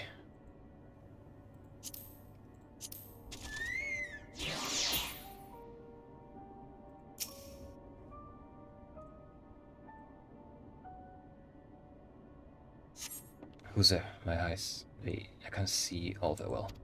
Ah, thank you. Numbness has subsided a little, but I know I won't last much longer. We should look to the others who can still fight. Give them my ration. If me going hungry means someone else lives to see another day, so be it. At least I can still serve that way.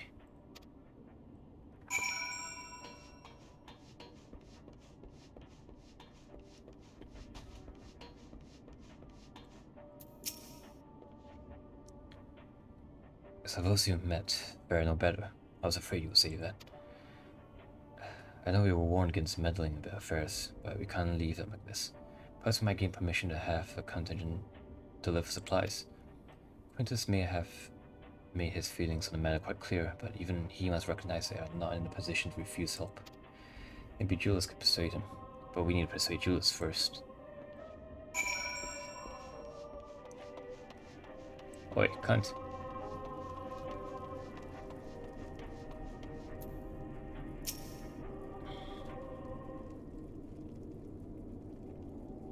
Well, seen enough.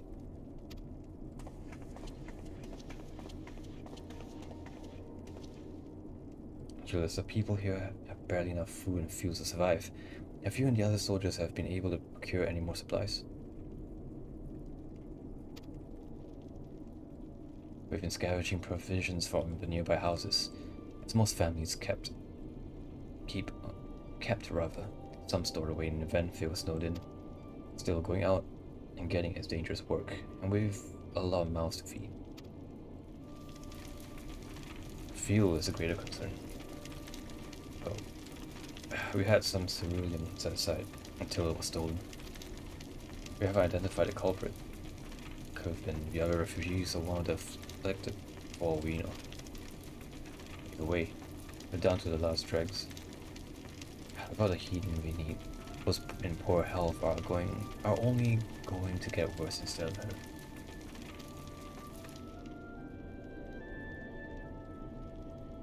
If the cerulean we need, our contingent has secured a ready supply. We could have some sent over. We will not accept your charity.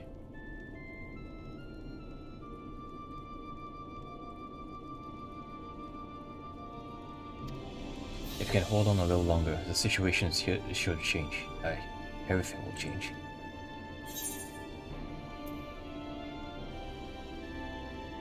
Those mysterious countrymen of yours, I assume?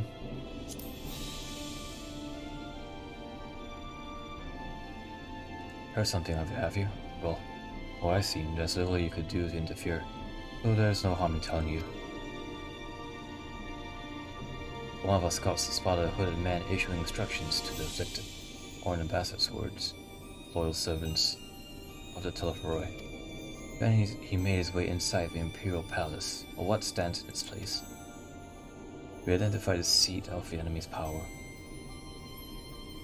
We realized Lord Quintus dispatched a messenger to the 10th Legion saying as much, instructing them to join forces with the provincial legions to prepare for a combined assault on the Telephoroi. Once our allies arrive, your contingent will be sent running for the hills. Then we shall reclaim the capital by our own hand. And how do you intend to survive in the meantime? At this rate, many of your countrymen will perish long before reinforcements reach Garlemald.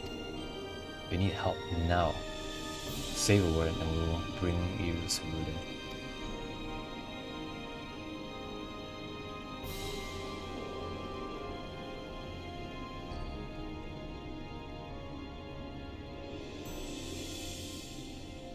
I will speak with Lord Quintus.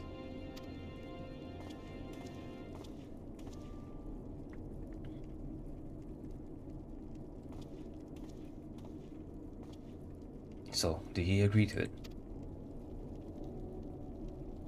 No, he will not place Garlemald in the depth of our enemies. I have, however, been ordered to search for cerulean outside. As you are under my watch, you will come with me.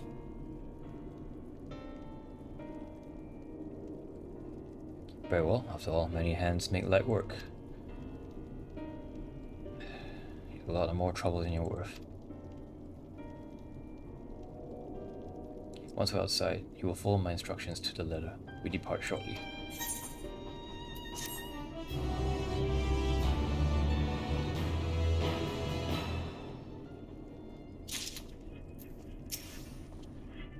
Although this is hardly the solution we had in mind, it will have to suffice for the time being. With our healing magics, there's little we can do for these people beyond offer words of encouragement. But this way we'll be able to offer them tangible assistance. Oh.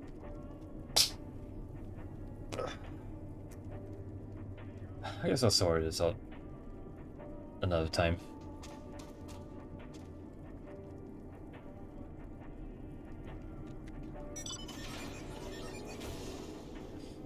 It's a 4.5 hour stream, so there's anyone very left.